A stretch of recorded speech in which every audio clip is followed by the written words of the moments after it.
very good morning to one and all. Hello and welcome to the second edition of CNBC TV18 and Money Control Global AI Conclave, India's flagship destination for all things artificial intelligence. Now, before we kickstart this exciting edition, we would like to take a moment to thank our partners, co-powered by Intel AI, associate partners Adobe and Reliance Industries Limited, and event technology partner Town Hall. The hashtag for today is Global AI Conclave. I repeat, hashtag Global AI Conclave.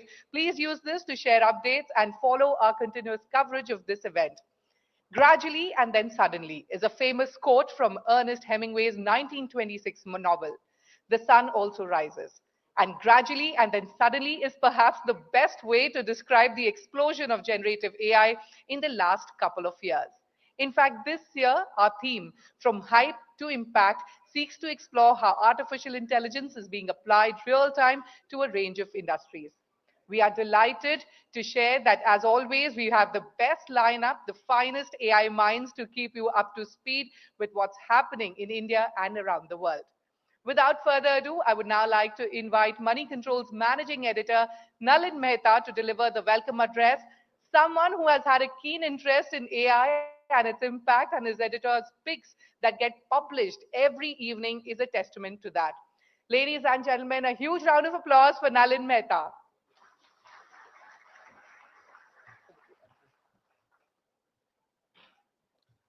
Thanks very much, Shruti. Good morning, and thank you very much for coming in on a lovely Bangalore morning for the second edition of the CNBC TV18 and Money Control Global AI Conclave. Having just landed in Bangalore from the gas chamber of New Delhi, if there's one thing I would love everybody here to solve is to use artificial intelligence to solve for air quality. And I'm hoping that because this is something that human intelligence hasn't been able to solve for many years now. So I hope we will see ambitious founders emerge here who have the conviction and the audacity to take on this Herculean task of solving pollution with AI. That's a Delhi wala speaking here. Um, when we at Network 18 launched the Global AI Conclave, the first edition focused on disruption, security, and sovereignty. Now, a lot of water has flown down the Kaveri since then. That was just 12 months ago. India today has the fifth highest number of AI patents filed worldwide. It's ahead of countries like the UK and Germany. And with the government approving now 10,300 crores earlier this year for the India AI mission to ignite what the Prime Minister calls this idea of double AI, artificial intelligence for aspirational India. With the theme for our Global AI Conclave today is focused on how AI can move beyond the hype to actual real-world impact. Now, be it LLMs being built to account for local languages and diversity, um, AI being used for healthcare and financial services, to even how the police here in India's IT capital is using AI to mitigate the problem of traffic. We have an exciting lineup here for you today, um, from global investors to founders to policymakers, scientists, and chess champions. Um, who will delve into all of these aspects of AI, the multifaceted aspects, risks and rewards, its benefits and limitations, and of course the potential for real-world applications of AI for Bharat. I hope you have a wonderful day, and this exciting set of conversations lined up at the CNBC Money Control Global AI Conclave today is insightful, provocative, and useful to you. Thanks very much. Thank you, Nalin, for getting this edition rolling. Moving on, truly, AI is no longer just a buzzword, but a powerful force reshaping industries and professions. And to tell us about how artificial intelligence can make India more amazing than it already is. And on this note, we welcome on stage Santosh Vishwanathan, Managing Director and Vice President, India Region Intel. Ladies and gentlemen, a huge round of applause for Santosh. Thank you. Thank you. And it is such a pleasure to be here. And what I really like about the Global AI Conclave is the tagline. It says from hype to impact. And I think that's a very important part of our conversation today. But before we jump into, translating what does hype mean and what does impact translate into, I thought we should start about the word AI, and I love what Prime Minister said, that AI is also about, there's two words to AI. I'm probably adding the third word, which AI is also an amazing India moment. And for those who have heard me speak before, I think I've used this a lot. It's because I truly feel that this is a moment where there is so many pieces that are coming together in this country that it can really leapfrog us across any other thing that we see in the rest of the world. Now, some of the ingredients that makes this a very amazing India moment is, and I'm sure you've heard this before, is the first thing is that the most important element for AI is data. And the best part of data is that we have an abundance of it. There are many other resources that we are short, but one of the best things, because of just the rapid digitization that our society has, is that the data abundance is all around us. And in fact, if you go look at it, majority of our data is still consumer. 80% of the data is video, and it's consumer. We still haven't connected the machines, we haven't connected the industries, we haven't connected the factories. So we're just getting warmed up in the AI revolution. The second piece that I think sets us apart is just the mindset of frugality that we have, right? And that I think is very important, because we're not in the race to go spend the maximum amount of money. I think our middle class mindset, our ways of just trying to go solve problems in the most frugal way really sets us apart. And one of the things that we have done successfully is, I mean, I can give you the example of broadband. Most of the Western world followed fixed broadband and laid cables and fiber, and it's still important. We still need fixed broadband, but we leapfrogged internet connection by 4G, and that was the geo moment that really turned, how connectivity in this country gets done. Skills is the other important part. 16% of the world's AI talent, that number is 16, 20. I think there's multiple numbers that you'll start to see, but we do have abundance of AI talent. But for me, it's just beyond what talent we have today. It's the way in which we have the ability to learn and unlearn, right? Take the time from Y2K. I think we are one of those societies that will rapidly learn something, and then when the next thing comes, we are quick to go learn and unlearn in that same pace. That is a very unique skill as a nation, because our adaptability is what sets us apart. And the last one, I think, which Nalin mentioned as well, which is the will for us to go do things, is very high. We have taken big bets on semiconductor manufacturing, the large big bets, which are multi-year audacious goals. AI mission was also mentioned, which is to go create capacity that we very much need. I think the will, whether it's the state government, whether it's the central government, all of them have the right intention that this is a moment for us to leapfrog, right? And it is an amazing India moment that we have. But one of the things that I really worry about is that, can this be a truly amazing India moment if you follow the path that the West lays out? Okay. And the reason I say this is because if you follow the same formula, we may not be really successful in the journey that we are on. To give you an example, let's talk about large data centers. We produce 20% of the world's data. We have 3% of the world's servers. Okay, so we got to go build large data centers. So we are in that pursuit to go build large data centers. Don't get me wrong, I still think we need large data centers. But even tripling our capacity gets us to about 4% of what US has today. So from 1 gigawatt, we're moving to 3 gigawatts in terms of data center capacity. But that just gets us to 4% of what US has today. In fact, one city in the US, which is Northern Virginia, has about 2x the capacity that all of India has today. Okay, so as much as it is important for us to go build data center capacity, we have to start to think that, okay, can it really scale for the need and the demands that we have? The second piece is LLM. The whole race to LLMs, right? Very important. I'm not saying that we don't need LLMs in India. We definitely need Indic languages, local cultural context. And I'm so happy that there are many companies that are on that way. But majority of the LLM models that are used, 7 across, are outside of India. We have work to do to get there. And we have to start to think like, how do I make LLMs in the most cost-effective manner and not follow the whole path of high capital investment and infrastructure for us, right?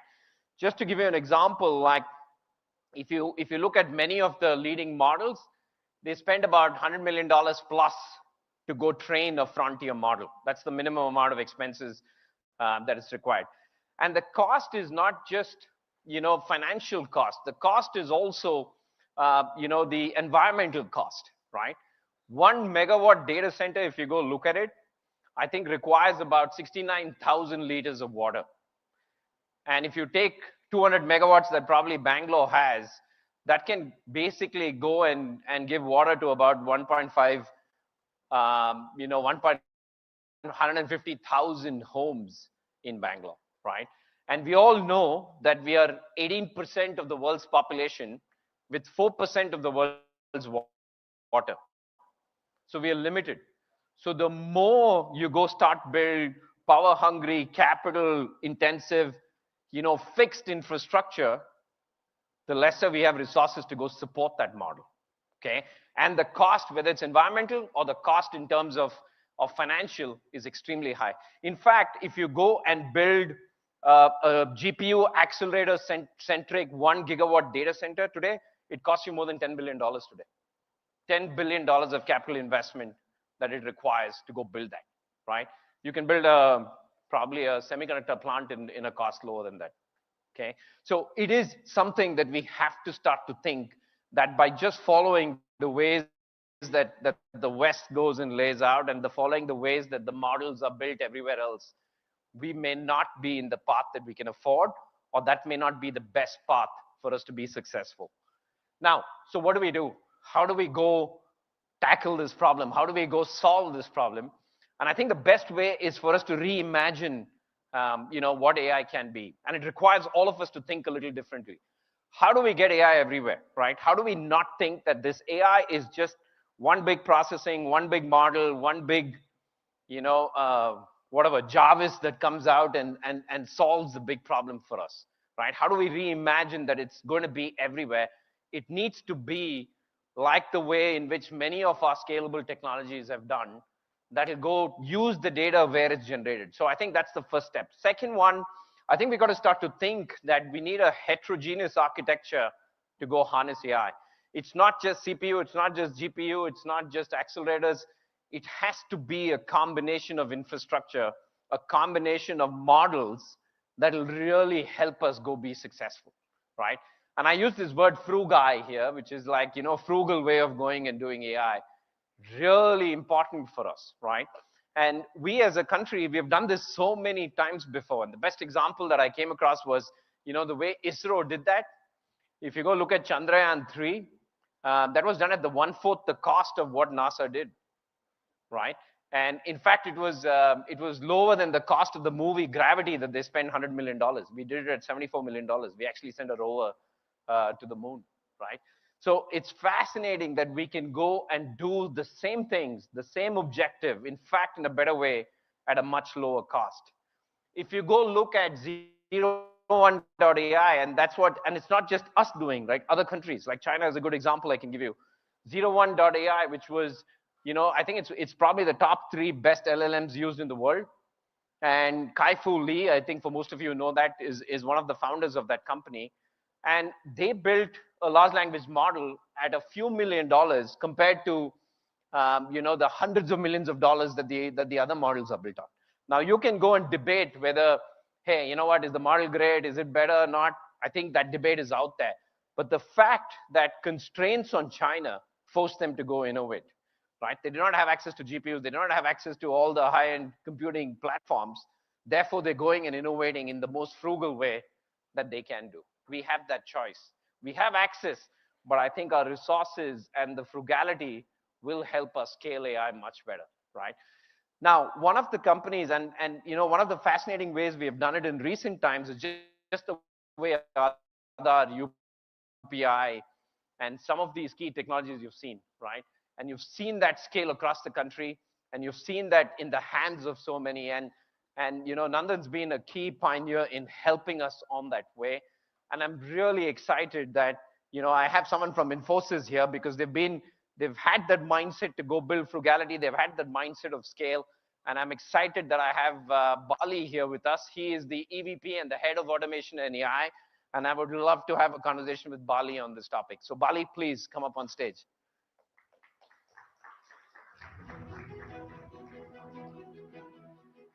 That's your mic. Behind. So Bali, thank you. Pleasure for you to be here, and I'm glad that you're here with us. And as we were speaking about scale, and I know that Infosys is catering to the enterprise audience, and that's the key piece. What is your vision of AI, and how are you starting to see that pan across the enterprise? Yeah. So just like you talked about AI everywhere, the way that we look at it in enterprise is that AI can be applicable for every role. And now with agentic AI, every business process that you can actually apply AI. But enterprises have multiple challenges, right? They have challenges on really identifying the right use cases. They have challenges. You talked about the data problem. The enterprises have data, but it is not curated data. They don't know how to be able to use it, right? How do you make sure that you're getting the right data, the current data, the right lineage, like security controls, right? They have challenges around that. They have challenges around responsible AI and how they're making sure that the AI they're using is trustworthy, safe, without hallucination, and all of those aspects on responsible AI.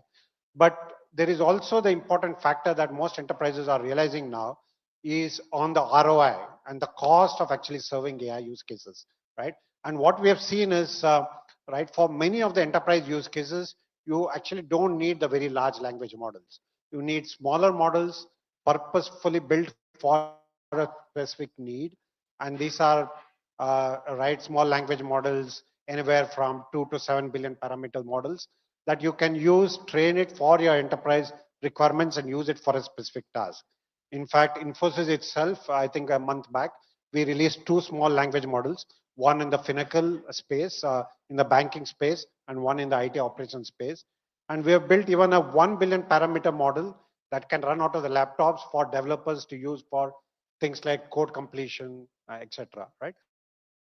All of these things allow you to scale, bring down the cost, and leverage it for, as I said, every role, every business process that enterprise actually does. Yeah, I mean, this is fascinating that you're saying about how smaller models are being the active source, and it leverages off or rides off the larger models. Now, I think one of the other big conversations that everybody has is the use case, right? That's like, everybody is like, show me a use case, then I will go decide how to deploy AI. How do you see the use case landscape in the enterprise space? Yeah, the use case is actually growing, right? And there are multiple new use cases we are, discovering every day, so to speak, right? We used to have in the ML space, we used to talk about forecasting, predictive maintenance, and then it came to computer vision, right? Voice translation, right? Now with generative AI, what you can do is to actually get the entire knowledge of the enterprise in the hands of each and every individual, right? So your front-end salesperson can actually have all the content that is actually required to be able to respond to a customer. Your operation person can actually get that, right? Financial analysts can easily come up with putting together content analysis, right? So there are use cases around that. There's also content that you can generate. So we see a lot of use cases in the marketing space, right? To be able to generate sales collateral, marketing content, video content, right? Then the contact center is another big area, right? That we see a lot of use cases, right? From automatic responses to helping the agents respond, language neutralization. The customer can speak in one language, the agent can know a different language, and they can still actually converse with the power of AI, providing nudges to the agents, call summarization. So many different use cases in generative AI. And with agentic AI, now you can actually look at business process and how to autonomously run business process. Of course, with a human in the loop, but you can bring a lot of efficiencies to that, right? But there are also a lot of use cases in the edge, right? Whether it is autonomous cars, smart cameras for surveillance, right? And then, in industrial space, right? Smart manufacturing, right? Predictive maintenance, right? In smart agriculture, right? Medical devices, and now wearable devices that use for medical. A lot of edge use cases also that we are increasingly seeing in different industries. Yeah, I mean, it is fascinating that you see such a breadth. Thank you so much for being here, Bali. Thank Appreciate you. the partnership and thank you for being here. And and as you go and look at what Bali said, I think the most important aspect for us is to have technology that really connects everything. Scalable AI only happens if you really have key technology ingredients across. And one of the things I truly believe is like the Xeon, which is our workhorse, that's available in the country, can really be one of those fuels and drivers of AI in India. Now, we definitely need the GPUs, we definitely need the accelerators, and I'm not saying we don't need that, right? But if you just think of scale, we got to scale with what's most abundantly available. And I think we can go make that work because, as Bali said, 15 to 20 billion parameter models can easily run off that. Most of the models are getting smaller, are getting more accurate. Most of them are becoming kind of like GPU free, less parallel, less energy, less memory. And you have to understand that there's 500,000 units that gets into the Xeon world or the CPU world that's there all around us that we can go innovate on versus the accelerators or GPUs or any of those heavy infrastructure that's in probably tens of thousands that exist, right? So we got to find a way to go make this the workhorse, and I think that's going to be a key element that will help us scale, just like we've done for the other technologies. The second disruption that's happening is when you go look at the edge. I think the window of creativity, your computer is starting to become AI now, right? With an NPU, with processing available there, local data, privacy that can be kept contained, there is a room for founders and startup innovators to go innovate that platform. There is a reinvention happening of that edge device that I think can really go fuel the next level of innovation that we can start to imagine. So there's opportunities for us to innovate even on the client space where we can start to think of how do we go and harness the power of AI with user-generated data. Good example, I can always think about tutoring and kids, right? The amount of tuition that we have with our children and the amount of writing and reading and learning that we do can just go and change. It can be personalized learning. We have a shortage of teachers. How can you augment the teachers' learning with trying and building, ways in which we train our kids in a very different way? So I think there's opportunity there. And the last one, which I think is an exciting one, is like I look at cell phone towers and I start to see that there's 950,000 cell phone towers in India. Each of them have a compute platform, they have a storage platform, they have fiber connectivity. Why can't they combine and start to behave like a data center? Why can't that be a sovereign cloud model that we can go build in India, right? Now, there are challenges. What about security? What about redundancy? What about orchestration layers? There is enough challenges to go solve it. But I think if we come collectively, there would be a path, there would be a way for us to go harness that. Now, all of this, when you start to build scale and when you start to have technology across all of these different platforms, just like what we did with our digitization efforts of UPI and Aadhaar and all of that available at scale, that's when magic happens, right? Everybody starts to innovate. Everybody starts to build application. It's not in the hands of the few, it's in the hands of the many. And one of the key aspects is like last week I was at the Global AI Festival that we had organized, and there were 44 key winners from thousands of applications that was there. And it was fascinating to see the young minds go and solve problems, right? And I thought it'll be best. I know this is an enterprise and a startup audience, but I just wanted probably everyone here to get a sense that what happens when you go build for scale, how innovation scales. And we have two, bright minds here. Rahul's from PES College in Bangalore that is here with us. And I thought I'll welcome them on stage and really talk about what they tried to go and solve. So Rahul, two Rahuls here. Nice to see you. And please. Thank you. Thanks for being here. And I was really excited seeing your project. Now, can you give the audience a flavor of what is WildSense and what was the project all about?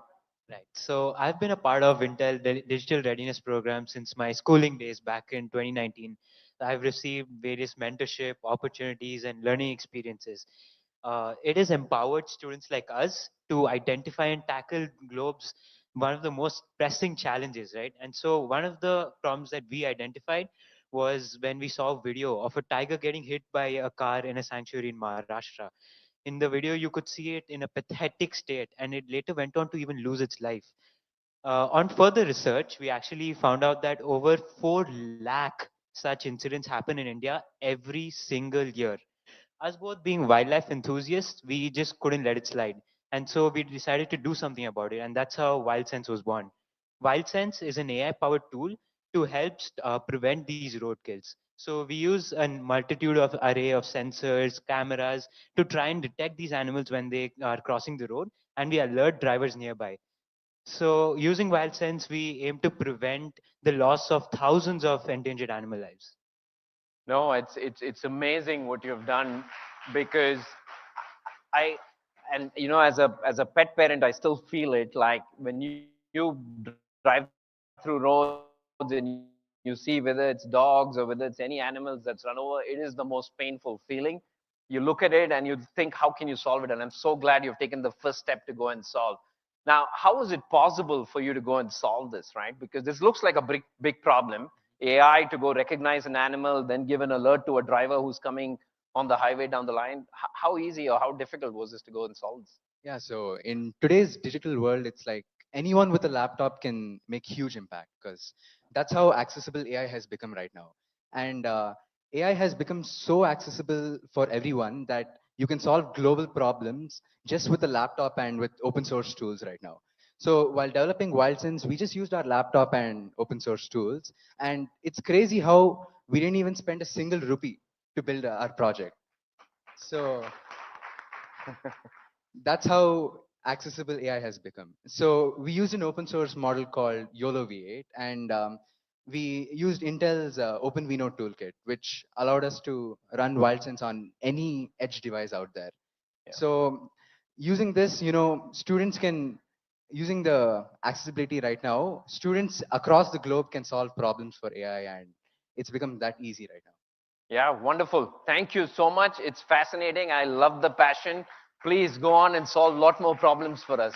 Take Thank you care. for having Thanks so us. Thanks. much. Appreciate it. Thank you.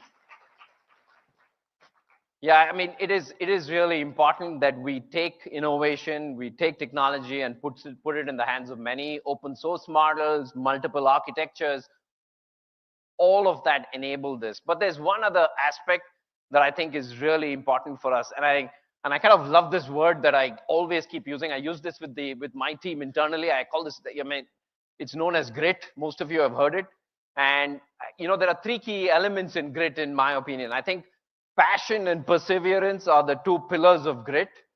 And we need that for any big goal, right? Whether it's semiconductor manufacturing, whether it's the big goals that we have laid out as a country, you got to have the passion, you got to persevere through the ups and downs. But there's also one word that I've added there, which is the jugaad. And I know it's like a negative thinking that we have, but I think it's a big strength that we have. We can go innovate in the most frugal, in the most practical, in the most nimble and agile way, that I think we can go start to make a difference. So grit is a key mindset that we all need to be there to be successful in this AI world. But grit also means one thing. It also means that get ready. It is India's time. Thank you so much. Appreciate it.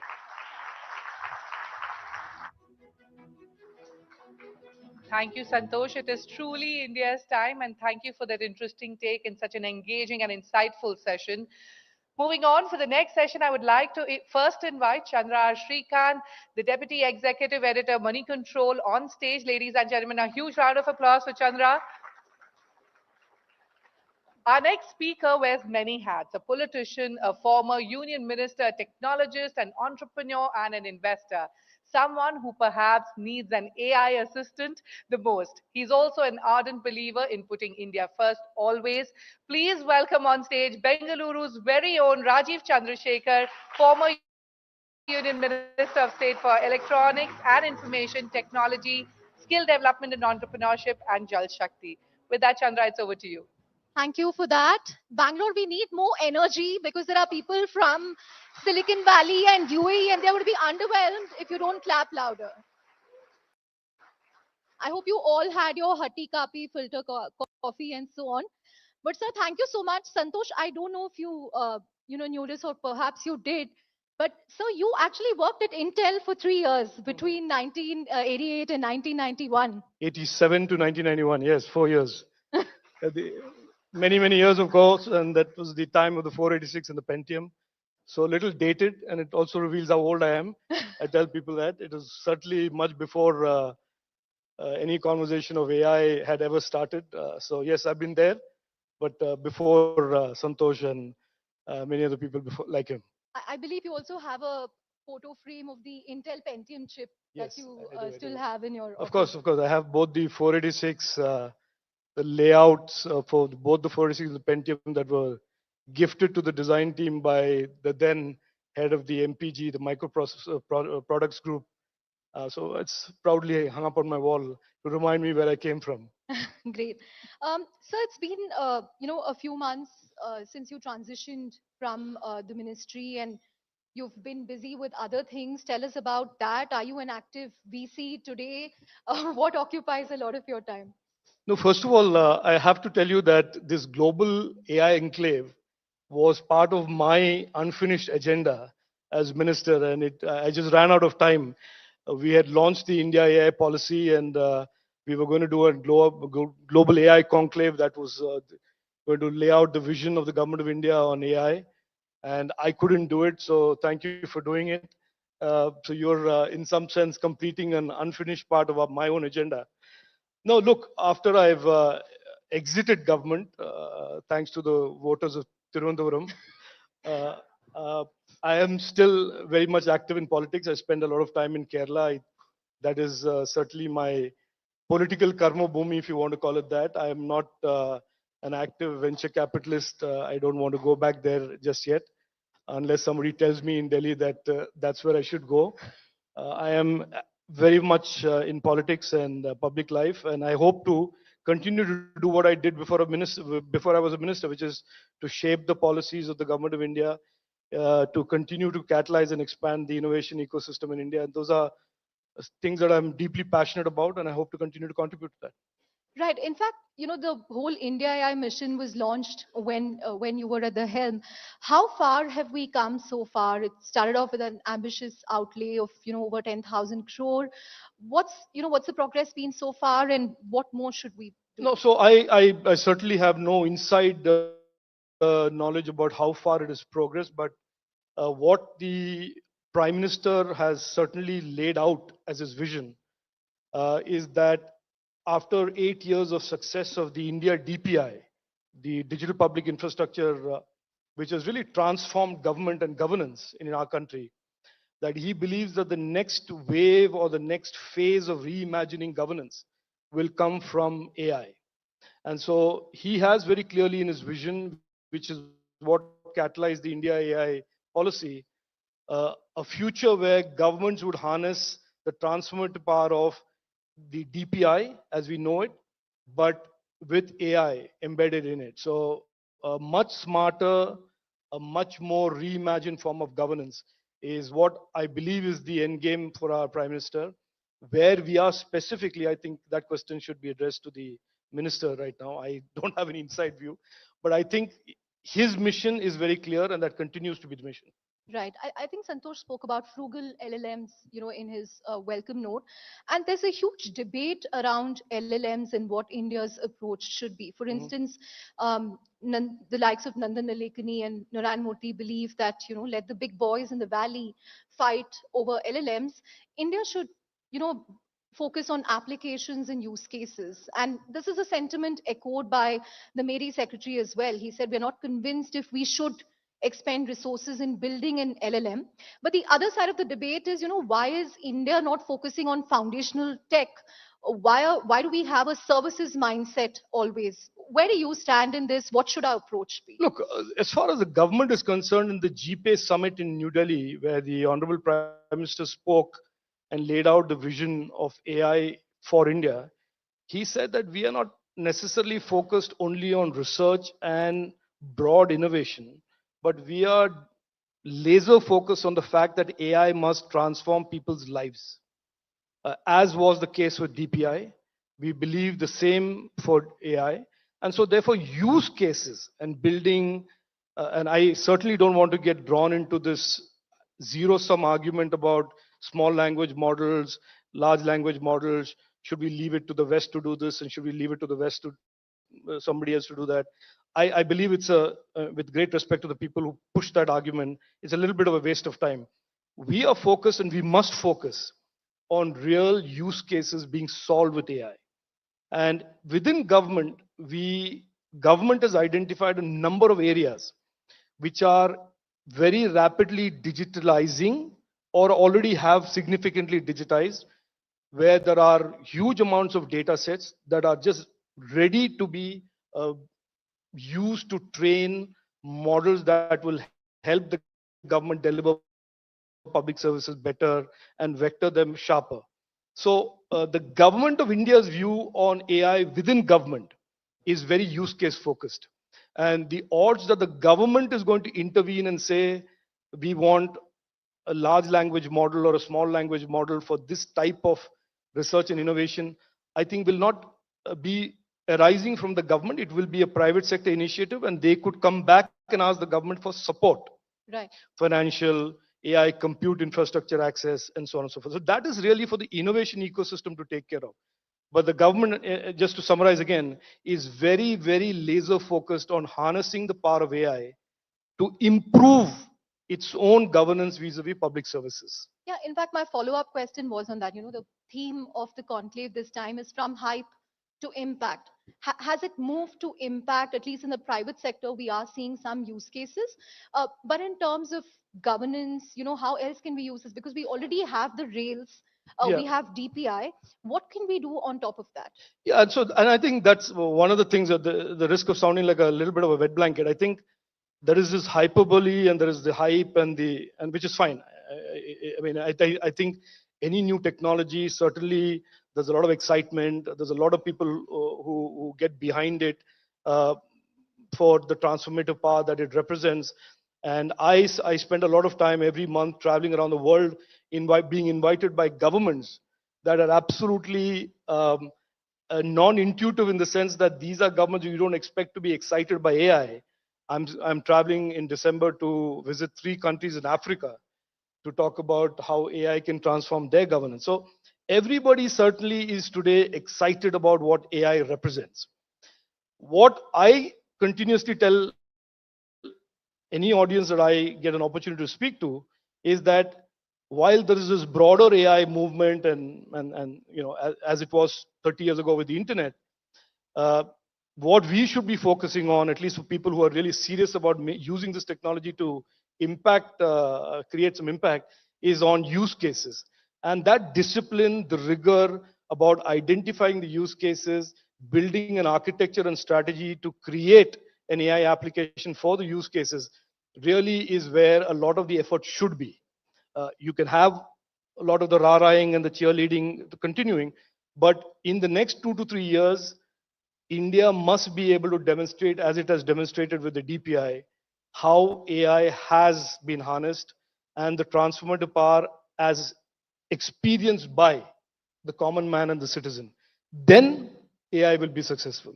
Otherwise, it will be like, many companies and enterprises talking about AI. And I'll explain to you in the Indian context why it's important for the government to be successful, Chandra.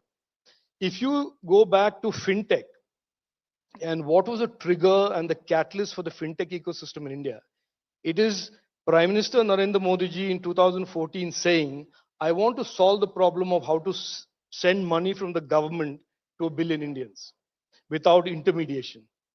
So Jan Dhan Yojana, DBT, evolved into UPI, and now you have this multi-billion-dollar fintech ecosystem. If the government of India and its governance embeds AI successfully around 5, 6, 7 use cases, I can assure you the innovation ecosystem in India is the one that will benefit from it, because the applications, the models will be built, designed, architected by the ecosystem. Right.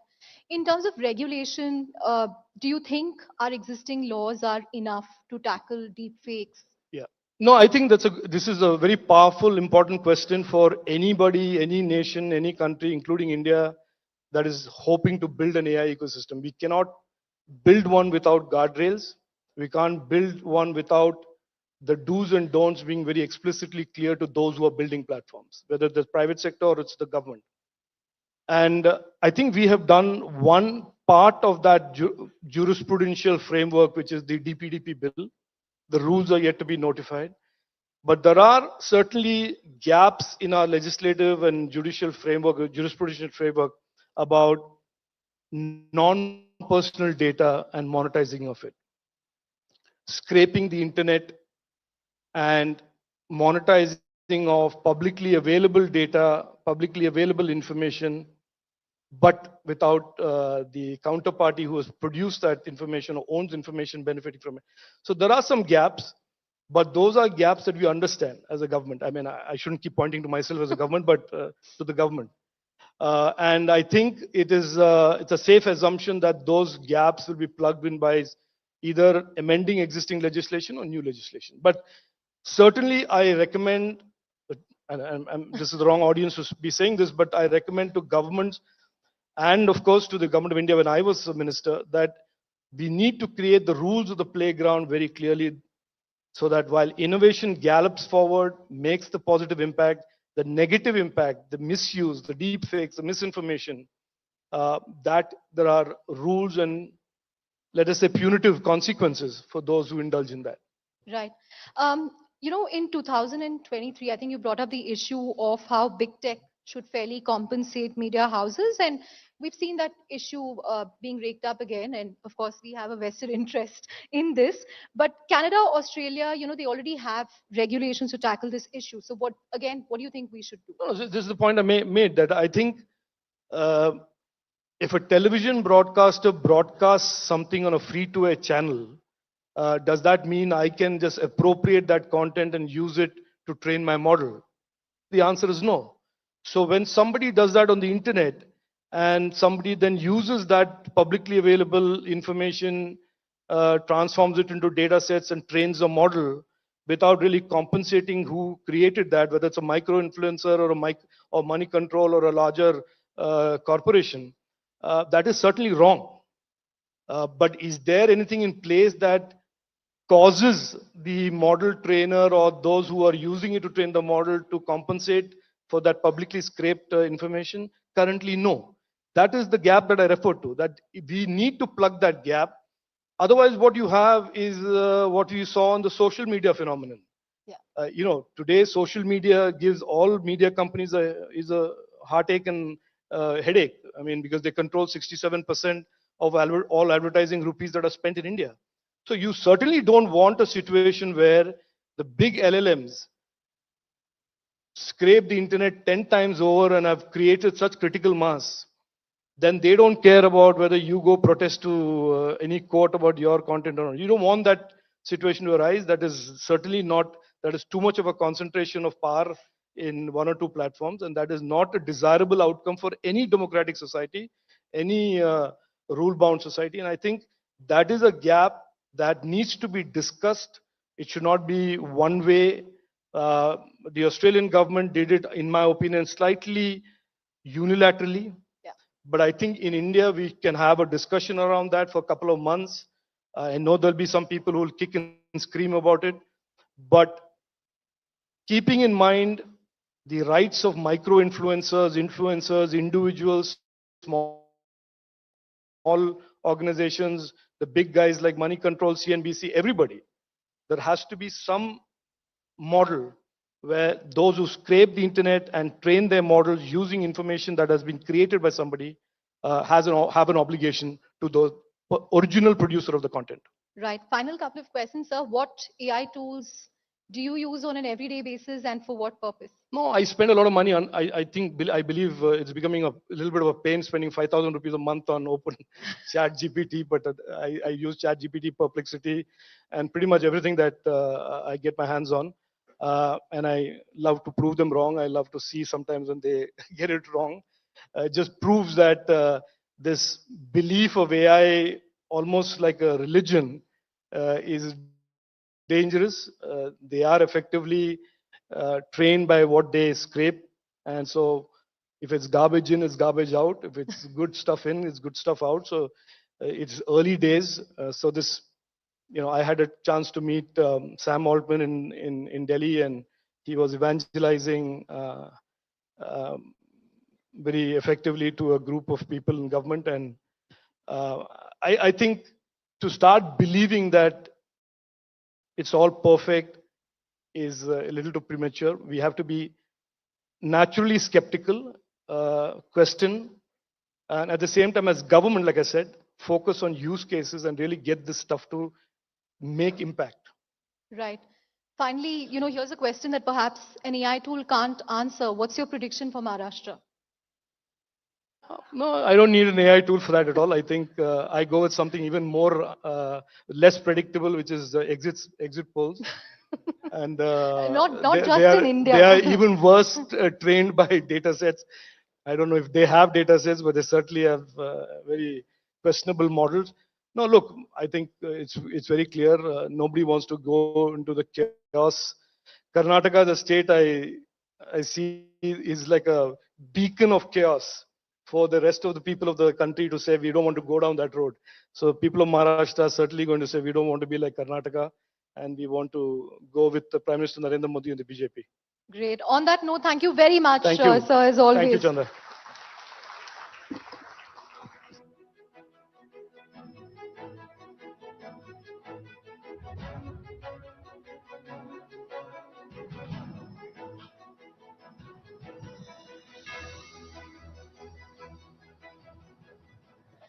Great. Thank you so much, sir. And we heard views from someone who worked closely with the government and clearly has a very strong point of view when it comes to the India AI mission. But we're going to hop, skip, and jump from India to Silicon Valley because we have a speaker who's come for the Global AI Conclave all the way from Silicon Valley. He's one of the world's top investors, someone who spotted Snap and Stripe early and is now getting to deploy a whopping $8 billion from his latest fund. To moderate this session is one of the most popular faces from the world of business news, CNBC TV18's managing editor, Shireen Ban. Now join me in welcoming the speaker, the CEO and MD of General Catalyst, Hemant Taneja. Louder, Bangalore.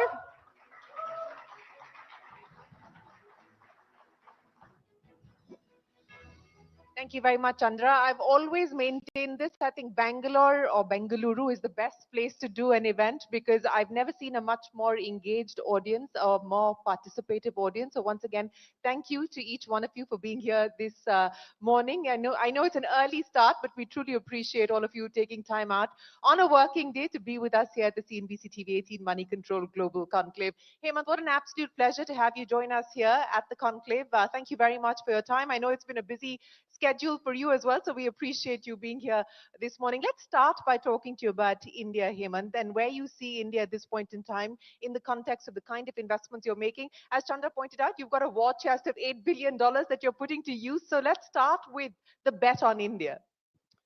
Yeah, look, we're extremely bullish on the opportunity here. One of the main reasons is around this whole thesis we have called global resilience. And if you think about what the world's gone through over the last few years with pandemic, wars, energy crises, all the polarization, every country is thinking about how to make their core industries resilient. And to us, those industries are defense, healthcare, financial services, energy, industrials. These are the same industries we focus on in the US with that same lens as well.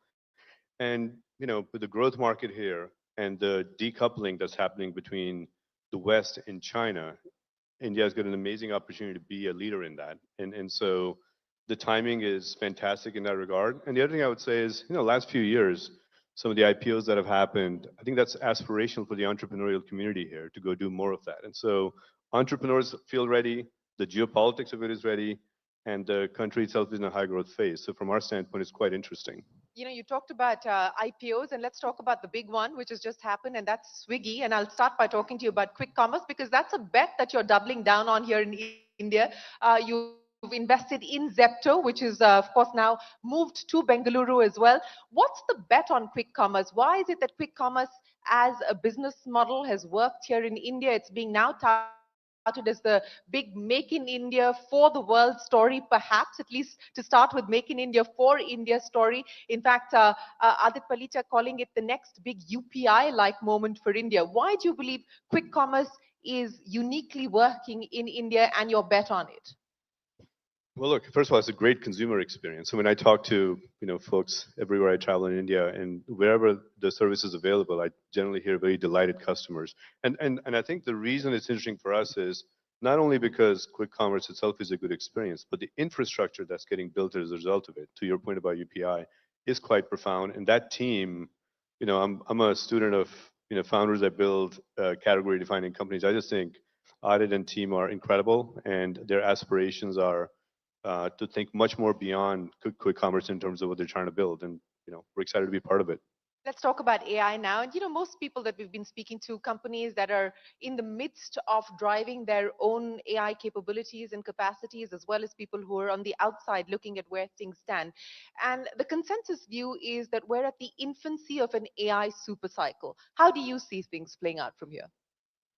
Yeah, I think depends on how you look at it. You would actually say a lot of this started in 2007 when you had iPhone, Facebook Connect, and Amazon Web Services all getting put together, and you went down this digitization of society. That's sort of when it started, and that led to a lot of aggregation of data in the cloud. You started activating AI capabilities that have been around for decades. And you went to, it was big data, then it was machine learning, and then with enough data and compute, you were able to activate the transformers. So one way you could say is actually a continuum. Yeah.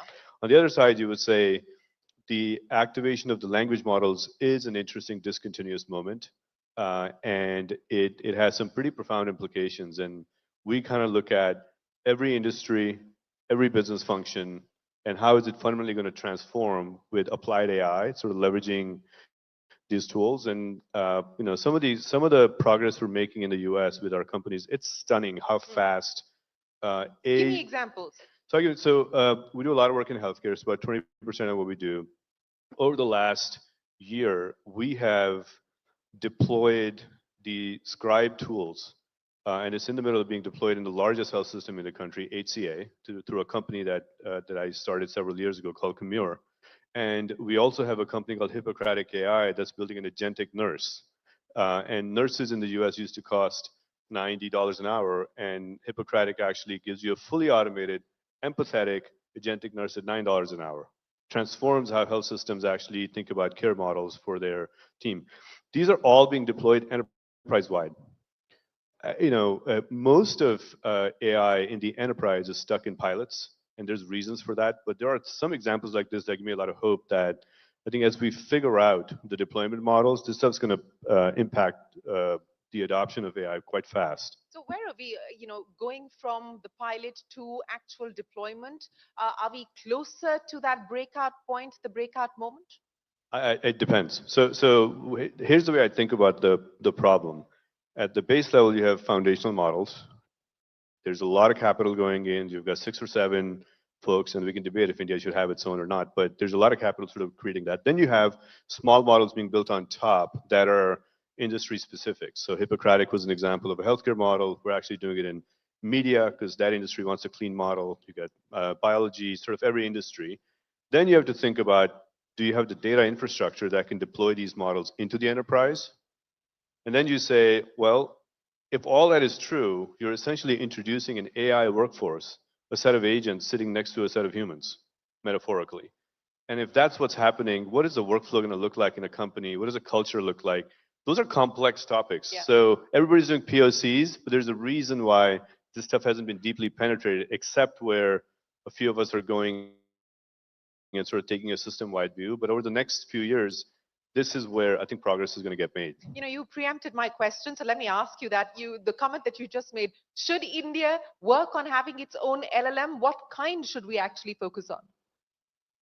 Yeah, so I had this really interesting conversation with one of the business leaders here in India, and he said, rupee was 35 rupees to a dollar in 1990, and today it's mid-80s. Yeah. And that's for the simple reason that we don't have our own energy here.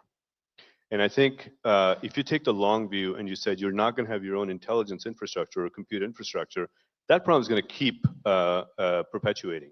So if you take the long view, I do think India needs to think about its own infrastructure all the way from semiconductors to foundation models. Now, it's not ready to do all of that today. So I think this has to be a long game, and the right industry and the government itself needs to be thinking about how do we really get there, because otherwise there will be a disadvantage as this technology really starts to power more and more of the economy. Mhm.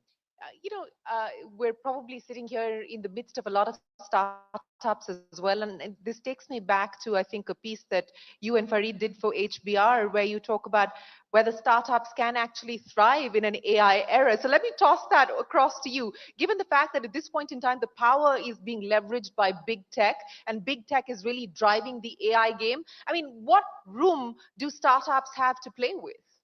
Yeah, so we wrote that piece because of the observation that when ChatGPT happened, one of the most valuable use cases was actually code generation. And who, from a market share perspective, owns that today? Microsoft with GitHub Copilot. Obviously, there's a bunch of startups who are investing as well, but the value accrued to a big company, not a little company, on a new technological shift. Yeah. So in Silicon Valley, one way to look at our business is we basically fund engineers in different clusters called startups. And the advantage of sort of getting there from an innovation standpoint on infrastructure, if that's accruing to the big companies, well, what are these startups going to do? But on the other side, actually, I'm pretty bullish that AI is not a distribution advantage, it's a transformation advantage, right? Going and transforming labor, workforce, these businesses like I talked about a few minutes ago. So I think the opportunity is changing for what the entrepreneurs need to be doing. It needs to be much more about working with industry and transforming it, as opposed to trying to build tooling infrastructure only, because I do think there the big companies will fundamentally have advantage because they have the compute, they have the customers, they have the data, they have the capital. So it's the startup advantage in that dimension actually erodes. But in this other dimension, there's a lot to do, and that's a lot of where we're focused, and we call that the applied AI category. So how is that weighing on the kind of investments that you're making, not just here in India, specific to, of course, the AI bets that you're making, but globally as well? I want to go back to that matrix that I mentioned, which is what are the language models that we need that are industry specific to transform those industries, and how should work itself get transformed in the enterprise? What is a modern AI marketing department? What does a modern call center look like? What does a modern legal department look like? Does it have any people? Well, I think it depends. Some of these are going to be fully automated, and some will have, a human interaction with the agents. And our view is that these AI native enterprises are going to become a thing.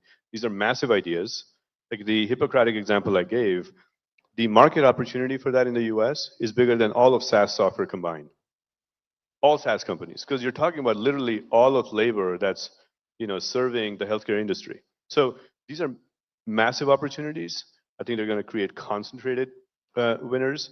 But we're heavily bullish that that's a place where startups can have an important role. And everywhere in the last 40 years, labor was offshored. And I think the IT services industry, the call center industry, everybody has to think about this.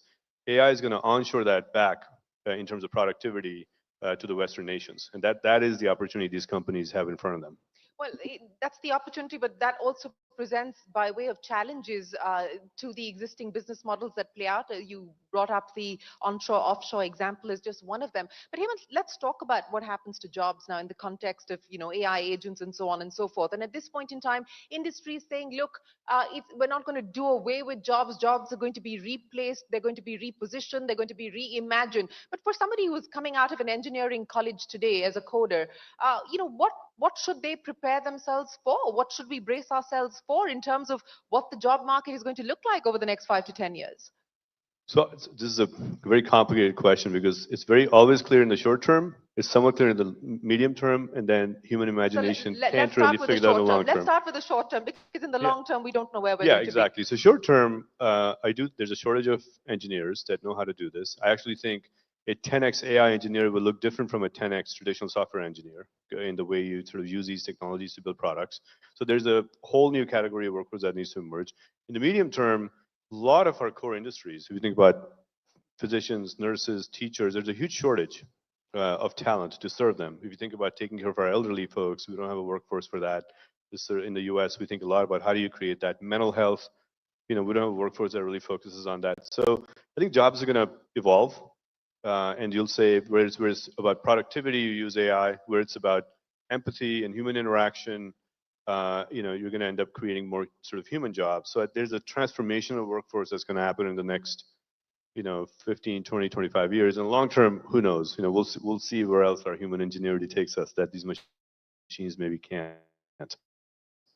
Okay, that's short term. Medium to long term, what should be the bets that policymakers, that governments, that academic institutions make to sort of reimagine what this potential future could look like? I think you have to assume that a lot of the middle class that got created because of offshoring labor is going to go away. Just economics and market forces are such that that's going to get impacted. So the question is, how do you upskill, as a nation, to make them be technologically more advanced? I think the current course and speed. Otherwise, you just have better ways to do these things and much cheaper ways to do things. Because compute costs go to zero over time. So I think there is a real important focus there. We have a company that is serving automating call centers. We're actually buying call centers and then AI enabling them, and that leads to a lot of job loss in those markets. Think about countries like Philippines and others. And we are concerned about that. We actually want to work with those governments saying, well, what are you going to do with these people? Because if we don't do it, somebody else will. Market forces are such that these jobs are going to be onshored with AI productivity. So then what are we actually going to do to upskill these folks to create more local opportunity? And I do think the government and business needs to work together in thinking through that. Yeah, and I think, as you rightly pointed out, this is going to be a complex issue that we need to work through. You talked about the nursing example as one of the use cases as far as AI is concerned. And I know that your ambition at General Catalyst is to try and attempt to solve large, ambitious problems with the use of technology and specifically AI. But in the context of drug discovery, breakthroughs for cancer, and so on and so forth. I mean, those are really the large world-scale problems that we're talking about. Where are we in being able to leverage the power of AI to actually get something going on the ground? Yeah, so look, we describe ourselves as a global investment and transformation company rather than a venture capital firm. And the whole idea is work with the most ambitious founders, create enduring companies, catalyze ecosystems, and transform industries. And that's sort of the way we think about our work. And there's industries where AI can be heavily used immediately. So in the services part of it, it's actually pretty applicable already. When you take something like drug discovery, AI can help you maybe identify potential targets, but then you do have to put it in the FDA machine to actually make that work. So some of the way things get done isn't ready for AI to have its full benefit either. So I do think those things are actually going to be slower than people think in how they manifest themselves into a fundamentally different supply chain. And then there's some, like as I said, like different use cases and services where the models are good enough, the economics are strong, the experiences for the end users are going to be great, and you can actually do that stuff today. I want to address the issue that we were just talking to Rajiv Chandrasekhar about as well, and which is innovation has traditionally always outpaced regulation, and we're seeing this play out even in the context of AI. And whether it's the US or here in India, what should you regulate? How should you regulate? Who should regulate? Who puts in the guardrails? I think all of those are open questions at this point in time. How do you look at the regulatory challenge? How do you also look at the fact that as we enter this AI era, there needs to also be a harmonization as far as regulation is concerned? So I always think about it at a global level, country level, and then as a company level. At the global level, I think with AI, we just want to make sure we're not developing these technologies in a way that they can be harmful, and all the imagination of the sci-fi companies sort of, you guys can all think about that. At a country level, I think every country needs to think about the fact that if it's going to be a source of competitive advantage and you regulate progress at the infrastructure layer, you will be disadvantaged. And Europe's the biggest victim of that. We're actually working with different countries and in Brussels on how to think about it in a more forward-thinking, innovative, innovation-friendly way. US is all about, let's have a level playing field and let's make sure infrastructure, we win the infrastructure race. We even created tariffs on technologies to create that advantage. Export controls. Everybody's doing that, right? So I think every nation needs to think about, from a development of technology perspective, are they creating a source of comparative advantage and sovereignty around the intelligence layer? At a company level, I sort of look at it as, we can have a responsible innovation mindset around, unintended consequences and try to be forward-leaning about, hey, let's make choices that help minimize those. And those tend to be where technology hits human beings and society as opposed to the infrastructure itself, because infrastructure is neutral. But how we're applying it in healthcare or education, like can we make sure we're not leaving people behind? So healthcare should be proactive, affordable, accessible. Are we really building the AI systems in a way that that's what the world's going to look like or not? So I think sort of thinking through these societal systems in the way we build companies and having a responsible AI protocol around that, that's something we also do advocate for. And do you believe that this needs to be done at the core, at the very design level, as founders look at building out their companies? And I'll ask you this in the context of Snap, for instance, because I just had a conversation with Evan, and he said, look, we were always mindful and conscious of the fact that we want this to be a space, a safer space, and hence our problems are very different from the Metas and the TikToks of the world. So at the design stage, as a investor in Snap, do you believe that that's something that founders need to focus much more on? Yeah, I spent time with Evan and Bobby. They were on campus at Stanford, and I don't know if folks remember when the app actually started. It was the original place we were getting a lot of traction was sexting. And so we spent a lot of time with them saying, are they creating that, or is technology kind of just going in that direction, and then they have a path to navigate the community into the right directions? And they were very well intentioned. So I think the mindset and the mechanisms of the company matter. Technology is always neutral. You can see it go in, think about nuclear. You can build bombs, or you can have, clean power. So that digital infrastructure is the same way in a lot of ways. And so to us, it comes down to the mindset of the entrepreneurs and what are they trying to do. So let's talk about what's happening in the US. You've got a Trump administration that will take office in January. You've also got Elon Musk playing a very crucial role in what government does or doesn't do. What do you make of this Vivek Ramaswamy, Elon Musk combination to unleash the innovation spirit and innovation quotient in America? Look, it's not a surprise. It goes back to my global resilience comment. Just like every other country needs to think about what's best for them, so the United States is doing the same thing. My personal view is there's some good and some bad in that. I think if you want to build American companies that are uniquely advantaged in the American market, this behavior will serve well. But American companies have actually typically been global companies. And so if we lose followership in the world, we're going to lose that opportunity as well. So I do think sort of being careful about long-term goals of how we build these companies, and prioritize them just as much as how do we make sure the market opportunity in the U.S. is protected for U.S. companies, which is where a lot of that sort of focus is today. I do think that's going to be important, and I'm hopeful that rational behavior will prevail there from a business leadership perspective. So what, the behavior currently is not rational?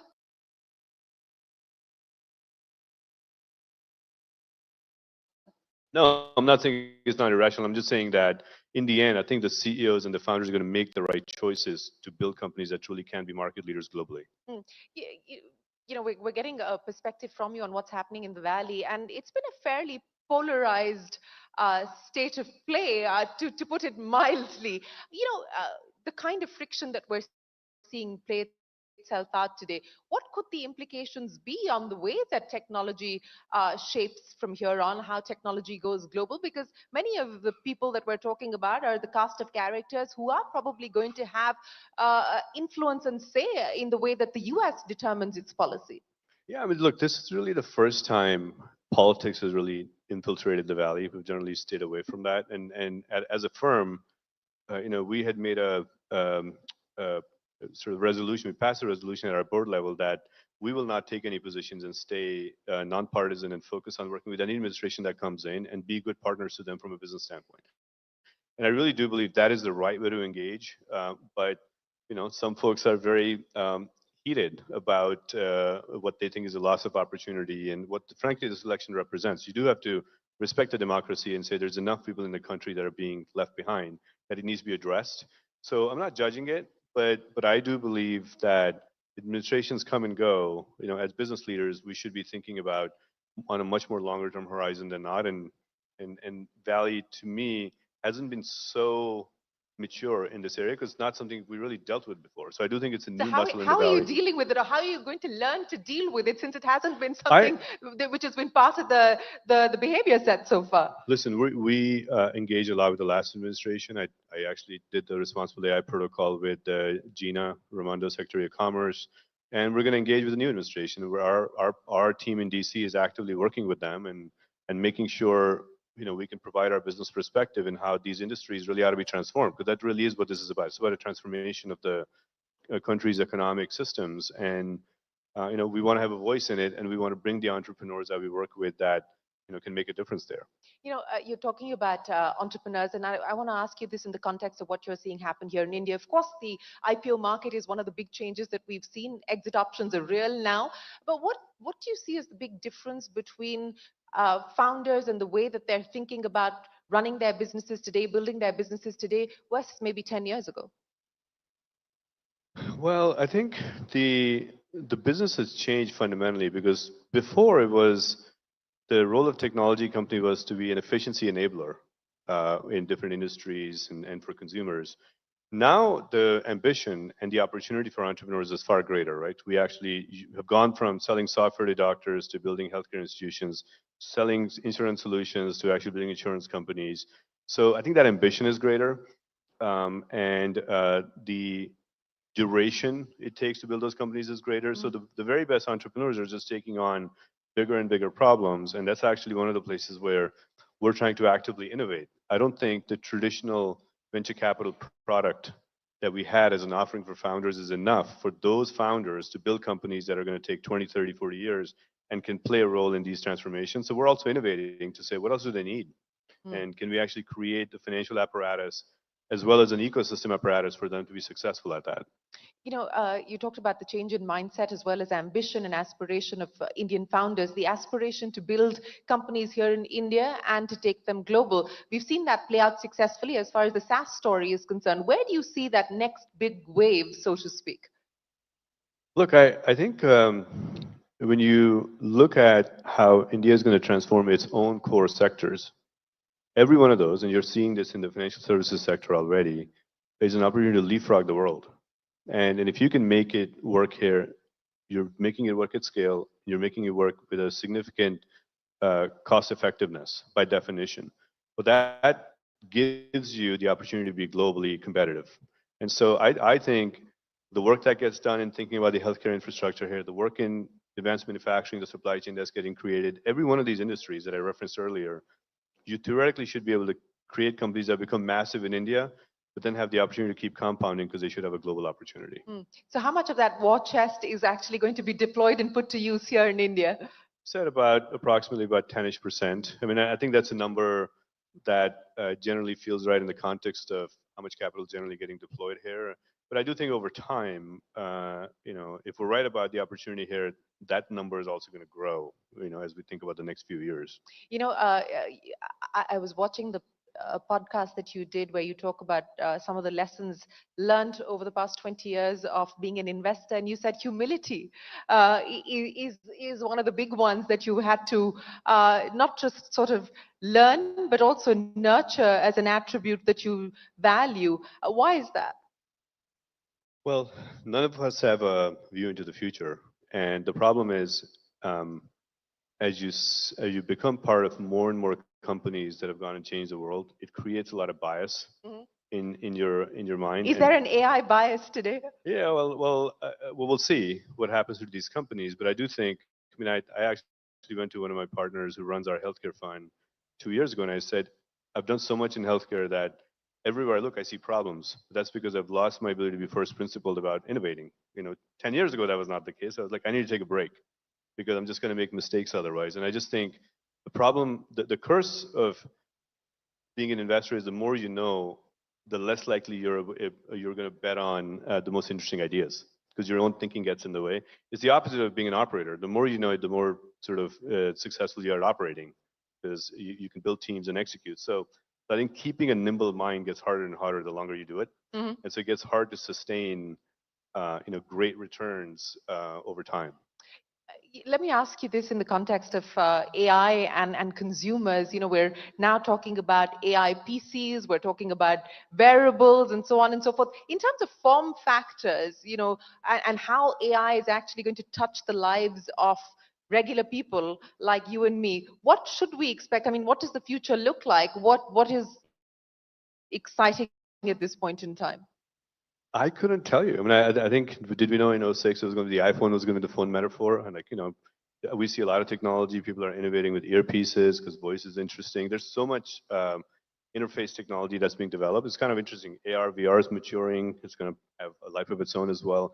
I think it's going to be interesting to see how do we interface with it, with the intelligence that's getting built. I have a better idea of how to anticipate what that could be than like how are we going to use this, because consumer ideas are very hard to foresee. You know, So and I do think consumer is going to become a very interesting area now to unleash the power of AI and how we consume it. over the next few years, 5 years, or is it still going to be a longer horizon? I think next few years, we're already seeing more and more entrepreneurial energy around consumer. So what we've talked about the opportunities at this point in time, and the headroom for growth seems immense, given everything that we know today. But what do you foresee as the big challenges? What do you see as the big risks? What could be the speed bumps? In India, it's a culturally a different place than investing in the U.S. And the reason is because the incumbent businesses are extremely entrepreneurial themselves. And so I think when you think about industries transforming, how much of that's going to be done by the larger conglomerates because they themselves are so entrepreneurial? Do monopolies worry you? I won't use that word, but like versus new startups. And so our view has been collaborating around the emerging entrepreneurs and the existing entrepreneurs and innovating sort of together. It's sort of an interest. It's a theory that I have that might be able to build new companies that can endure and be interesting. I think traditional venture capital by itself, is that going to lead to what percentage of transformation of the country is going to be done by that? I probably less than what some of the bigger companies are going to do themselves because they are very ambitious. Since we're talking about risk, let me ask you about a potential risk specific to India, and I'm sure it plays out different ways in different jurisdictions, but ownership. Indian ownership versus foreign ownership, and a large part of the venture funding has come in on account of foreign capital at this point in time. So a large number of the Indian startups are technically foreign owned. Perhaps a change in the regulatory environment in India, is that a concern potentially as a foreign investor? That concerns me less. The dynamics of the regulatory environment concerns me more. I think what you want is stability to say, here's the framework. And obviously India is on this growth path, so it itself is figuring out what those frameworks should be. So there's like a lot of innovation in policy itself. And that induces risk in, well, what policies are you building the companies towards, like what happened in fintech here. So for me, part of the collaboration, I think that can happen between the entrepreneurial and the business community and the government is around just stabilizing what those frameworks are, because then you know what your guardrails are in which you have to operate. And whatever those ratios are is fine because the opportunity is so large. I think entrepreneurs will figure out how to adapt to that. So you're reviewing the bet on fintech in India, considering what we've seen happen We in have the last companies few months? here in fintech, and there's been such amazing innovation done thanks to Nandan and others that there's a lot that can be done here, but kind of depends on what is that regulatory regime going to be. So Hemant, let me end by asking you, how much of AI are you using on a daily basis? I mean, and how much of social are you using today? I mean, are you actively on X, or given the polarization that we're currently seeing play out? I mean, do you see yourself staying on the platform, exiting the platform? What's the point of view? So on AI, we use products like Lean. We're actually thinking a lot about how do we transform ourselves with AI, and there's a whole initiative in the firm to execute that over the next couple of years. I think on social, I've generally stayed away from it. I think over engaging with social forces you to go to the fringe. If you're actually playing the game of being relevant and viral on these things, then I'd like to keep my sanity. So. Likely to keep your sanity, so stay off social. That's the message. So what does that mean in terms of investing in those companies in the future? I think that we absolutely look at investing in those companies. We did Snap, we did Discord. We'll look at what the next set of companies are, but we always think about, again, the mindset of the founders. What are they trying to cultivate? And we've learned a lot from this last generation of social and what worked well, what didn't. And I do think new innovation will happen there. Let me end by asking you a quick question on valuations and where you see valuations at this point in time. We've seen a lot of the froth coming off. Do you believe that we're done with the correction, or is there still more room? The markets in the US are extremely buoyant right now. But we haven't seen any new IPOs. But I think IPO market is going to open up second half of next year once the new administration settled in. There's a lot of companies that should be public, but no one was going to go in a uncertainty around what their administration is going to look like. So I do think that's going to open up. And with the excitement in the public markets, it probably takes 6 to 9 months before it starts impacting the private markets. So let's see how long this momentum sustains around the excitement in the markets. But long term, I do think the IPO market is going to open up, and we're excited about that over the next 6 to 12 months. Hemant, it's been an absolute pleasure. Many, many thanks for joining us here at the CNBC TV18 Money Control Global AI Conclave. Appreciate your time and thanks very much for being here with us. Ladies and gentlemen, a Thanks big for round of having me. applause for Hemant Taneja. Thank you for those insights, Hemant and Shireen. And I'm sure founders were taking notes and are now perfecting their pitches. Moving on from Silicon Valley to the Middle East, this, ladies and gentlemen, is truly a global AI conclave. Our next speaker is from the UAE, which is emerging as one of the hottest AI hubs. UAE is G42, which is planning to build supercomputers, AI-ready data centers in India, and much more. So to find out more on how UAE is collaborating with India, I would first like to call on stage Chandra Shrikant. Once again, ladies and gentlemen, a huge round of applause. Also, put your hands together for our next speaker, Ashish Pekoshi, COO, Inception AI. Chandra, over to you. First of all, I have to thank Ashish because he just flew in from Abu Dhabi at what time? 4 a.m. You got your coffee and everything. Yeah, if my answers are slightly convoluted, it's because of overdose of caffeine. Yeah. Great. So Ashish said that he would like questions from the audience. So I'm just going to take 5-10 minutes of his time, and then let's make it interactive because he said otherwise I might just doze off on stage, and we don't want him to do that. But Ashish, first take us through G42 and Inception.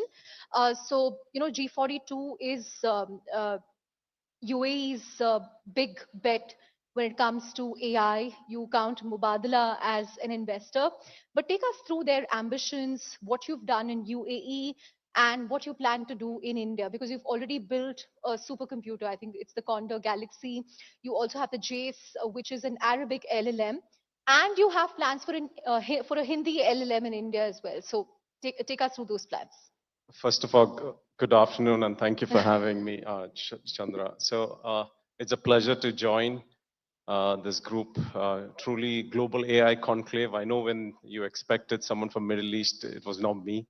It was a different look, but just to give you some. But I think Malayalis have sort of taken over the Middle East, so it's fine. I'm close to the former union minister's district where he just mentioned. And nevertheless, I'd like to introduce G42. It's actually, I've been with the G42 ecosystem since inception. I was one of the first 10 employees there when it started off in 2018 as a startup. The G42 it's not rocket science, it just stands for the word Group 42.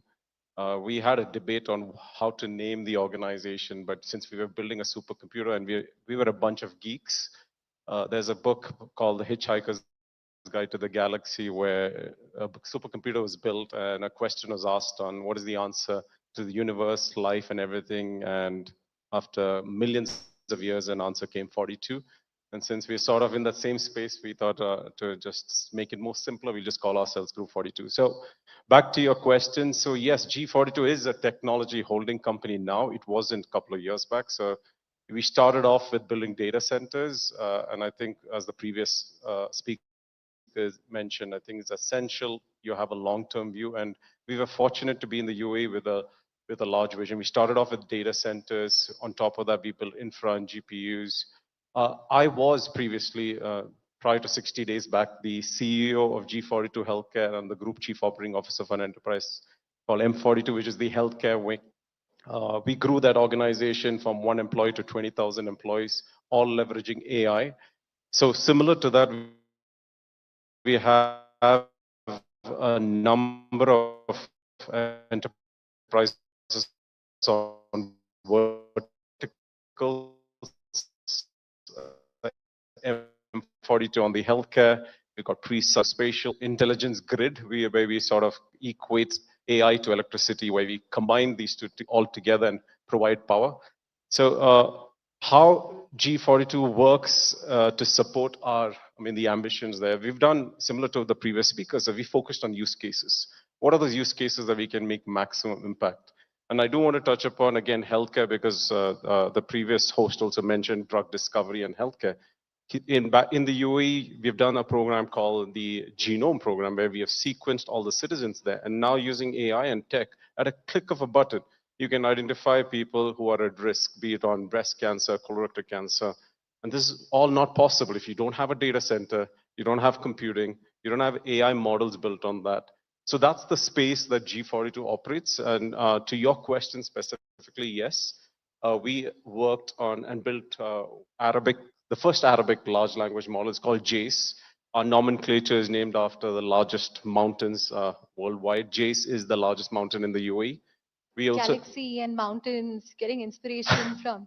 and following suit, when the leadership of the UAE visited India, there was a MOU that was signed between the Ministry of Investment in the UAE and also with the Ministry of Electronics and IT, where G42 was nominated as the partner to execute three main missions with India in partnership with local entities. One was on building digital infrastructure, built AI models, and also on supercomputing. We announced another mountain peak called Nanda, which was the Hindi large language bilingual model. It's now open source and it's available on Hugging Face. So that's in a nutshell what G42 does. Happy to take any more questions around that. Just to follow up on that, you Yep. mentioned the MOU, and I think it was a very expansive plan that you set out, right? From data centers in India to helping with a Hindi LLM. As far as execution is concerned, where is G42 in India today? What other plans do you have? So yeah, the MOU was expansive, focused predominantly on building data centers, supercomputers, AI models. We have an execution arm now in India. Manu, he was supposed to join us on stage. He's the CEO of G42 India, and their mission is to take the solutions that we have there in India, in the UAE, and deploy it here in India. So absolutely, we are ready, and the plan is in motion, and you should be hear more updates on that soon. Right. What do you make of where India is currently as far as AI is concerned? We have some very prominent AI investors here from Axel, Peak, Lightspeed, Premji Invest. But in terms of the groundswell that you see here, where do you see the action happening? Is it foundational layer? You have companies like Sarvam and Kritrim, or are you seeing more happening at the use case level? I think it's on both cases. Now, India offers something that I might be biased considering my background. The quality of engineering talent, the entrepreneurial spirit, or the sort of digital canvas, and the ability to scale software. That's what India has, and I think India will. I'm pretty confident to sort of ride the AI wave. And what G42 wants to do is what we've done since 2018 is a playbook of deployment all the way on data centers to infra to GPUs to commercial AI solutions from different verticals of healthcare all the way to fintech. How do we partner with companies in India and find the right use cases that can create maximum impact? And that's the mission what G42 is focused on. Do you have an investment outlay when it comes to India that you will invest, say, X amount in a year or 2 years or 3 years? So as part of Inception, I don't, but G42 has partnered with another sovereign fund who is an investor in G40. It's called Mubadala, and they formed an investment arm called MGX.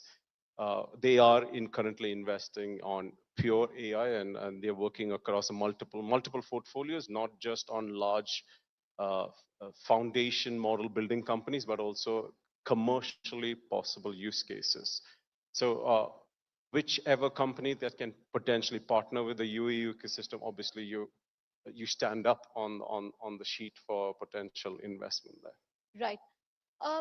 You know, in terms of the applications that you're seeing, you mentioned, healthcare, drug discovery, it was discussed. Sure. But where else do you see scope, for a market like India? So immediately, I would say on the current use cases, some of the Inception solutions that we are currently working on, we are industry agnostic. Inception is the new entity within the G42 universe, focused pure on AI native solutions. I was asked to move from the healthcare space to build this from scratch.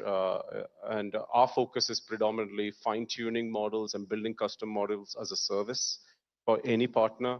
We have an AI platform, and I think the initial speaker, along with the, I think it was at Intel, where they talked about an agentic AI platform. We have an AI platform that can be deployed right now on multiple corporate use cases. So I would sort of change the question on what's short term, mid term, and long term. Short term, I think everyone is using AI for productivity improvement, Yeah. cost optimization, efficiency improvement. We have current solutions deployed at multiple corporates in the UAE. It could be on just a procurement navigator of just ensuring you can find cost optimization across the procurement cycle. We have an investment AI piece where all the way from deal sourcing to sort of come up and agnostically not vote emotionally to a particular deal and come up with conclusion Oh, I whether think this this is a should worry analysts working in VC firms. no, I think it's just sort of validating, and our portfolio has always re-emphasized AI is not. I don't think it's all about replacing jobs, but augmenting this decision-making process. So that's the space now. Inception is currently playing on a corporate AI piece, whether it be for procurement, investment. We've got a board navigator piece, which is now currently deployed in our board meetings. So that's an immediate decision-making process. But second, I think focused into the niche data centers. I think we just announced a partnership with AIQ on deploying something called an energy AI piece, where we are working with the largest oil company in Abu Dhabi to understand their seismic data sets and coming up and with upstream, downstream use cases. So that's where the role, I think, huge impact where AI can play immediately itself. Right. We had different points of view in the previous two sessions, right? You had the former minister Rajiv Chandrasekhar advocating that we should have a use case based approach, which is what the government of India is also doing. But you also had Hemant Taneja of General Catalyst saying that we must also invest in the infra, in AI infra, and semiconductors and so on, because otherwise India will lose out. Is there a middle path? Can we do both? Or is it not an either or situation? What do you make of it? I think it should be a hybrid approach based on the decision makers. Now, if it were me, I think I would follow the approach that I believe infrastructure is the key to the next digital economy. If you don't do it now, you would always be doing catch up and will be dependent on another country to provide you that sort of service.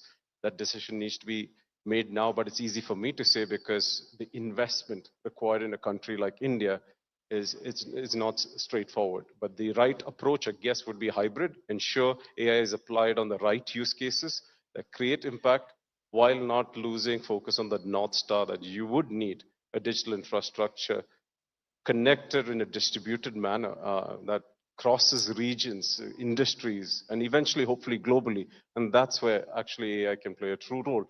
If it's connected globally, and especially with the size of India, I mean, the cost of inference and training would come down immediately, and you would have immediate commercial use cases there. But what role should the government play here? Because you have the UAE government's blessing, you have huge money from Mubadala, and this requires a lot of investments. So and India, I think, has an overall outlay of over 10,000 crore for its India mission, and it's split across different things. It's not just GPUs. There's a training angle to it. There's a skilling angle to it. What role should the government play? I think the government should play an enabling role. The UAE, I can talk about on behalf of the UAE government. Back in 2017, or was it 2018? I'm not sure.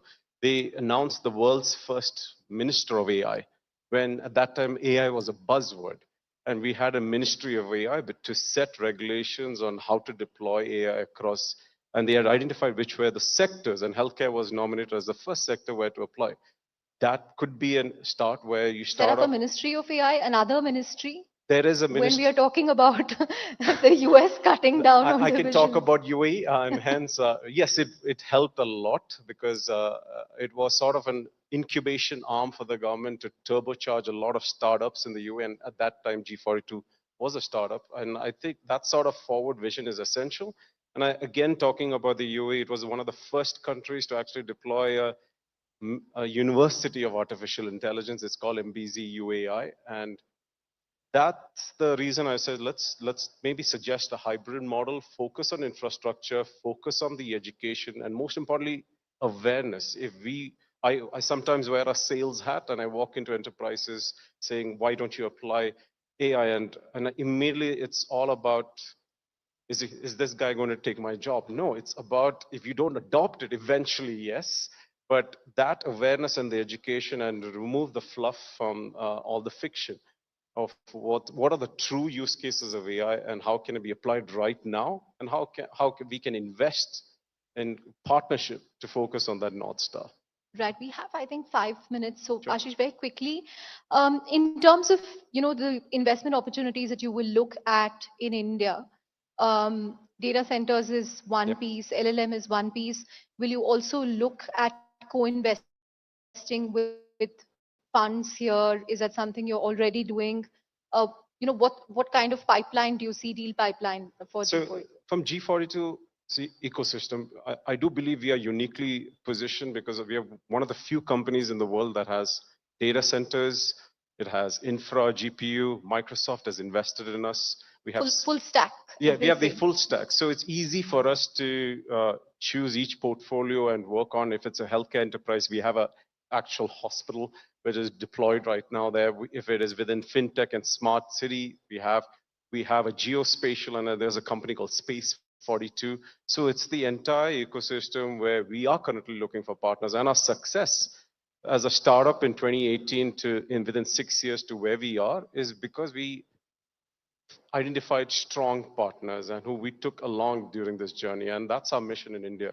How do we find that partner who can not only turbocharge our growth, but also eventually it's mutually beneficial here. Right. Apart from founders, investors, technologists, we also have students in the room. What would your advice be to a 21-year-old today, 20-year-old today, who's grappling with all these changes on a daily basis, weekly basis? That's a tough question. Now, I would say be adaptable. I think that's essential in this time and universe. Don't be an expert in one field, but be adaptable to pivot, because technology is changing by the second. Every day we see something new coming out. The ability to adapt. When I was a student, I can say I was not. I was just as they saw, the previous speaker had mentioned, jugaad. There was a lot of jugaads. There was a lot of mugging happening. But I think the essential part is just adapt. And in this time and world where you can actually, literally plagiarize stuff and push it across, focus on what you want to be and ensure that you can adapt to learning different languages and making ensuring that is applied to actual use cases that creates impact. Thank you very much, and a huge round of applause. Thank you so much again for flying in all the way this morning for our event.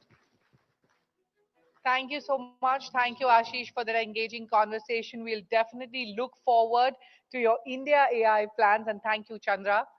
Time now for our next session. Silicon Valley is investing in artificial intelligence, and so is the UAE. But where are venture capitalists in India putting their money in? Let's find out from India's top VCs. Setting the stage for discussion is Tushar Goenka from Moneycontrol. And ladies and gentlemen, please put your hands together for our panelists. Joining him on the stage are Shailesh Lakhani, Managing Director, Peak 15 Partners. Ladies and gentlemen, a huge round of applause. Hemant Mohapatra, Partner, Lightspeed India. Prayank Swaroop, the partner at Axel. Manjot Pava, Head of Early Stage Technology Investments, Premji Invest. Tushar, over to you.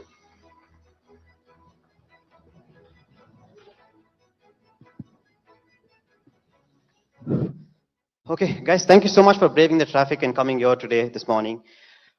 This is truly a power-packed panel. I mean, every founder here wants to either pitch to you or stay away from you guys. So I'm fortunate enough to be sitting with you. Perfect. I want to kick open this, panel and asking each of you. First, I want to get a sense of what the AI ecosystem is right now and how hot it is in India. So Priyanka, I'll start with you, please, from Excel. Just talk to me about how many applications do you get in a day or in a week, however you want to, whatever time frame you want to do on AI, and how many do you filter out? What's the filter rate like? Just give me a sense of that, please. Okay. First of all, thank you for having me here, and congratulations for Moneycontrol on 10 crore plus viewers. Thank right? you. Yeah, I mean, we launched. A short data point: we launched Axel Atoms like 2 months back. We've got now over 1,100 applications for the program. So just tells you the number of startups, and it's a good view of the market as to how many startups are doing what in different spaces. I think in terms of selection, I think that's a much harder question to answer.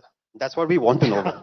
I think to give you some sense, we'll end up with probably 4 or 5 companies in the whole program itself. But from Axel perspective, we do a lot more than just Axel Atoms, right? So I think we have already invested in the last 2 months in maybe 5-6 AI startups as well. So yeah, I mean, that's a good, every other week we're investing in an AI company. Perfect. So 1,100 applications, 4 to 5 investments. Yeah. Hemant, you please from Lightspeed. Yeah, we focus quite a lot on seed and Series A. In any given year, maybe we would see about 500 companies in enterprise and about the same, maybe a little bit more on the consumer side.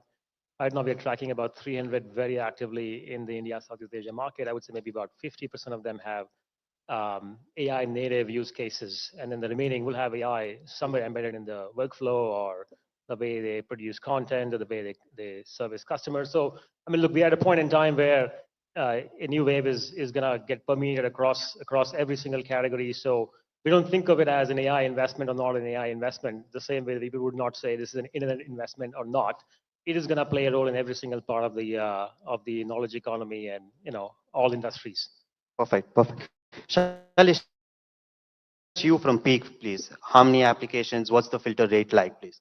Yeah, we have our search program, and we get lots of applications. I don't remember the exact number. It's not that meaningful. A ballpark, but it's in the thousands for sure. Mm-hmm. I think that though, with respect to AI, there's still not enough going on in India. It's great that you guys are organizing this event and trying to bring this more to the forefront. But there's so many potential use cases, as Hemant just described, that it should be impacting many more things than it is. And I don't think that enough people are sort of leveraging its potential or trying and playing with it as much as they should. Perfect. Manjut, I'll come to you. Priyank said 1,100, Hemant said 500, Shailesh said in the thousands. And Premji has a beautiful portfolio, right? Poolside, Galileo, Canva, all of it. You tell me, how is it happening? How much is it? Do you see enough? Do you also not see enough action? How is it happening? Continuing on that thread of a different lens, we also invest in the US, we invest in India, and we go all the way from Series A to pre-IPO. So my perspective on the number of startups, I think we're finally seeing a lot of activity. It's again going back to Shailesh's point, maybe not enough. In the US, it's a flood. It's a flood where you see nothing but AI. I can even say maybe we're going through the 3rd generation of AI startups in the US, whereas in India, I think the 1st generation is yet to sort of settle in. The indicators are there. Even if you look at the YC applications, again, I don't have specific numbers on hand, but the number of AI startups coming from India, again, exploded massively. But the number that actually make it through are small. So this is a good sort of nutshell view of what's happening. I think, we're finally seeing founders trying to start companies, but when they'll actually be able to compete at a global scale, that remains to be seen. Okay, perfect. The other day, I actually heard someone say that, I'm building with AI is the new Tu Janta Hai Mera Baap Kaun Hai. So, but we still have a lot to do. Manjut, stay with me here, please, and just tell me, talk to me about the top 3 metrics that you, kind of evaluate when you get an AI pitch that makes the cut and reaches you, please. I'll come over to you later. I think that's a very nuanced question. a very nuanced answer to that question. It really, really depends. If you're building an LLM from scratch, for sure, the research capabilities of the team matter a lot. what kind of companies and projects they've done. Those kind of things matter a lot. If you're building an application, let's say building a vertical application in healthcare, your experience selling to that target segment matters a lot, your understanding of the problem statement. So it really varies. If you're building consumer, your consumer knows matters a lot. It's less about the technology specifically, but more about the application. So I don't think there's one answer to the metrics or threshold. Perfect. Shailesh, would you have any specific metrics? I mean, the one metric we look at for every type of business, whether you're selling sneakers or personal care goods or you're selling software, is retention. All right. Is how much do customers who've used your product come back and like it? I think that is something that is super important, that you can, if that is good, usually the lifetime value of a customer is enough, and you can spend money to acquire customers, but the customer should fundamentally like the product. Perfect. Retention is a more overarching theme across businesses. So nothing specific for AI? Again, AI is an enabling technology. It will help businesses to do new things that they probably couldn't do before. And it will still have the same characteristics of any sort of business. It will need to get customers. It will need for those customers to like what they do. The customers need to come back. So don't look at it very differently. Okay, perfect. Priyank, I'll come to you, please. Would you have any metrics, specific metrics that you track? I don't think there's a metric, but there's a framework for me, or some standing out. Like one is definitely innovation, right? So a lot of companies today, if they have to compete in the AI world, they need to have a differentiated tech. It could be algorithms, it could be, I mean, just to give you an example, like we are looking at companies which are working on graph transformers, merging two different technology patterns together, intersection of robotics and AI. So these are interdisciplinary systems. So the team needs to have interdisciplinary systems. I don't think pure software by itself is going to change industry. So you need to have different sciences come together. So that's what excites me a lot. And I think second is data. Right? So, I mean, what kind of proprietary data the company has access to, be it through customers, be it through some models they are using. I think those are the things which I try to look for. What is the edge? What's the moat for the company? And typically these two tend to be the moats, like the team and the data. Perfect. And Hemant, you? I mean, look, I'll push back on the question. I think this goes back to Manjot's earlier point. Like in the US, we are seeing people building third generation companies, and here we are sitting at first generation. I think we need to zoom out and think about the big picture a lot more often across the venture industry and the founder that are building into this wave. It's almost like somebody has discovered oil and people are building engines, and we're asking how many spokes does your wheel have? Like, who cares? What is important is you're building a car, right? So when we think about these new opportunities, we do really care about what is it that you are building today that was just impossible to build a year ago. So we are seeing companies that are reducing 10-step processes to 0-step processes. All right. 10 hours to 10 seconds, not 1 hour, but 10 seconds. That's the bar right now. So I would really encourage founders to not focus on 1 or 2 metrics that have been given, because every VC who's making investments here knows that you give me a number for revenue and you tell the founders that, hey, 1 million and come back, they will build a 1 million business and come back to you, but you still may not make an investment because, well, it's a single customer company. Who cares about 1 million? It may churn out tomorrow. So again, a single metric is not important. What is important is, do you have the vision? Do you have the capability? And are you really solving a core problem using AI in interesting ways that allows you to build a company that was just not possible, because that's the only wedge you have today as a new startup. So that's what I think we should be talking more about. Perfect. I want to extend that point. I mean, Manjot did shed light on the US ecosystem. In India, there's always this debate about LLMs versus applications, right? We had Hemant Taneja from General Catalyst earlier. He said in the long term, India should have their own its own LLMs, right? From semiconductors to applications. What's your view, please, Hemant? So we do see global markets. We are investors in Servam in India. We invest in Mistral in Europe. We invest in Anthropic, XAI, Stability in the US. I mean, look, right now the world is being dominated by two laws. One is the law of teraflops per watt, and the other one is a law which is called the scaling laws. In India, if you sort of unpack these two laws, there is a bunch of work that is happening in the data center ecosystem, in the chip ecosystem, that I think is interesting. And there's a relationship between these two laws. The scaling laws are about algorithm improvements, data, and compute. All right. India has the talent to build new ASICs for AI. 25% of Intel sits out of India, 25% of AMD sits out of India. So I think India does have the talent to build the next ASIC. But it is not going to be easy. It is going to be capital intensive. It will require not just design talent, but marketing, business, positioning talent, manufacturing, and packaging talent. So I think it's a tough ask, but we have the talent to do it. And we are in the talent business, so we are looking for companies there. Data, I would say, it's much more interesting for us. Who do you think has the largest audio data in the world? It's T-Series. The next Suno of the world should be coming out of India. Who do you think has the largest call center data in the world for customer complaints, both textual and audio? It's India. Who do you think has the largest video corpus in the world? That's Bollywood.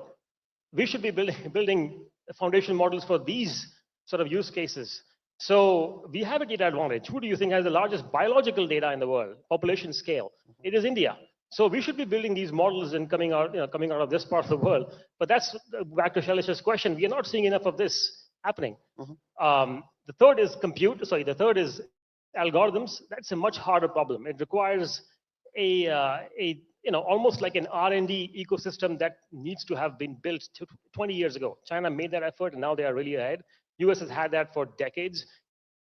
India is just picking up there. So I don't really think that we have the talent today existing in the market. We can pull it from other markets to build a new foundation model. Okay. So my advice to founders is play the wars you are capable of winning today. All right. If you are amazing at raising billions of dollars, go raise that money and build a new foundation model. But if you're not, that's a big boys game. All right. Solid advice there from Hemant. Shailesh, I'll come to you. What's your view on the LLMs versus applications, please? Building on what Hemant said, there are so many new things possible today with AI in applications. For most founders, that seems like the most straightforward place to start. And even the global race for models may only be won by hyperscalers who have large free cash flow machines and other businesses that let them invest. Like if scaling laws are truly holding and you need a $100 billion cluster, that just may not be available in the private markets for a smaller or for a startup company. And applications, there's just so many ideas from grading vegetables or to processing an insurance claim faster or to being able to analyze a pattern in a company's data. There's just a zillion problems to solve. And we should have way more people trying to do those things today. All right. Manjot, you've backed a lot of application companies. That's why I'm asking you. Premji. Yeah, I mean, as I said, building on what Hemant again said, definitely there's a lot of places where eventually, hopefully, we'll have many more outcomes coming out of India. But the most obvious thing to start with is by far applications. In fact, there was an explosion of infrastructure startups. So, I agree with the picks and shovels theory, but there are too many picks and shovels, and barely any applicants to be using those picks and shovels. So I think the next generation of companies that I'm really excited about is by far just the application layer. There are a lot of revenue pools and a lot of efficiencies that can be gained with just the sensible application of AI, where it completely alters the delivery of the software, where it completely maybe even complements it with services, which again is a very, very, very strong, strength that we have. So I think we should, learn how to also leverage some of the strengths that we do have and continue building out things that are, easily sort of winnable in the short term as well. Perfect. Priyank, you, Axel is team LLM or team applications, please? See, I actually reject the whole premise of using LLMs versus applications simply because I think if you're trying to fight like Hemant said, right, LLM what is already done in a way, right? So we are all talking about AI today. I think OpenAI formed 7 years back. So what is it happening today, which people are discovering the truth right now, which will happen which should be in 4-7 years later is the search. Is all of us what we try to do. And I think finding the new, like for example, LLMs, the transformer model itself is changing. Now you have graph transformers, vision transformers. People have said the transformer model itself is old now, so you have something new which is supposed to come up. So at least the way I think about this is folks who are finding what is going to happen 7 years from now and trying to invest in that is what I would try to find, whether it be LLMs, apps, or actually, I think it's completely new technology, and that's what we're searching for. Otherwise, we are just playing second fiddle to Silicon Valley all the time. Understood. Perfect. And Priyank, I'm going to put you on the spot and ask you if, if I were to draw comparisons between the Indian ecosystem and the US or the Europe for that instance, what are the sweet spots? What are the gaps, especially with AI startups here? Would you have a view on that, please? I think just adoption of AI by customers is just very low. Today, let's say if you take consumer, for example, like how many of us actually have taken a ChatGPT subscription in India, $20 per month, we won't, right? But it is highly useful. Like how many of us use Perplexity? Yes, it is popular tool, but in India, it might not be as popular. Similarly, in businesses side, we are all building for apps, investing for applications, but our businesses don't use AI applications. Typically, what I think that's the biggest gap. The user feedback for improving solutions exists more in the Western world than in India. So a typical Indian founder has to just quickly build the product and get feedback from the US. That's my view. I find a lot more Indian founders sitting in the US, building for US market, and then coming to India. All right. They might not even come to India So at they can all. fine tune the model by then. I mean, just building better applications, right? Okay. So, and I think that's a big difference. Right. Hemant, would you have similar views? Yes, I mean, look, globally we are seeing like a very bimodal nature of the category. On the extreme left are companies. On the extreme left are the big categories, the ASICs, the data centers, energy. That's what we see, and I think there is a lot of clarity that those are going to be very big categories, and they attract a lot of dollars, but they're also going to become more commodity. And what wins in commodity is not product differentiation; it's more about price. And then you can, if you raise a lot of capital, you can price it down. And those are the winners that we are starting to see a lot. On the extreme right is the consulting firms, the PricewaterhouseCoopers, the Accenture. Accenture apparently has $1.5 billion in AI revenue alone. Those are two very clear dimensions in this bimodal nature of the category. Everything in the middle is a toss-up. Anybody who says that they know how that's going to play out is basically fooling themselves, I think. But these are interesting places where startups can actually play. So we are looking at, across the world, we are looking at foundational model companies that I talked about. We're looking at middleware. I think middleware, personally, for me, has been the hardest category to figure out because the foundation models may absorb that layer, can build into it, and they are themselves not very static in the way they evolve.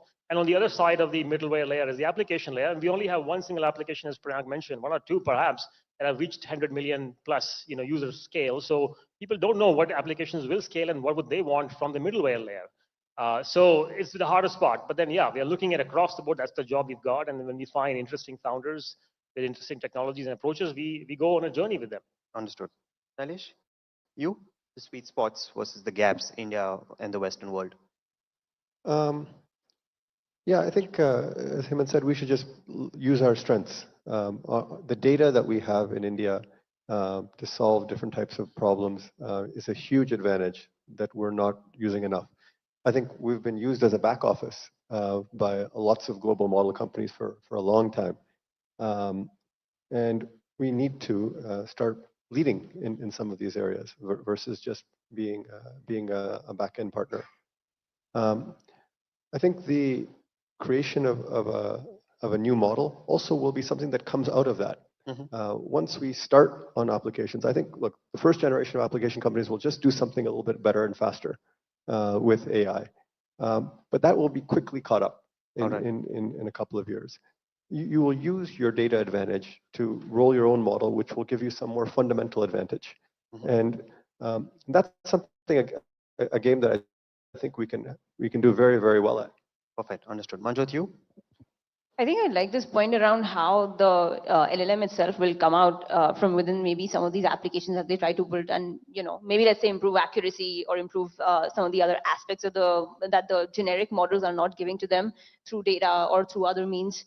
So I think the gap between the India and US, going back to my earlier point of just leveraging strengths, I think the fact that we have services is a strength. The fact that now finally people are realizing maybe the way to make software even more sticky is by complementing it with services, and that services model that we do have. Secondly, the fact that services themselves can, really sort of fundamentally change in nature and not be closer to the efficiencies of a software product with the transformational powers of just an AI model, AI solution.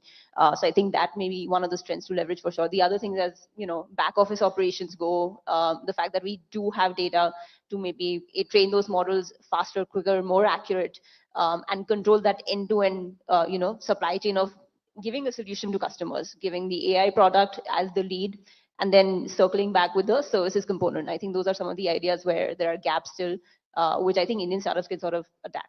Understood. Even our earlier session said, I think Hemant from General Catalyst said that, they're buying out call centers and automating a lot of the work. So that, perfect. My last question. Well, I mean, I'm most excited about is the intersection of robotics and AI, to be honest. And I think it's a very 5-6 months ago, a small aha moment. I think I kept it said it many times.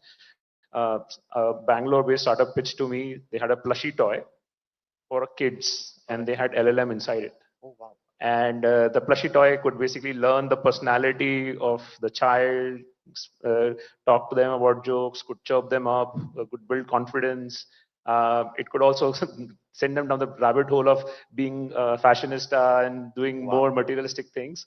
So for me, it was like a double-edged sword. It was very interesting use case. It started with an interesting note, then I got scared for a bit. It was so all technology has both sides, right? But it was like, wow, like if this companion, AI companion is with a person all the time, right? And we talk about mental health, building confidence in kids, like having a tutor at hand all the time. And I particularly liked it because it did not have a screen and it could just talk, right?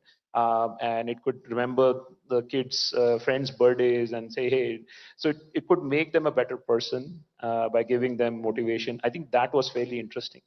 Now, whether that is VC investable or not, I don't know. But it gives you some sense of, I was like, that is pretty exciting because day to day, the biggest change AI can bring is in a human being, right? All the application stuff we talk about is great, it's efficiencies. But can humanity itself alter because we have all these companions? It's like awesome. So super interesting anecdote. Hemant, you? Yeah, I mean, look, I kind of plus one of Priyank's. We all have our favorite apps, and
a camera inside and a speakerphone in their ears, and they use by blind people to navigate their environment. Why? Because AI is now at a point where real-time compute can happen using your camera, inputs to look at the environment around you, and it allows blind people to walk around without a stake, and it can go to a doorstep and know where the bell is, and it'll tell you in your ear, go 5 feet left and then 5 inches down. They can press a bell, they can enter the room, and they can navigate. That is only possible today because AI is at a point where it can actually do real-time compute at the inference, at the edge. I mean, that's amazing. Whether it'll be a company or not, we don't know. But that's what I guess my nudge to the group here is that, look, if you're a founder, dream big. Don't do incremental stuff. And I think investors need to also not invest with their tail between their legs. When they find a founder who is compelling and is going after a big vision, and we believe that they can go execute, we should go and make investments and dream along with them. Super interesting anecdotes. Shailesh, do you have any?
Aspect.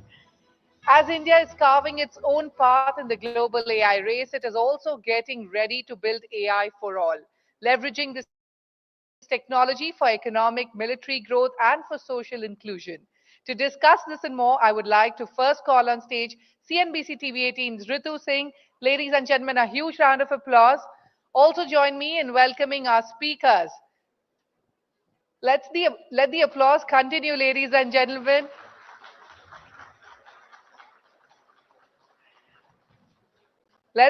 Let's welcome our speaker, Samir Furkan, Director and Head Customer and Partner Engineering, Intel India. We've got Subram Natarajan, Director Customer Engineering, Google Cloud, and Anup Balakrishnan, Head AI Product Management, Big Basket. With that, Ritu, it's over to you. Thank you, Shruti.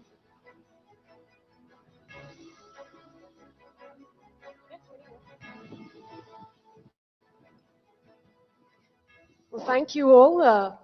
We're talking about bringing the best-in-class AI to every last citizen of India. I know the people in this room probably want AI to solve the problem of traffic. People in Bombay probably want to solve for the problem for infrastructure. People in Delhi probably that of pollution. But the idea is to solve for 1.4 billion people in this country. And Somer, if I could kick things off with you about how we can ensure that the AI being built in India is relevant for every last person, irrespective of where they are in Kashmir or in Kanyakumari, in a big city, no matter what language they speak, what location they're at. How do we ensure it is inclusive? I think we need to great start to the discussion and follow on from the previous one. I think if you look at it as 1.4 billion people, India is a country with multiple dialects, multiple languages. So making sure that we have data sets and intelligent data available for each of those local languages, I think is a key one to work with it. The second thing that we will talk about is it has to be indigenous. I mean, the problems that we deal with today, like a traffic conversation or ordering something, is very different from the US. So you need Indic models that rely on the local data, and that probably will make it more pervasive from a broader citizenship perspective. Last but not the least, I think skilling is important. Doesn't matter how easy you make it, how far it goes. end of the day, at different levels of skills, getting the citizens to understand how easily they can use the intelligence out of AI, that is what is going to make it pervasive for the citizens of the country.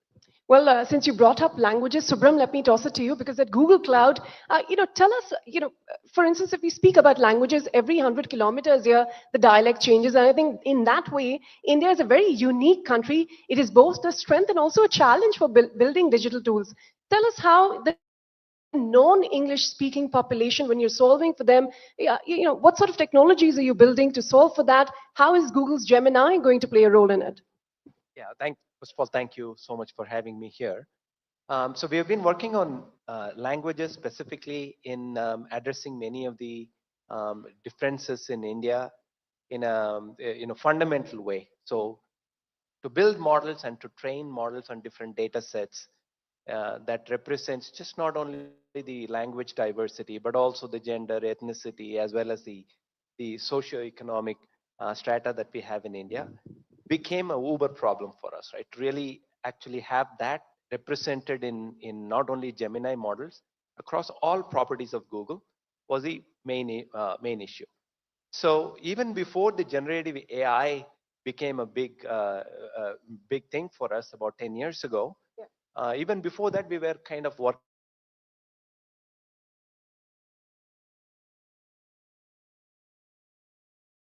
on developing your point on inclusivity. This is how you target the next billion people. Then came Gen AI, where there is a notion of how, as you were mentioning about the inclusivity brought about by data sets. That's precisely what we did. Because Google is a very consumer-facing set of applications, there are 9 different products of Google that touches more than 1 billion people each. Yeah. And that kind of gives you an idea of how easy for us to get the necessary data.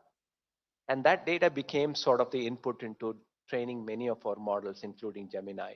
So today, when we talk about Hindi or English or Hinglish or mixing multiple languages with emotions and stuff like that, out of the box, the accuracy levels are just mind-boggling. The moment you start training them further to your domain or to your own respective enterprise data, the accuracy levels improves dramatically. And that's how when we talk about agents that we released some time ago, which are like the customer service agents for the call center or data agents, etc.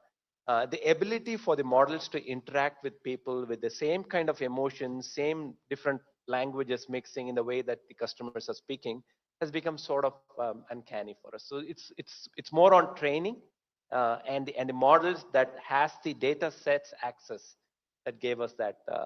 So would you say India's diversity, especially linguistic, is more of a challenge or an opportunity at this point? Great opportunity. You solve for India, you solve for the world. Well, it is a large market and the most populous one at that to solve for. But Anup, let me quickly bring you in because at Big Basket, you're serving millions of customers, not just here in Bengaluru. I know many of them here, but to large parts of India in tier 2 and tier 3 cities.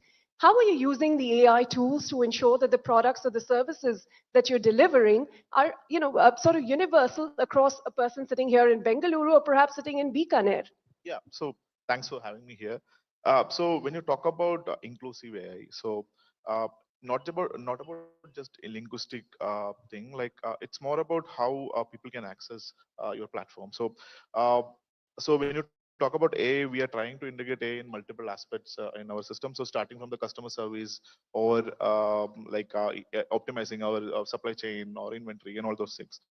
So one specific thing like which I would like to speak about impact for India, which we tried long before this AI hype, is that we tried building self-checkout stores for specifically for India. So if you look about self-checkout stores, the most of the tech out there in the market is quite expensive. You need multiple hardwares in the store which will track the human and the object, and then you do the checkout. So instead, we tried a similar frugal model where we build a simple self-checkout system that works on computer vision and which we train products on it. So we have trained around 10,000 FMCG SKUs and around 250 fruits and vegetables. So a typical store where customers can walk in and do their checkout by themselves. But the whole product we approach in a way of more Indian, like we took the inspiration from an ATM machine, how a checkout counter, the interface and everything looks like an ATM machine, and the AI helped us to track the products what customer is purchasing, and the whole experience is seamless where we try to integrate this. This is way before what we're talking about the AI thing. So we have a lot of emphasis of using AI in multiple, and this kind of stores we're going to expand to smaller cities, tier 3, tier 4 cities, where customers can easily come in and purchase things by themselves. Yeah. So are you setting up these self-checkout stores in tier 3, tier 4 cities? I mean, do you plan on doing that? And Yeah. do you think people are open to or trusting of these kind of systems yet? No. If you look at our data, things are surprising. We feel that as a country like India, the element of trust is there is. We feel like there's some issue around it, but if you look at the data, it's not that the case. Like people are not here for steal everything. You will find some cases, but still self-checkout stuff will work in India for sure. But the thing is that it should be optimized for your ROA. Like you cannot invest a lot for that because that's where, like when you're talking about A for India, the ROA piece is quite important. Well, the element of trust is very important when we talk about AI. And as people that are building this technology, how do you build in safety and security features to ensure that that trust is not broken? Because it's difficult to regain that. Because even this day and age, when something like a UPI is so common. This morning, our Uber driver said that it's something he's not very comfortable using. He'd still have to go to an ATM to withdraw cash. It was surprising to hear that in Bangalore. So I'm sure it's not a one-off problem. How do you solve for that problem of trust, and how do you ensure privacy and security of data? So I think Intel being Intel, right? So I think the first thing we talk about in privacy and security, we try to build technologies within the platform, because the general rule of thumb is the closer it is to hardware, the better it is. So we build things like what is called software guarded extensions or trusted execution technology. Those are technologies we build in, and they're pervasive right from your hand, the PC device, right to the data center. But that's like level one, okay? I think as you talk about data or privacy, it's an individual level conversation. Yeah. To make that real, right, you have to move sure that the capabilities available are closer to the end user, to you or to me or to Anup for that matter, right, for anybody there. So what we really need to do is build this AI-centric capabilities closer and closer to a device. We as Intel right now believe it is a PC, which is why we're introducing some of the capabilities there. We call it an AI PC, but I'm sure at some time it may come to the phone, what have you, right?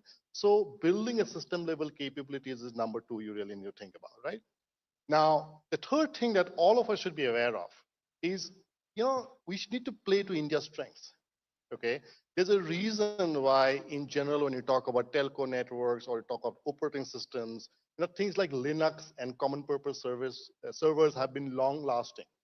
So I think as Intel, and I think in general, India has one of the largest contributors to open source ecosystem. So we should be embracing open, because that's what is citizen scale. You can't really work on citizen scale with closed systems. So being open, being contributing, leverage from one another. As I said, Linux is a great example of how a secure OS is, right? Number three. Last but not least, when you talk citizen scale, people say it's 1% error or 2% error. 1% is huge, right? What is our strength? Our strength are the people. We really need to bring up a human, in the loop when you do this flow. So it is very good learning for us, because we work also in the use cases. When you're working with some of the media houses, I will not take the names because I don't want to make it public as yet, but you talk to media houses when you went with that. And our previous panel talked about the amount of data sets that they have, right? Getting a human into the flow is not hard, and it still uses AI. But you can get up to 99 point, whatever 59 SLAs or 69 SLAs. Building that strength, I think, is an important piece. So capabilities, systems closer to the user, open source, and human in the loop. That, I think, is what's required for India to make sure we can really do citizen scale at a cost that's affordable. So, Brim, you wanted to add on? Yeah, I wanted to kind of add on. These are great points. There is a level of controls that we want to bring in on top of the hardware itself at the platform layer. Yeah. So if you think about privacy and security, they have been growing or evolving sort of symbiotically, as well as the LLMs themselves, GenAI. particularly because, when we talk about platforms, we talk about data encryption, access control, threat management, all of that very, very well. But the moment you go to generative AI, how do you make sure that the data that is used in these models are fairly safe, right? That is where the DLP comes in, redaction of personal data, and creating what we call as the data clean rooms, which allows people to use their data sets in a Gen AI context in a manner that PII data is completely avoided. And that is on one side in terms of the controls. And then on top of it, you got to have models that are explaining themselves how they made the decisions. This is where the explainability comes in, right? And transparency of what this is all about. Today, when you talk about well-behaved models, they come with a specification. We call it as model card. You might have heard about it, right? The model tells what this is supposed to be, what data it was trained on, what are the guardrails, and what is the limitations of it, etc. Allowing, if you are a developer or a consumer of that application, of that model, allows you to kind of selectively choose based on your security thresholds. So both security and privacy need to be taken, together, along with the platform the platform level controls that we have in place. You need to have the hardware as well. Well, security is one obviously very important aspect of it, but the other equally important is sustainability.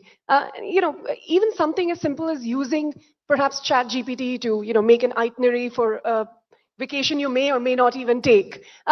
All these data centers that house these AI servers, they use gallons of water, they use rare minerals. There's a lot of electronic waste they produce. So, how do you approach that aspect of sustainability from the get-go, from the start of business, building your models? Well, there is a fair bit. This is a great point because with the level of changes that is happening at the hardware level, hardware layer, you could definitely see you break the power envelope at all levels easily, right? Level of compute demand is such. Since 2008, we have been carbon neutral. So in other words, we have been consuming as much electricity as we generate. And there are aspirations to get carbon zero within the next 10 years and so on.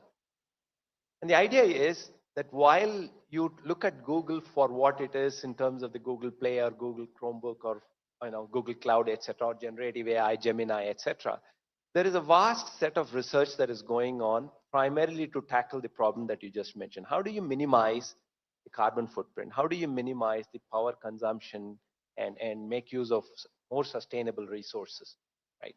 So today, if you are a consumer of Google Cloud, particularly in the generative AI, in the console itself, you have the capability to really assess how much energy you are consuming for your workload and optionally choose alternative hardware platforms with a little bit of compromise on either latency or performance, etc. So depending on your sustainability thresholds, you should be in a position to choose the right kind of platform, right? This is the starting point to even measure where you are, what you're consuming, etc. And then you start to get to how you can really bring back the sustainability.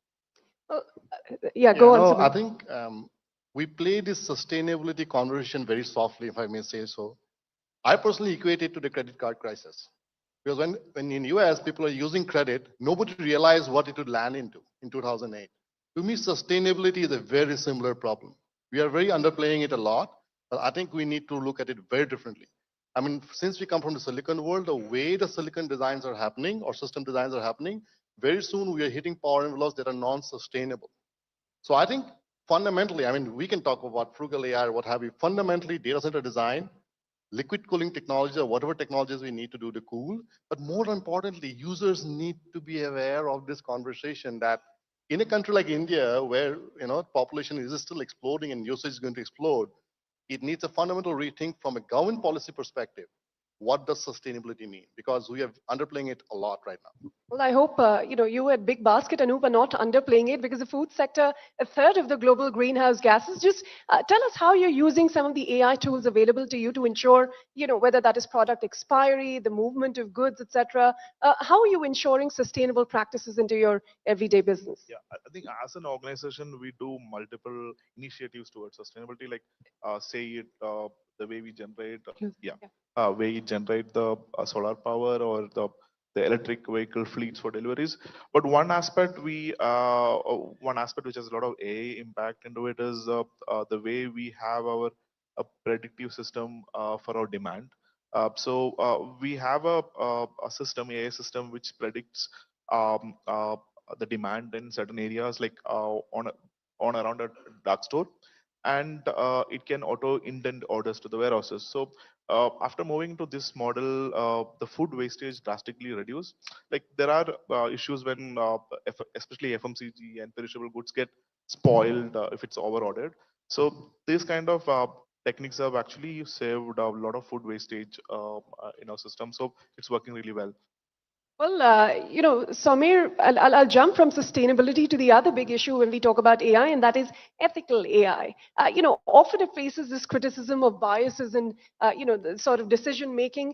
How do you go about, for the people in this room that are perhaps building on some of these models, how do you ensure that the data is trained for India, it is fair and it is reflective of our diversity?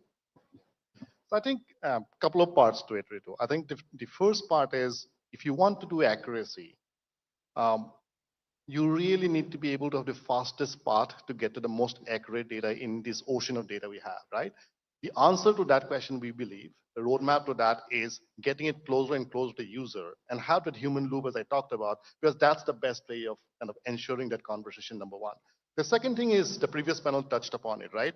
When you want to train models and you want to, get fairly accurate, you really want the models to have specialized data, so that you're really working with a data set that I think the Google team also talked about it, because as they call about a model card, because if you do that, you can't guarantee it, but you get closer and closer to a situation of saying, yes, it's fairly accurate to the extent that citizen scale is possible. So getting it closer to the user, getting the human loop, and talking about pre-trained, the pre-validated data at the starting point are probably some of the things that would help us get closer to what we are talking about here. Well, Subram, if you'd want to add to that, and also as we scale for a population as large as that we have in India, how do you solve for the problem of not just it being effective and inclusive, but also affordable at scale? Yeah, so I'll answer. I wanted to kind of add on to what was mentioned earlier. There is an element of how you remove or reduce bias by improving the accuracy, even after you really get to a point where the inferences are done. This is all grounding principles, right? So you can either ground the data on internet or you can ground it based on your enterprise data.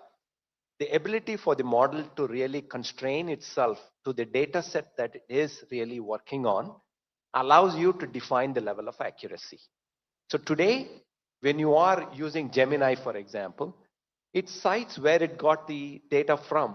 So there is no reason for you to really wonder, hey, is it hallucinating or is there a bias, etc. As long as the data sources are fairly accurate in nature, you can ground it based on your enterprise data.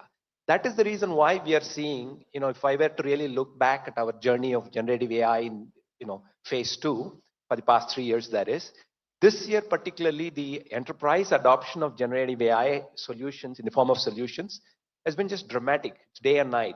And this is one of the main reasons. People are able to place much more trust. The answer to your second question is about the cost affordability and scalability. Yeah, the cost aspect of it, right? And it gets built in multiple levels. A part of that comes from platform providers, hardware platform providers like Intel, where you have affordable processors that is being created, etc. And the selective nature of how you can use the workload to write platform plays a big role. For example, training would require certain type of hardware. Inference would require a different type of hardware at a much lower cost. The ability for a platform such that of, say, Vertex AI in Google, which allows you to choose the right platform for the right task, is very critical in really achieving the right ROI. The second is about building the flexibility to choose the right models. Not all problems need to be solved by one big Gemini, one big cloud, etc. There are a lot of smaller models as well. Yeah. So the ability to build that flexibility is brought about by many of the software frameworks like JAX or XLA or PyTorch, TensorFlow. There is many of them that is open, which masks the heterogeneity that is there inherently in the system and provides a level of agnosticity, so to say, and gives that flexibility. That also drives tremendous amount of cost benefit. All right, since we have the last couple of minutes to just take a longer term view, Somer, if I could start with you. In the next 3 to 5 years, what would you like to see from a public point of view, from a policy point of view, and from the private companies to ensure AI truly emerges as this tool for empowerment for every last Indian? I think essentially we all talked about the importance of data, right? I think we need to be able to utilize the data that we have, and we talked about across the panels today, monetize the data, keep it private secure, so it makes it useful for the citizen scale that you're talking about. That's kind of one thing we have. The second thing we really need to be able to talk about is when you use data, I think Google, my Shubham touched upon it, right? You could have different models for different data sets. The reality of the conversation when you talk about cost is these models work with different impedances, okay? Where's the data engineering solution that would lie on top of it to make it, really a cost-effective solution? I'll give you a very specific example. We have been working with Bhashini, and we published this in the Honorable Prime Minister's speech was real-time translated in Malayalam for the broadcasting, right? It has a speech to text, a text to text, and a text to speech, 3 different models. Now, the question was not about whether these models work or not work. The question was about saying, how do you make a solution engineering to put this 3 together so that the end user, with everything doesn't need to lie on your accelerator. How do you make it to the end user so that they get a right outcome and correct, accurate translation? And you can extend this. Think about it. What is Bhashini useful for? One of the most use cases I'm very passionate about is, can I take it to the most remotest classroom for a student, a primary year student, to have not be impeded by language requirement but get the best education? To me, it means that you need to have a very small device, accessible remotely, real time, that somebody in IIT can be sending that message for. How does it work? You have to have a cost-effective platform, as he talks about. But talking about the use cases, talking about the platform, generating the right TCO, but focusing on monetizing and scaling for the data, I think are the elements that we as the government of India, and that's what policy should be about. Government should focus on, if I want to do citizen scale, what does it mean? Right? How can I take it to remote places? That's what I would request the government to have and all of us to think about. Well, on that note, Anup, last 30 seconds, your closing thoughts. No, I think it's all about everyone talking about large language model for everything. But in my opinion, for smaller tasks, we should focus on smaller models, which is much more cost effective. Like a country like India, like we focus on ROA. So if you focus on the combination of small models and then try to solve problems, it will be much more sustainable. All right. On that note, yes. The last 30 seconds, on public, private, as well as citizens. From public, it's about defining the right kind of policy guidelines, etc., promoting the SMB and the incubation as well as the innovation centers. From the private sector, focus more on security and privacy and making sure industry-specific applications. And from citizens, be lifelong learners. Well, I know the audience had some questions, but we'll leave that for an offline conversation later. Subram, Somer, and Anup, all 3 of you, thank you very much for candidly answering all of our questions here. Thank you. Thank you for your time. Thank you so much, Somer, Subram, and Anup. Let's hear it once more for our panelists. Thank you so much, Ritu. Now, we heard some incredible insights from our panelists. I hope you all found it as thought-provoking as I did. And if you did, please share your views and comments on social media using the hashtag Global AI Conclave. It's time to break for lunch. Please make the most of this opportunity, and we shall resume again in 45 minutes, which is sharp 2 p.m. because we have lots more action-packed sessions ahead. Picture abhi baki hai, as they say. Thank you so much.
or missing cancers and so on and so forth, which is obviously helpful. It also actually improve the productivity of the doctors, because it can be that simple assistant who will triage, figure out who among these 1,000 patients need, faster access and so on and so forth. So that way, it will help both the rural ecosystem and the, of course, the urban, very, very busy doctors, right? So that way, I feel, AI can actually bridge the healthcare divide that exists in India today. Well, And the that is last bit, yes. last bit is really, we talk about healthcare and so on. And again, I don't know how the healthcare specialists will react to this, but we know it's really not healthcare. It is really illness care or disease care right now.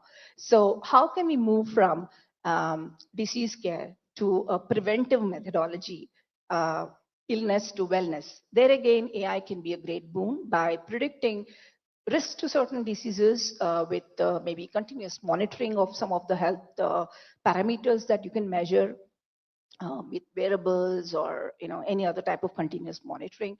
And also maybe even a weekly monitoring is good enough in some of the cases. So that is another powerful area where AI can be super helpful, because it can actually crunch a lot of data coming in from different modalities, different sources, and so on and so forth. And that's the other big area which is going to be revolutionized. Lots of food for thought there, and we'll get back to some of those issues that you raised. But Lena, let me quickly bring you into the conversation about what you've seen being the biggest impact of AI in the field that you specialize in neurological sciences. Absolutely. First of all, it's an honor to be here. So we do a thing called brain mapping and advanced brain mapping, and that is only possible because of the use of AI. Like Dr. Geeta said, right, like imaging has become a big thing, but even beyond imaging, video analysis is what we do of the brain to be able to look at connectivity patterns which enable you to understand psychiatric disorders, early diagnosis of dementia, as well as using it for neurosurgical cases to make it more safer. And I think it is these hard cases which till today did not really have much of clinical tools to help doctors. That is where I think AI has such a big role to play. And today, a lot of doctors use our products. They have shown confidence in our product, and they love it because it helps them get into the surgery room with a lot more confidence. So I think these niche areas are also some of the areas where AI can make a huge impact. Like Dr. Geeta was saying, there are some areas where AI is completely replacing doctors. Do you see that happening in brain surgeries and in this field that you're in, or is that even desirable? I would say that we actually add to the creativity of doctors. So a lot of doctors come to us, and when we talk to them, they're so tired of the fact that robotics, AI are touted as ways to replace them. But when we are giving them information about the brain, which they did not have access to before, they actually enjoy and get back to that medical challenge, which they used to love, the idea of being able to, as a detective, figure out what's going on with their patients. So I think we enhance their creativity. Yeah. Dr. Balal, if you'd like to add to that, and also your experience of using AI at Manipal hospitals. You've used it across a variety of functions, whether that is nurse rostering, whether that is discharge summaries. How has been the experience using this, and what kind of efficiencies has it brought in for the hospital? Thank you for asking me. I wanted to actually take your permission to answer some of the things that you asked. Please feel free, no permissions needed. You have a mic. I do believe AI, I'm a great proponent of AI, but I do believe that AI with a human touch is needed. I mean, there is a very elegant study recently where they looked at some 50 doctors and they gave them some 7 cases, real cases, to be diagnosed. And they divided them into 3 groups, one which didn't use AI at all, one that used AI, like ChatGPT, and one where only the ChatGPT was fed with the data. And they looked at the differential diagnosis. And what do you think the guesses would be? Who was the most accurate? ChatGPT. Oh, I was going to say otherwise. Next came ChatGPT with doctors, and last came doctors like me. You're not giving very comforting, views to some of the doctors or medical practitioners. But it's interesting. The question is, why did doctors using ChatGPT fare worse than ChatGPT alone. That's because our bias overcame the recommendations of ChatGPT, and we went down the wrong path. And this is a real study on real people, case sheets of real people, real patients. So I think we have to adapt to AI, but I still see a lot of patients who I tell them, if you come on a video consult, I'll talk to them. No, they say, I want to see you in person. I want to see you smile. I want to see you examine me. I want you to talk to me about my family. So that cannot be taken away from AI or any other technology that comes. So I think we have to amalgamate technology with the human angle, and that's when the world will go forward. So that's the scientific aspect of it. What about bringing efficiencies into your everyday functioning as a hospital? I think it would have, it certainly has brought in a lot of efficiency in getting patient appointments at the pharmacy. By the time the patient walks out of my pharmacy, the prescription would have gone to the pharmacy. It's ready. The next appointment, reminders to patients to come back for their tests like MRI or whatever tests we have ordered, streamlining of discharge summaries, admissions, so on, appointments, so on and so forth. I think what discharges would take about 4 to 8 hours in the good olden days. And I don't think you'll ever check into a hotel where they'll take 8 hours to discharge you or let you out of the hotel. But now it's been streamlined. Within an hour, we send most of the patients unless they have insurance problems. So a lot of efficiency has crept in. And I think with the augmentation of AI, I can do a lot more work as an individual than without that help. Of course, people in my age group have surround ourselves with a lot of youngsters who are tech savvy. So what we cannot do, they help us doing it. Well, I hope some of the audience are listening. We'll come back to you on that. But Dr. Geeta at Niramai, you're solving for the problem of early cancer detection. Using AI, so far, to what extent has it made these screenings more accessible to people, and not just in the metros that probably are over-serviced, but perhaps to the far-flung areas of India where the infrastructure is not as developed? Absolutely. Thanks for that question. At Niramai, we have developed a new method of detecting breast cancer. Those of you who are not aware, where we just measure the temperature variations on the chest using a thermal sensor, which looks like these cameras around, and we convert the temperature map to a cancer health report automatically using AI, and about 20 different AI algorithms work on it. So using this, of course, this can be used in hospitals, diagnostic centers as a breast cancer screening device. The best part is we don't even touch the person. There's complete safety because there's no X-ray radiation. It's just measuring temperature of the body, and it's extremely accurate, sensitive, I would say. It's able to pick up stage 0, stage 1 cancer as well. What are the accuracy levels? Yeah. Of, so we talk about sensitivity, specificity. We have more than 95% sensitivity and false positive rate of less than 10%, which is pretty top notch, especially when you consider AI-based analysis. And we've compared with mammography, ultrasound, and biopsy as a complementary sort of, reference test, and it's performing super well. Actually, I'm very proud of that. Having said that, in a hospital which cannot afford to have these big diagnostic machines, because we see big hospitals also having these hub and spoke kind of model, right? Smaller centers where people have to come in. This is access in an urban city scenario where you cannot have all the imaging equipment, and definitely, it's an affordable way. You can definitely screen people. Only people who are coming out as red or high scores, then they need to be sent. Now, when we take it to the rural areas, which is what you were mentioning, what we have done is we made this so simple, the reporting so simple, that it automatically gives a red, yellow, green, which even a health worker can understand. Instead of doing hand-based examination, or sometimes just mimicking, do you have a lump, and just bringing the people who seem to think they have a lump, which is very, very dangerous. So we are replacing that completely with a proper, accurately kind of proven method of screening. And we've been able to impact more than 2.5 lakh women so far, done several studies in the rural areas, and proven that we've been able to detect 3 times more cancer than their previous record of screening, same number of people. Especially in Punjab, we've done in all the districts. And even in Karnataka, we've done in Gulbarga district a large number of cases, etc. So definitely, I think we've been able to bring in high quality screening services at a very, very affordable manner. and rate being operated by low-skilled workers. I think that's very, very important to get to the scale, right? If you need doctors for even operating the machine or a highly skilled imaging technician, then it doesn't scale at all. And the most important part we addressed it, Niramai, is the privacy angle. Nobody wants to remove clothes in front of somebody else just to sort of get the test done. Trust me, unless there is a problem, they don't go to the hospital for that reason. So we have made it completely privacy aware, like a changing room. It's like a booth. The lady enters in it. Nobody is inside. The technician is also outside. She, of course, has to remove clothes, but there is only this device in front of it.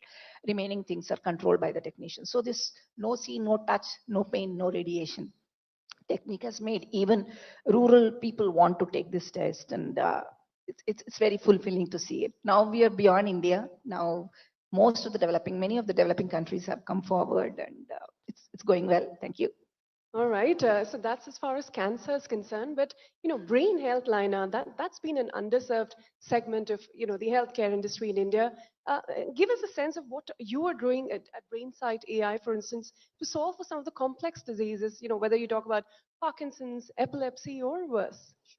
Absolutely. So let me start with saying that we are one of 2 worldwide companies doing the kind of advanced brain mapping that we do, which is called connectomic mapping for those who are interested. And now this has implications at different stages for disorders like Parkinson's, where it can help in motor rehabilitation. In epilepsy, there are research papers which say about how connectomics can be used to get to the epileptic foci in the brain, which allows surgeons to be able to with more confidence come to the point which needs to be removed. Basically, they use it for their disconnection surgeries. It was also used, in fact, my co-founder's PhD at NIMHANS was on how connectomic analysis could be used for psychiatric disorders, very serious psychiatric disorders like schizophrenia, bipolar, OCD, where you could use connectomics to figure out how to guide rehabilitation. So both neurostimulation, cognitive rehabilitation, these are all, and considering that this is such a huge problem, in fact, the burden of mental disorders to the global burden of disease is one of the highest. And there have never been many technologies which have helped here. And I think connectomics and AI-powered connectomics is one of those areas which can dramatically change how soon you come to a diagnosis and how you can help these patients who for years have never found a solution. Well, that's wonderful work you're doing. But quickly, just to put this thing into perspective, the success rate of these complex surgeries, to what extent is that improved with the aid of artificial intelligence? Absolutely. So I'll talk about the very specific thing that we help in. So after surgery, there is often functional loss in the patient. So different functions like language and sensory, etc., are lost. Now, what we are able to do is use the advanced brain mapping to come to a much more nuanced map of the brain, which allows the doctors to not only look at your traditional networks of the brain, but also cognitive networks. Like the fact that you're paying attention to me is because there is a network in the brain called the attention network. The fact that you're blocking out a lot of information that's out there is because there's a salience network in your brain which is actually doing that. So till today, these kind of networks were actually available only in research and in places like Harvard, Stanford, where you usually had a bunch of neuroscientists working with the doctors. In our case, what we've done is democratized all of that, because with AI, we are able to reduce the functional loss. So we are able to provide this information to the doctor. And as I said, they love the creativity. Now they can actually think about how to reduce attention loss for patient or salience loss, all of those, and they're able to take better decisions. Yeah. Well, kudos to all of you for doing that kind of work for us. But Dr. Balal, again, coming back to the kind of efficiency AI is bringing into healthcare, you operate a large chain of hospitals at Manipal. Just give us a sense of how you're implementing AI at scale across your various hospitals across the country, and you're able to deliver the same level of satisfaction and the similar kind of solutions, no matter the geographical location or the size of the hospital. I think that's a very important question, especially for our chain. Now, in the last 2 or 3 years, we have probably added another close to 30 hospitals to our chain. And these are hospitals in different parts of the country, different levels of sophistication, different culturally. So I think integration has been one of the biggest issues. And in general, we have an entire team dedicated to integrating the various systems. For instance, today, if I see a patient who's come from Calcutta, I can easily access their medical records. But if they came when it was not a part of the Manipal chain, then I would have had to rely on the patient giving me the records so that I don't order the same test or make it very redundant. So integration process is slow and sometimes painful, but that's something we are working on. We have an entire team doing that, and that makes life much simpler. In my opinion, it should not only be integration of a single hospital chain. I think it should be across the country for all hospital chains, because people can come from any care of setup, maybe the government setup, corporate sector, or anyone. So I think the patients need not suffer because we are not integrated. Well, since we've completely run out of time, Dr. Geeta, just closing comments from you as to what you think is the one breakthrough that you envision in the field of AI that will shape or really change the way we see healthcare in India today. My favorite one is ATM machine, hopefully in every house, but at least every street, where we can get a preventive view, non-invasive view of what's going wrong with your body. So you just walk in, it'll tell you where something is going wrong, so you can actually go. So focused on preventive, focused on wellness, focused on non-invasiveness of it. I think it's feasible, and we're already trying to work towards that. But there's so many ways of looking into the body without touching the body, without harming the body. I think these kind of kind of wavelengths, we say, right? These kind of waves can come in and can be analyzed with AI-based analysis, so that there is some quantitative information that can be taken out. So that I think is not too far away, and that will be wonderful to have at home if possible. All right. On that note, Laina, Dr. Balal, Dr. Geeta, thank you very much for your time here today. It was a pleasure speaking with all of you, and thank you all for being an attentive audience. Thank you so much. Once again, ladies and gentlemen, a huge round of applause for Dr. Balal, Geeta, and Laina for sharing how artificial intelligence is truly touching lives. Thank you so much, Ritu. But I still hope we have physical doctors to go to in the AI-first medical world. I would also request you to please stay on stage, Ritu, or come back on stage for the next session. Now, before we get on to our next session, a show of hands for all who have used ChatGPT as an assistant at the workplace.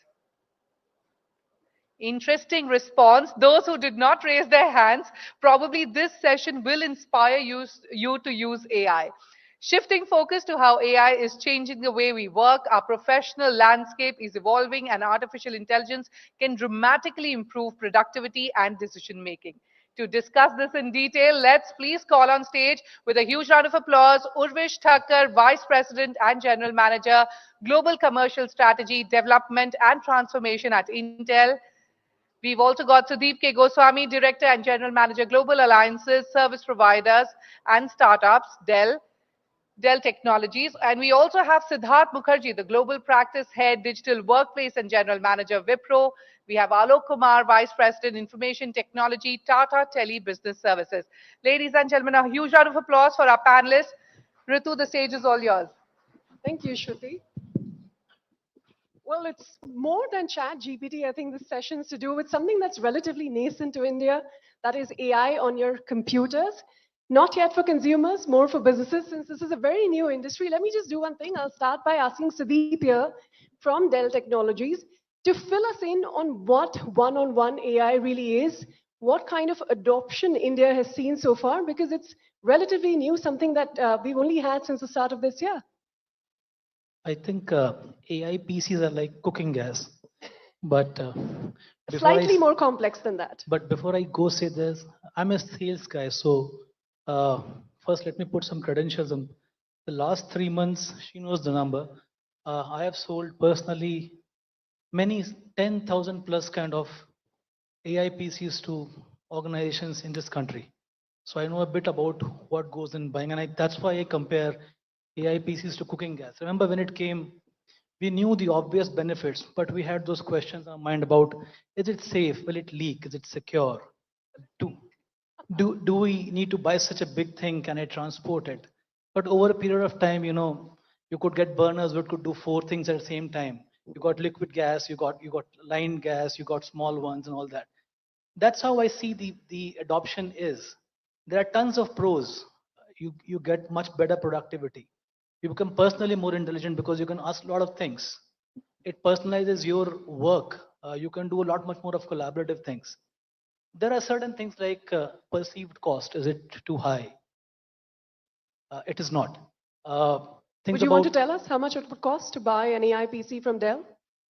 for you, we'll be doing a special price, but an AI PC doesn't cost anything much more than the normal PC today, if you know where to buy and what to buy. But it's not cost. Is it secure? That's a question people have. And will it lead to some kind of hallucinations? I use it at my work and something goes wrong. There are certain things which come up as inhibitions. And I believe for that, the best thing is to transition, to learn from it. Maybe do small pilots, train your people, integrate it with your systems, and go with it. That would be, I think, my answer to more and more people adopting AI PCs and feel the best out of it. Okay, let's get some more insights into this cooking gas that's just starting to cook in India. But Urvish, when I asked you earlier about the kind of work that Intel is doing on one-on-one AI, you said something about information to formation to creation. Just take us through what exactly that is and the size of the opportunity you really see globally and in India, the size of the market for this particular innovation. Yeah, totally. Well, first of all, thanks for having me. Good to be in Bangalore and India for sure. Look, I think 2024 has been a transformational year for us from a client AI perspective, and by extension, that's PC.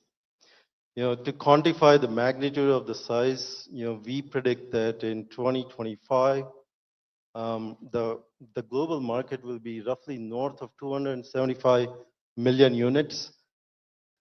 That is a big expansion to TAM in double digits. So here, adding on to our sales folks here, I'm a sales guy myself.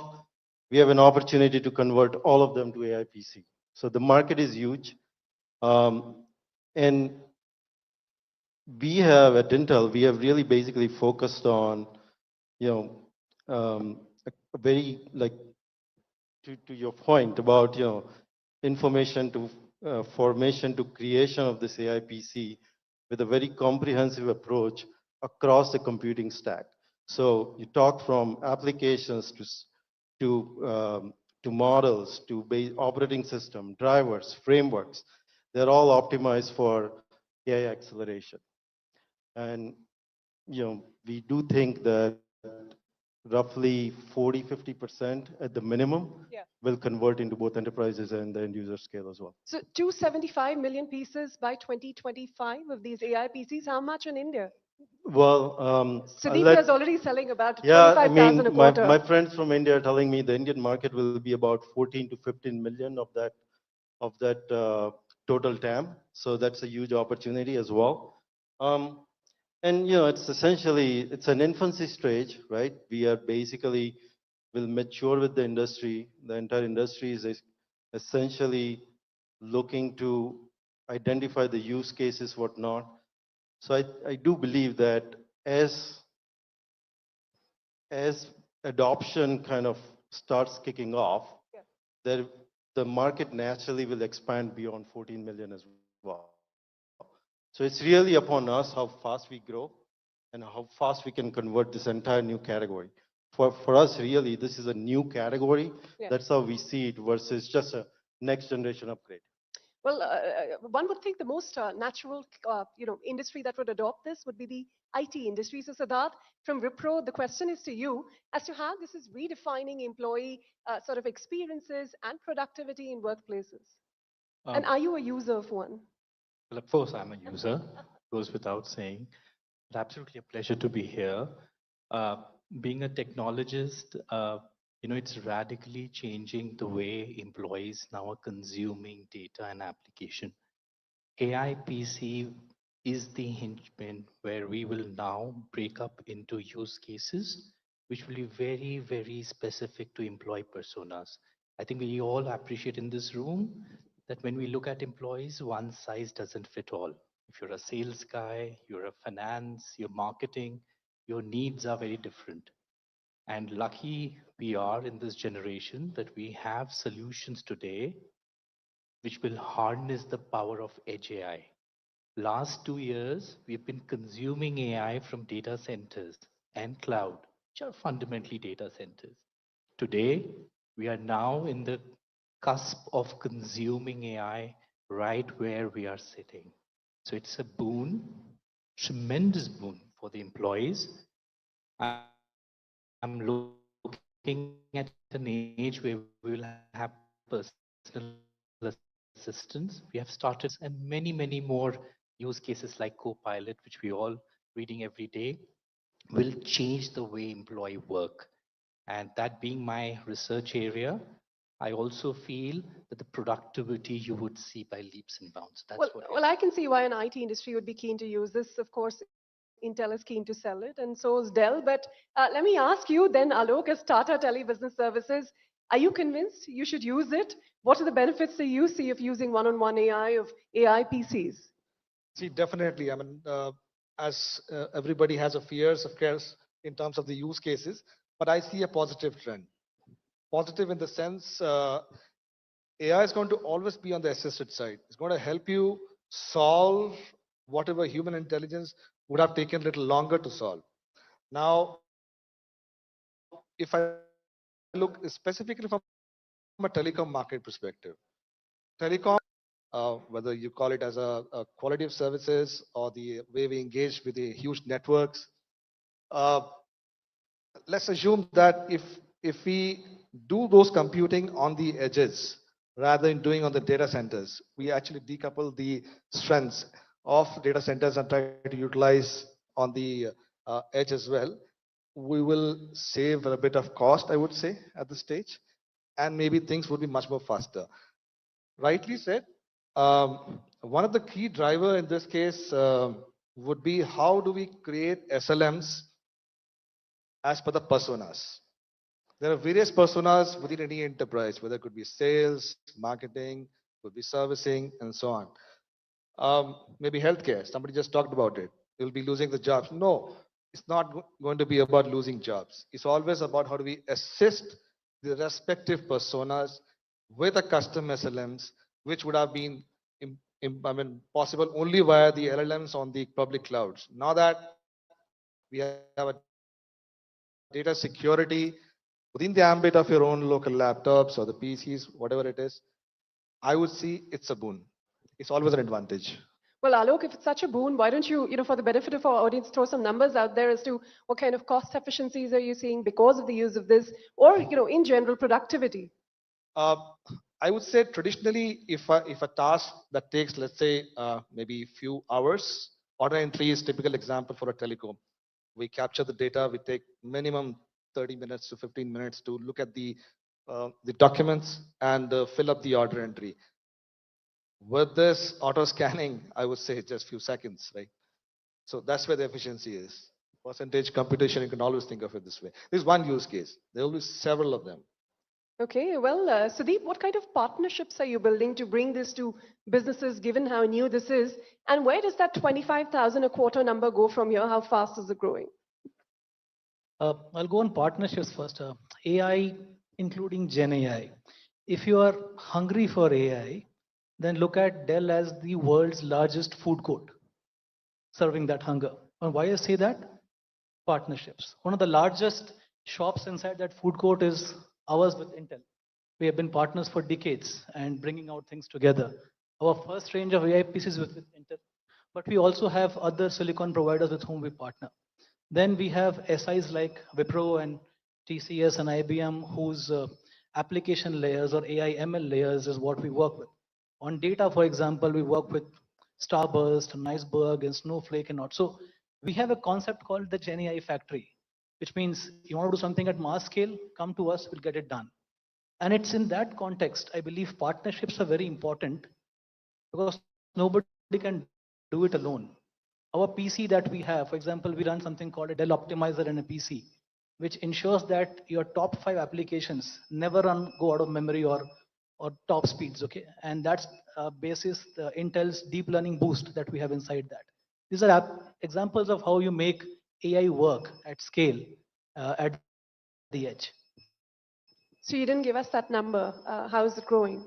Oh, absolutely. See, that number that I gave you was half the right number anyways. So I believe perhaps India's number roughly, if you look at the B2B space, is 8.5 or 8 million units a year that India buys. Okay.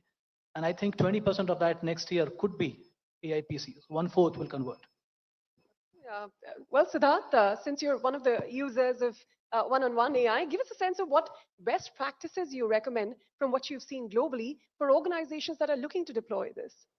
No, I think Fortune 500, including very large banks in India, uh, the very first step is the whole grounding mechanism. I mean, we can't deploy AI without grounding it in your enterprise, which fundamentally means that does the AI understand your lexicons? Do they understand your context? That this happened almost 6 months back, and many organizations are at different stages of adoption. We are in the stage now where we are now taking this AI model and creating specific use cases for personas. And I know you wanted some numbers on productivity. If you look at a very well implemented solution in large Fortune 500 organizations, a typical knowledge worker is saving almost 1 hour to 1.5 hour of work time every day. If you multiply it by 5 work days, literally he's getting close to 1 day free, 8 hours. That's massive. We are now heading into a space where I do believe very soon we don't have to respond to our tactical mails, because that was a huge consumption in any knowledge worker 8 hours life cycle. With the tonality, the contextuality of that persona, LLMs and SLMs, small language models, will become so efficient that they will now respond to your tactical mails, some of your tactical work, and thereby giving all employees chance to focus where it really matters. And that's where the value is. I believe it's a great complementer to all the employees. I'm sure we all are sitting here in respective field will create that value. And that's the phase we are in. We are in that phase that it will become much, much more relevant. And it was very heartening to listen to Satya yesterday when the Microsoft Ignite happened. And he's so focused, the whole keynote was in Copilot. I think when industry stalwarts are putting their brain and might on this solution, I think there's a very, very contextual and powerful solution which we are building for employees. Urvish, would you want to add on to that as to, what other kind of use cases you see for it? Yeah, so look, I think from a use case perspective, few that can come to mind, content creation. We've been talking with a lot of musicians and artists to basically that will help them create the content without actually going to the cloud. So give you a little bit more context of, in our our AI PC and sort of the processor in it. So, our ultra core processor is first in the industry with a CPU, GPU, and NPU all in one. So what does that mean? Particularly the NPU accelerators. Now you don't need to send your data to the cloud, which basically then leads to enhanced security that you can perform your large machine learning task right on your PC. That basically enhances the security, reduces the latency, right? The online, offline accessibility, thereby also basically helping more hyper personalization and experimentation, right?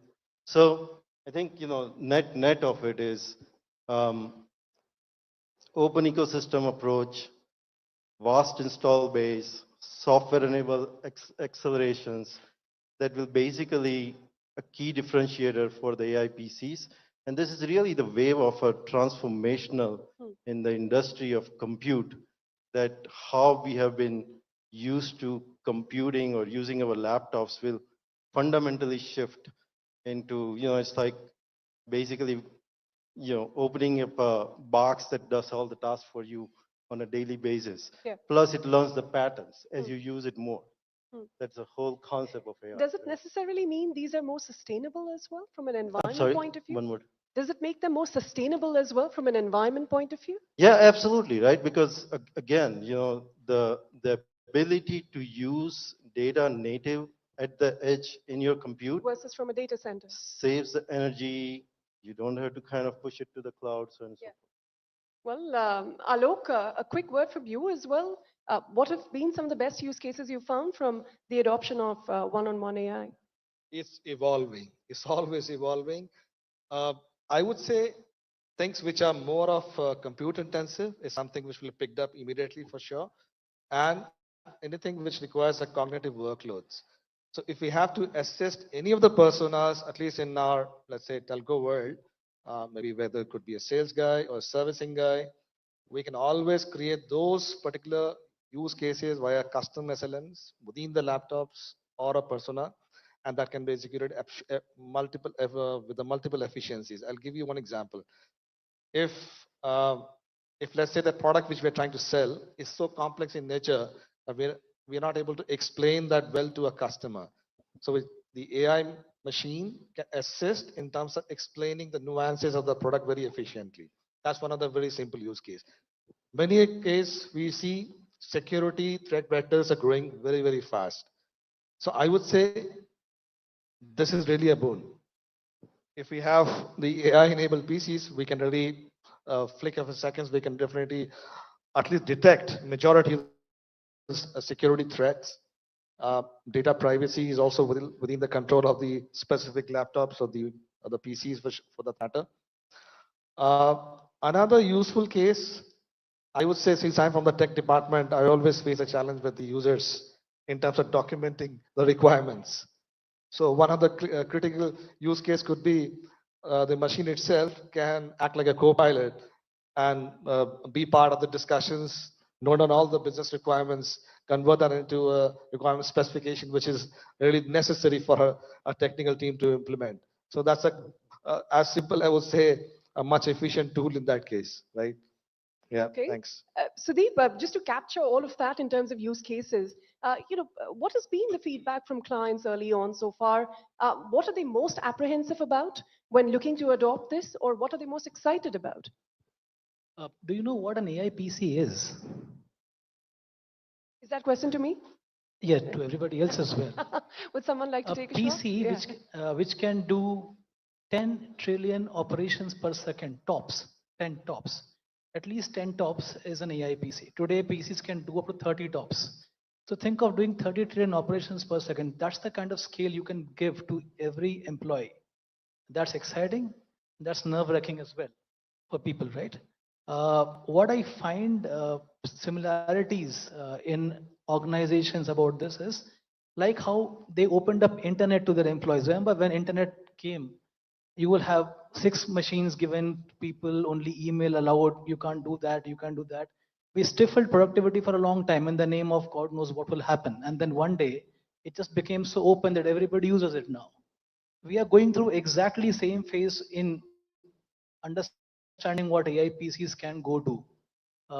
So my answer to your question, I think probably I lost your question in putting the perspective on it. If the client feedback in terms of what they're most apprehensive about when adopting this technology and what they're most excited about. What they're excited about is they see the drastic improvement in productivity. He spoke about perhaps getting 1 day free. Now you might not see 1 day, but I think half a day a week you definitely are able to optimize on people, which is like a good amount of time. It's like 15% of time that you're giving somebody to do something else.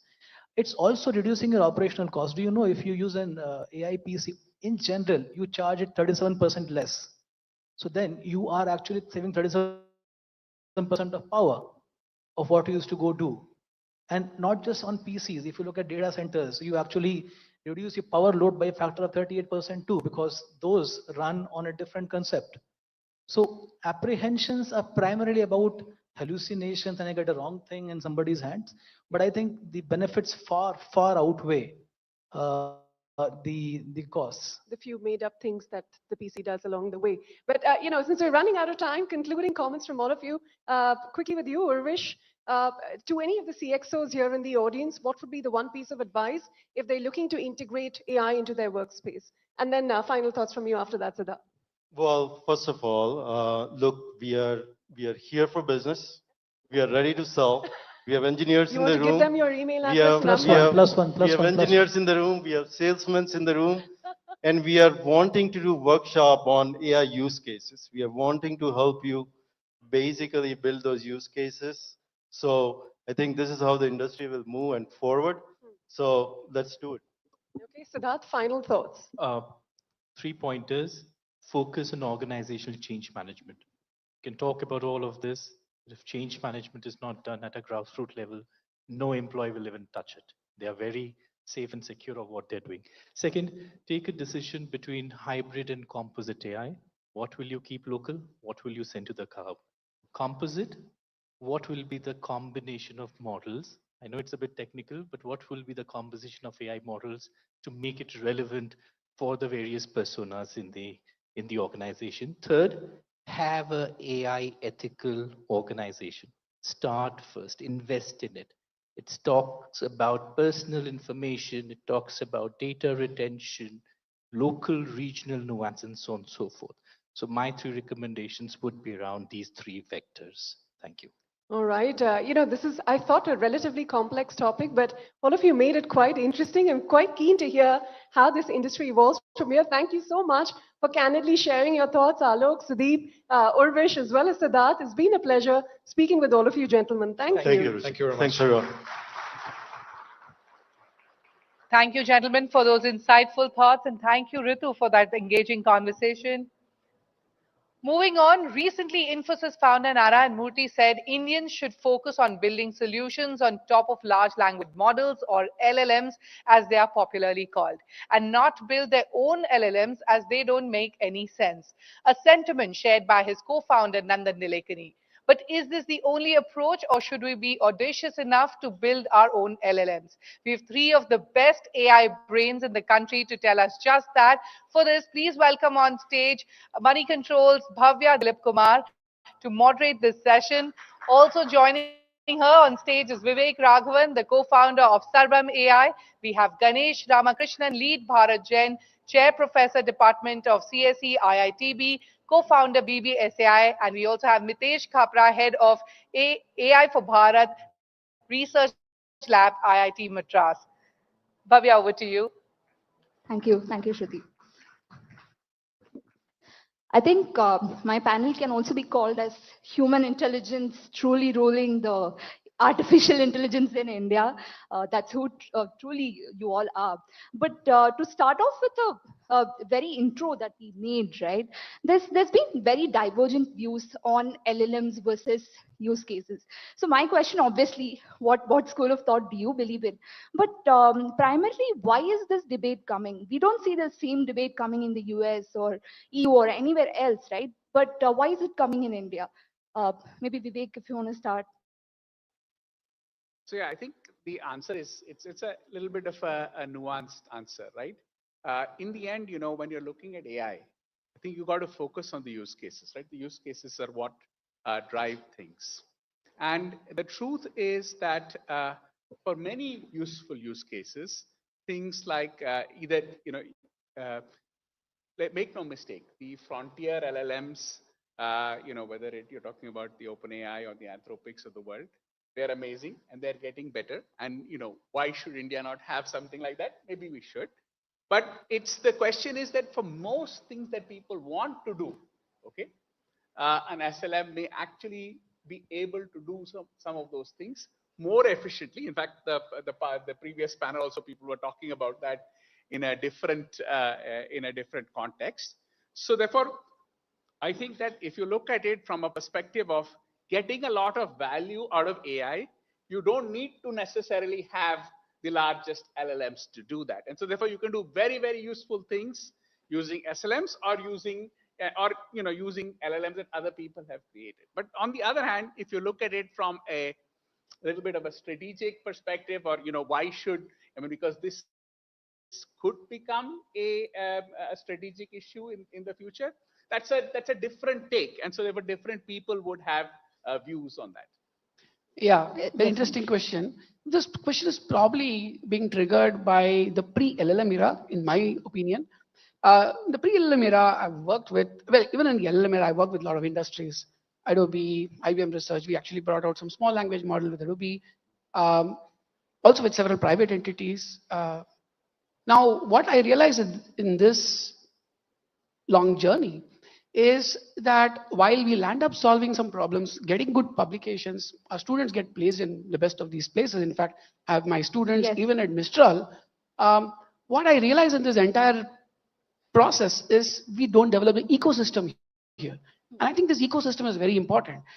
If data is the oil and if the LLM is the car and the compute infra is the highway, right? Now to create enough demand for the data and for the highways, you also need the cars. And you need to have the capability of manufacturing them. And that's what LLM manufacturing in India means. It's actually creating the ecosystem. And believe me, Bharat Jet is maybe 3 months old, and I'm happy that the Department of Science and Technology decided to fund it through a Section 8 route so that we have the best of academia and the best of delivery possible through the Section 8. We're actually paying quite well to hire the top of the notch graduates from our own institutions. This ecosystem requires us to have sovereignty technologically, right? So I think the resolution of this debate is when we realize that without our ecosystem, which fosters public-private partnership and which also creates a level playing field overall, otherwise it's just going to be the rich getting the richer. I mean, the recipes are never. I would like to qualify the use of the word IP. I think we should be IP generators, as Mr. S. Krishnan pointed out. But this IP also includes recipes. This IP also includes the ability to fine-tune even the small language models without catastrophic forgetting. How do we do that? How do we even build solutions if we don't have that ability in-house? And that also forays into data sovereignty. So if we don't have the technological sovereignty, you're going to basically have all the data be sent out to these models outside India, which are getting better and better. This is my take on it. Yes, Nitesh, you want to add? So I think, to the question, rather, why is this debate, right? I think one reason is that we have the advantage of hindsight now, right? We have seen what has happened in the English world. We understand what is the cost of developing these things. And after investing so much, where has the technology gone? What has it benefited and so on? I think that's why that question comes up, that what path do we want to stake? Because those paths are now available in hindsight. But my view would be on that, and sort of resonates with what the other two said, is that it has to be both, right? I mean, you have to you have to be grounded in use cases, right? But not just say that we'll not do anything beyond use cases, right? The use cases would just guide your development of elements. For example, once you start focusing on use cases, perhaps you might realize that in India, voice is what matters as opposed to text, right? And then maybe you'll decide that instead of building text LLMs, I would rather focus on audio LLMs or multimodal LLMs, right? So that's where both sort of need to go hand in hand. Focus on what you need and then build for that requirement, as opposed to just blindly building and then assuming that it'll somehow find use cases, right? Understood.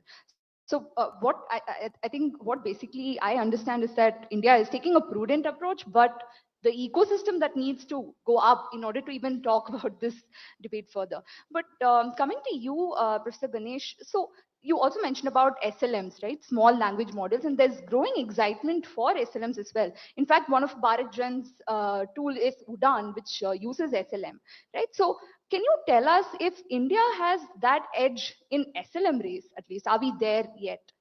I think, as has been pointed out several times, India is a use case capital for the world. So that really makes us a very ripe, fertile ground for SLMs. The advantage of SLMs is twofold. One is the quick turnaround time, and the other is human in the loop becomes a lot more possible. There has been a lot of angst about displacing radiologists. I happen to be the founding head of a Center for Digital Health at IIT Bombay, and I believe SLMs and language models in general are only going to get rid of quack work. Right? It's going to sharpen the saw, the intellectual saw, the human in the loop saw, right? So I think SLMs are great from both these perspectives. The other important point is, even to build effective SLMs, we need data efficiency and compute efficiency, right? Unfortunately, as I said, there's a great skew in the number of players in this entire area, and largely that's because the redundancy in data is actually being compensated by throwing compute at the models. I think some sanity has to prevail very soon. I was with Jan Likan, and we had a long discussion around the JPA, where he's trying to bring domain knowledge. If you want to predict the satellite orbit, right? I mean, you don't need zillions of images. You need 6 or 7 parameters. So better understanding of language is very important, especially for us at BharatJan. The mandate is Indian languages. I think there's a lot of lexical, syntactic, phonetic similarity across Indian languages that can actually bring sanity in the way SLMs are also built. So yes, SLMs for these 2 reasons are important, but we need to become IP generators, IP producers in this process, because we have very unique use cases, and those unique cases are also opportunities for IP generation.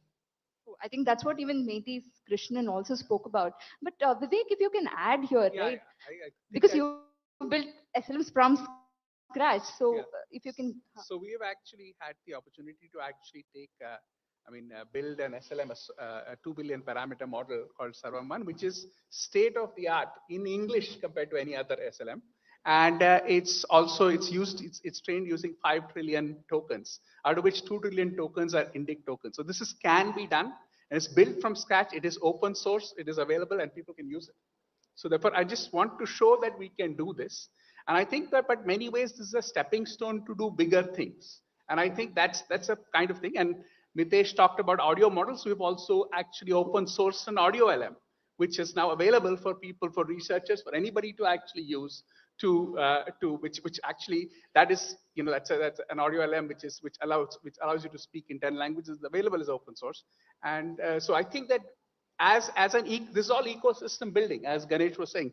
We have to build the ecosystem because we have to play in this game. I think India is too important a country to be far behind in some of these things. So, and I think that as somebody who has a startup here, but still we see that we are an ecosystem player, that we want to make sure that the entire ecosystem. And there are so many things that can be done with an SLM. I mean, just to give you an idea, Sarvam1 is about 6 to 7 times more efficient than any other kind of LLM because of it was built with an Indian tokenizer, right? Which actually allows Indian things to actually happen much more efficiently. So, but do you also see what Professor Ganesh spoke about, the challenge within the data layer, right? Like data sovereignty. Do you also see that as a challenge because you've built it from scratch? Did you face it yourself? Of course, the data didn't exist, right? I mean, and I think that, but it's interesting. So there are very clever things that you can do with synthetic data. And that's one of the big benefits that we have, which 2 years ago didn't exist, that allows us to create much more diverse data, that allows, and it's very clear that it's shown that actually compared to using data from the web and doing those kinds of things, this is actually giving you superior results because you are actually much more carefully curating the data that goes into the models. Very interesting. Mitesh, I would want you to come in here. So you also spoke about voice, right? And our topic is taking Indic LLMs to billions of people. And AI, for one of the main focus of AI for Bharat is also that. So, but is it able to bridge the urban-rural or even urban versus tier 3 gap here? Like, are we there yet in terms of voice-led AI? I don't think we are there yet, right? But there is every intention to get there. I think the best practices are being followed. What I see and what makes me happy is that even the fact that you're asking this question, that there's even enough awareness that needs to be done, right? It needs to be, AI should be accessible by all, irrespective of their language, irrespective of their accent, irrespective of their dialect, right? I think there's enough awareness in the ecosystem to do that, right? And of course, it will happen in stages, right? Of course, there'll be priority given to certain areas so that we can prove use cases, we can prove that this works, and then sort of keep going ahead, right? But no one is saying that it should be left out, or let's just focus on English, or let's just focus on the top 2-3 Indian languages by speaker population and so on, right? So efforts are being made in that direction. We ourselves have gone and collected data from, or at least are planning to finish this project by mid of next year, where we'll have data collected from 500 out of the 700 districts in the country. And this, of course, covers all the 22 scheduled languages. And since we are going to districts, naturally different accents show up, right? And naturally different demographics show up, right? So this is all a part of the sort of plan, right? And it's not just us, but I think everyone is aware of it, and everyone wants to work in that direction, and everyone understands the importance. So I'm very sort of bullish that it will organically go in that direction. Understood. But is there any interesting anecdotes that you want to share? Bhashini's Amitabh was here. He was talking about, he just did a live demo of how the phone call works, right? Instant translations and all that. So is there any interesting anecdote that inspires you to work on this voice-led? I mean, I don't know about the inspiration part, but interesting anecdotes, there are several, right? And I jokingly say that now I've become an expert in all the festivals and holidays across the country. Because whenever our team goes out for a data collection drive, we get to hear, hey, this week it cannot happen because it's a festival here and so on. And one of the places where we are doing our collection, and this is a real conversation, in July we were told, oh, in August there's Ganesh Chaturthi, so we cannot do it. Next month after that, the rains will be quite heavy here, so it won't happen. After that, of course, there's Dashera. And then there's Diwali. So I said, okay, let's just do it in the new year then. That's a good plan, right? So I was saying it jokingly, but the person said, okay, that's what will work here, right? So there are quite a few such incidents and anecdotes that I would love to share in more detail at some point.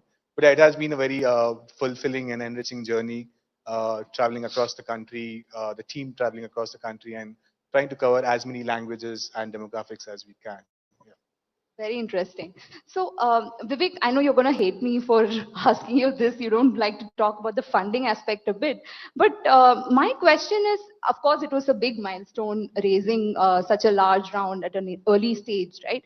But is it also creating a sense among, there are a lot of young entrepreneurs here who want to build LLMs in the Indic space, but is it creating a sense that only if you get huge amount of funding, you will be even able to enter this race?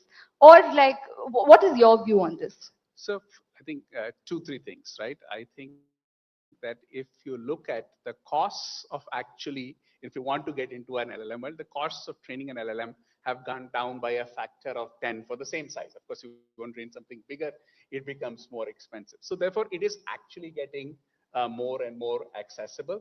And I think that as regards funding, I think that there is a lot of funding in the world. I think if you have an idea that you can convince people about, I don't think that that's an issue at all, right? I think that I think the question is when you're looking at it, who's the customer, what are you going to serve, and how is that going to work is really the thing that you need to look at. So I think that I want to encourage as many people, and I really hope more and more companies get funded to do things that are relevant to India, right? I think that's the intent, because if there are more, some of them will succeed, and that's really what we want. Right. So I think we've run out of time, but we have professors from IIT Madras and IIT Bombay. I can't be without asking this. Arvind of Perplexity is an alumnus of IIT Madras. But how do we make sure the next Arvind stays here in India, builds for India? Like, what role do institutions play here? If both of you can share your thoughts. Thanks for this excellent question. And that probably also builds upon what Vivek was talking about. We'll need to create mechanisms by which academia and industry work together. I mean, BharatGen is an example where we have a public-private partnership by design, where the academia is not at an arm's length from the Section 8 company. They work very closely. And that has honestly helped us retain several of our top students, right? That's point number one. We have the proof of the pudding is in the eating. We have experienced that. It's just 3 months old. And it's with them that we've been able to build our first 2 billion parameter model. I talked about it at the India Mobile Congress. But more importantly, when we work closely with such students, we also create alternatives. The other keyword I want to give is alternative. With the speech models, we are able to, for example, build models ranging from 35 million to 350 million. I think that creates a more level playing field. For people who need more fidelity, we have the high parameter models. A third point I want to bring in is when we work closely with academia, the recipes, unfortunately, there's a lot of black art here, right? Vivek, Mitesh, you would agree with me. There's too much black art out there. I think getting academia and this kind of a for-profit or even a revenue-generating entity to work closely together ensures sanity in the entire process. Even data, we are collecting data massively. What we have realized through the UDAN project and elsewhere is provenance is very important. I mean, provenance right from the way you generate Indian language data, even if you do high fidelity translation, can you make sure that the HOCR that is actually used to render the documents gives you alignment for OCR, and also the process of translation gives you parallel data. I think provenance is very key, whether it's speech data or text data. This all comes when we have academia working very closely. So if we create more such machinery, and that's why I keep talking about ecosystem, and India AI mission is actually a great example of that, where we can retain our talent and the talent gets to work even during the degree process with cutting edge research. And honestly, that's how we can also make affordable AI, right? With all due respect to Vivek, I still feel there's a lot we need to accomplish to democratize the use of AI. And in the number of bulbs that are on here, do we need all of them? We probably don't, right? And that's how data is. We're just throwing data. We actually built out this open source platform called decile.org, which uses a lot of submodularity, which is diminishing returns of data, brings human in the loop through data programming paradigm. This happened largely the pre-LLM era because we work closely with industry. In fact, I happen to be co-founding a company as well. And we built on open source, which we contributed back here. If we can keep doing that and make open source really open source, right? Recipes open, provenance open. I think the academia will get a lot more excited. The students will get excited and see opportunities. Right, Mitesh? Yeah, no, I agree with that. Right? I'm very convinced, right, that there's no lack of talent in this country. Right? And being at our vantage point as faculty in IITs, we see this on a daily basis. Right? I mean, we really interact with very smart, brilliant students who can do things which are meant to be done. I think what is important is for us to make sure that we create those pathways. I think one sort of a pet thing for me, and I hope it gets done at some point, is that in India, it's not just that people are not capable or is there not enough funding and all. There's also a lot of social pressure, right? I mean, that after you have finished BTech, you're at a certain age, where is the job? Now, can we have sort of institutional support to sort of encourage this? Like one idea could be, can you have an MTech in entrepreneurship, right? So after your BTech, you're there for 2 more years, right? You're not doing regular coursework, research, reading papers and all, but just building something. And that's sort of encapsulated in a degree. So you have the societal phase, okay, this is what I'm doing. I'm not just like whiling away my time. And also make sure that through that degree, you sort of get some funding and so on. And those structures are built so that more people can take this risk a bit more safely. I know it's a risk and safe in the same sentence, but yeah, I wish something like that happens, creating more structure, more pathways for the younger generation to contribute in this. Yeah, I'd just like to add one thing. I think we've hired some of the smartest young people in India, and hopefully the next Arvind is from. It's already here. Right. So let's end with one. I think Vivek is very good at it. Give us one prediction for 2025 within the AI world. What prediction that we should look at? Why don't we start from Sure. that side? Yeah, I would really watch out for advancements in voice tech, right? I would think that voice tech will become much more accessible, much more accurate, even for Indian languages. That's what I would bet on. Yeah. I would bet on the fact that we'll have a lot of data efficient, compute efficient learning based out of Indian languages, leveraging the commonality. And that actually creates a great exemplar for the global south. Right, Vivek? I think lots of things for people which they use the LLMs for will start using SLMs. Thank you. Thank you so much for that. We've come to the end of this session. I think if you all have questions, you can reach out to them off stage. But thank you so much, Vivek, Ganesh, and Mitesh. Thank you. Thank you so much, Vivek, Ganesh, and Mitesh. It is very rare to get all three of them together. And like Bhavya said, please make the most of their time off stage. Thank you so much, Bhavya, as well. We heard about Indic LLMs, but how are some of India's hottest fintech unicorns already using Gen AI? How will it change the future of engineering and product roles?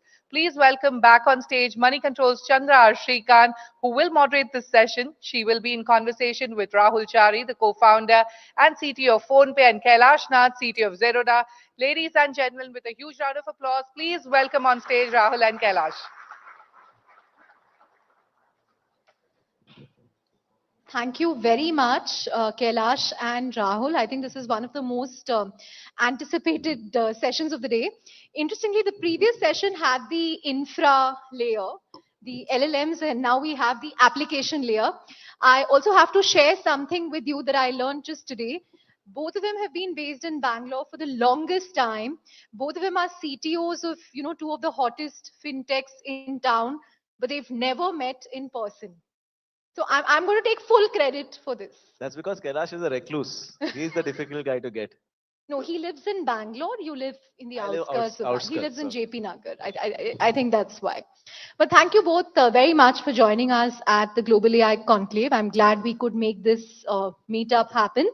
Um, Take us through how both of you are using or looking at Gen AI internally, externally. What kind of experiments are you doing? How are you using it within PhonePe and Zerodha? Rahul, Kailash.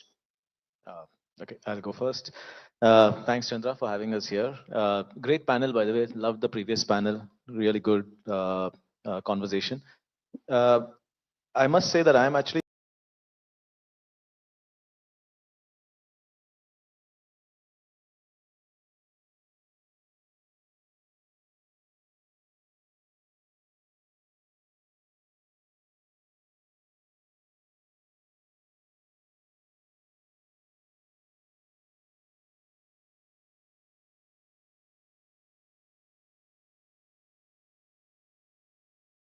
all of that, and we are going with the regulations. That's what's kind of held me back. So our use has primarily been one on evaluating the use within the company on a lot of the processes in the SDLC process itself. While we don't use it for code generation at all, that's a big no-no for us. We do see it whether in the SDLC process there are areas that we can actually leverage it more. In testing, obviously, we are trying to actually leverage it much more.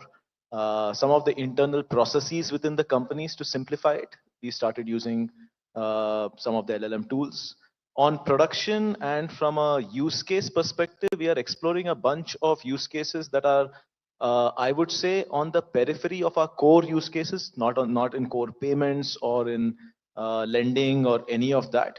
But there are cases where there's fair amount of unstructured data, and creating a conversational experience on top of that helps. One such example is insurance, health insurance, and to be able to say that if there are policies associated with it, there's a lot of fine print. Can we actually create domain-specific models that allow you to have a conversation to actually question the policy itself to get answers? I think that's a great use case to actually enable users to understand the policies more. Those are the kind of things that we are exploring as POCs at this point. But beyond that, haven't really leaned in on the Gen AI part of it. Purely on the content creation, of course, there are a lot of teams that are using it on the creative side of it. A lot of the campaigns that we do, using that effectively to automate. We actually had automation for campaigns even before Gen AI, but obviously it's got significantly better both in quality and capability. So that's one area. Content creation for share.market in terms of regular content that they create to put out there about trading, we use that. So on the core use case of Gen AI, which is content creation, we obviously do use it quite a bit. Right. Kailash, how much of that, is similar to what Zerodha does? I mean, Rahul said he's cautious, and I'm sure you will agree with that. But which areas do you use Gen AI in? He said he doesn't use it for code generation, for instance. We use it heavily for code generation. I think I can't write code without LLMs anymore. It's gotten to that point. In fact, I've been learning a new language altogether personally in a whole new manner, which wasn't possible before. So it's picked up heavily in the developer world, and many of us in the tech team, we use these LLMs for code generation, not massive amounts of code generation, but topical focus generation, debugging. These things save a lot of time. But we haven't really found any use cases for deploying some of these technologies, especially Gen AI models in consumer-facing products or features. But internally, from an consumer-facing products or features, but internally, from an organizational efficiency perspective, we've made some massive strides with simple workflows built out of open source models. I was citing this example in a conversation outside earlier. We have a 100-member team, close to 100 people, and their jobs are to listen to hundreds of thousands of calls, customer calls that we're supposed to record and keep for like 7 years, Right. to randomly sample them and listen to calls. Calls may range from 2 minutes, could be 5 minutes, 10 minutes, 50 minutes. So it's a really soul-sucking kind of job. And we've had a 100-member team doing this for forever. And this is how we do quality assurance for our support team. So there's this open source Whisper model, an improved version of it. Now we've cobbled together an open source system, stitched together a pipeline where recorded calls are transcribed, all on our own infra using locally hosted models. Voice becomes text, high quality, and not possible, wasn't possible, let's say a few years ago. Then we use an LLM to analyze the text that is generated. And the voice transcription also works pretty well. Person A says this, person B says this, pause. It's all there, annotated. And we use these language models to understand what's going on in the text that is generated. And we're doing this to hundreds of thousands of recorded calls. For the 100-member team, they don't have to randomly sample and listen to. I mean, it's like I said, it's soul sucking. They don't have to do that anymore. The system will tell them, why don't you look at this call? Because some of our quality parameters seem to be a little off here. So their lives have become easier, better, and they can finally do their job of assuring quality. And from an organizational efficiency perspective, that's a massive stride. And that's just one thing. So similarly, around the periphery of our core business, a lot of internal organizational processes, we are experimenting with things like this, all using open source stuff, self-hosted. Do you still need a 100-member team? Those roles technically are redundant, but they've transformed into doing quality assurance now. So we honestly, we don't really need a 100-member team, but we also have an AI policy. So we've transformed the roles to, doing different things. I mean, as in AI policy, as you will not let go of anyone because of AI. Sorry, that was the policy. 2-3 years ago, when the big LLM breakthroughs happened, there was a lot of fear, uncertainty, hype, and a lot of people in the organization they were all afraid for their jobs. And 2-3 years ago, so we came up with an AI policy that says that introduction of AI or any automation or technology will not really directly lead to job losses in the team. And there'll always be opportunities, there'll always be new roles. So we wanted to pacify and assure our folks, our people, that a piece of technology wouldn't come displace them overnight. Huge round of applause for that. Many organizations don't do it. But Rahul, has Kailash managed to change your mind on using AI for code generation? Why are you skeptical? So I think my experience has been that functional code generation is actually pretty good. It's excellent. There is no problem in that. When you have a fairly complex distributed systems operating at a significantly large scale, to be able to actually be confident that right now, and this could be just me, that the functional code generation that is excellent in a purely distributed system where there's a fair amount of back pressure, callback cycles, and we are a glue really between banks, between the PSPs and the NPCI and the consumers. I'm not very confident that it will operate at the same level of performance and reliability. The second one, I think we need a little bit more time as an organization to gain confidence that when there is issues and we are troubleshooting, and we actually build a lot of our code that is tied deeply to our hardware. So we actually have made code extremely vertically performant, that my engineers and my team is able to actually, when shit hits the fan, are able to debug, troubleshoot, and do better. There is a certain amount of paranoia around that that has actually prevented me from leaning all in on code generation. That's just the way we think about it. In terms of the operational use cases, like Kailash has said, I think it is phenomenal. And customer support and average handling time, even outside of efficiency, bringing a significantly higher level of consistency in how you operate, right?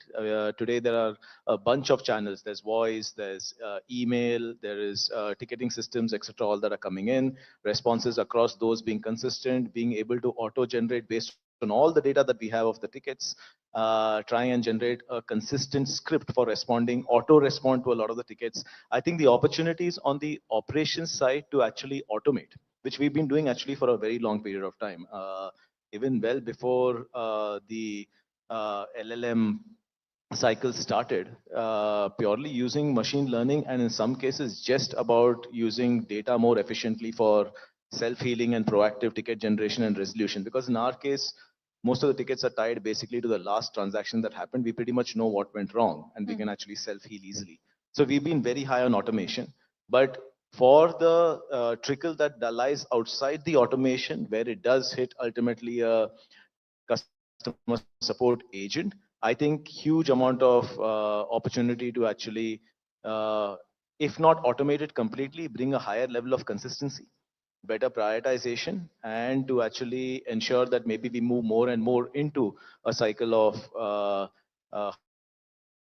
100% resolution through tech. I think that's definitely there. Right. Similarly, all the ops processes, I think there's huge opportunity to automate through this. Do you guys have an estimate internally that, I saved this much because I deployed AI? I mean, is there some way to measure that?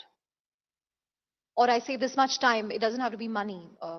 I save this much time, this much resources. Very How difficult do you kind at, of quantify that when you say, boost efficiency and all look, that? I think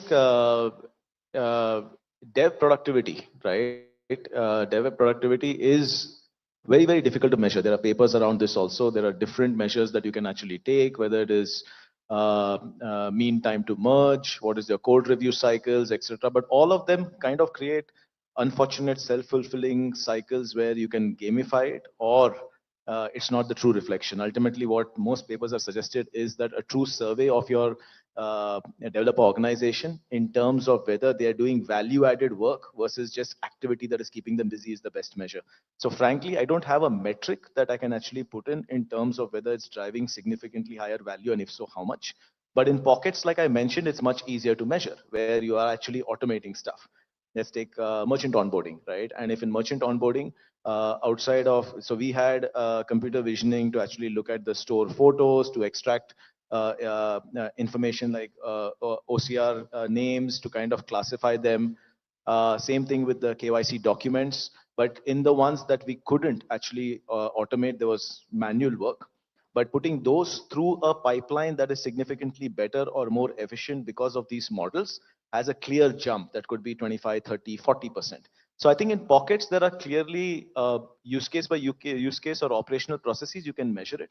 As a whole, I still don't have a view of whether how much improvement in productivity or frankly, any reduction, if at all. We also have, I don't think we've even leaned in as much as Kailash has leaned in on the technology in our company, but whether it will, if at all, reduce headcount, we've never thought about that, and we don't really have a measure on that.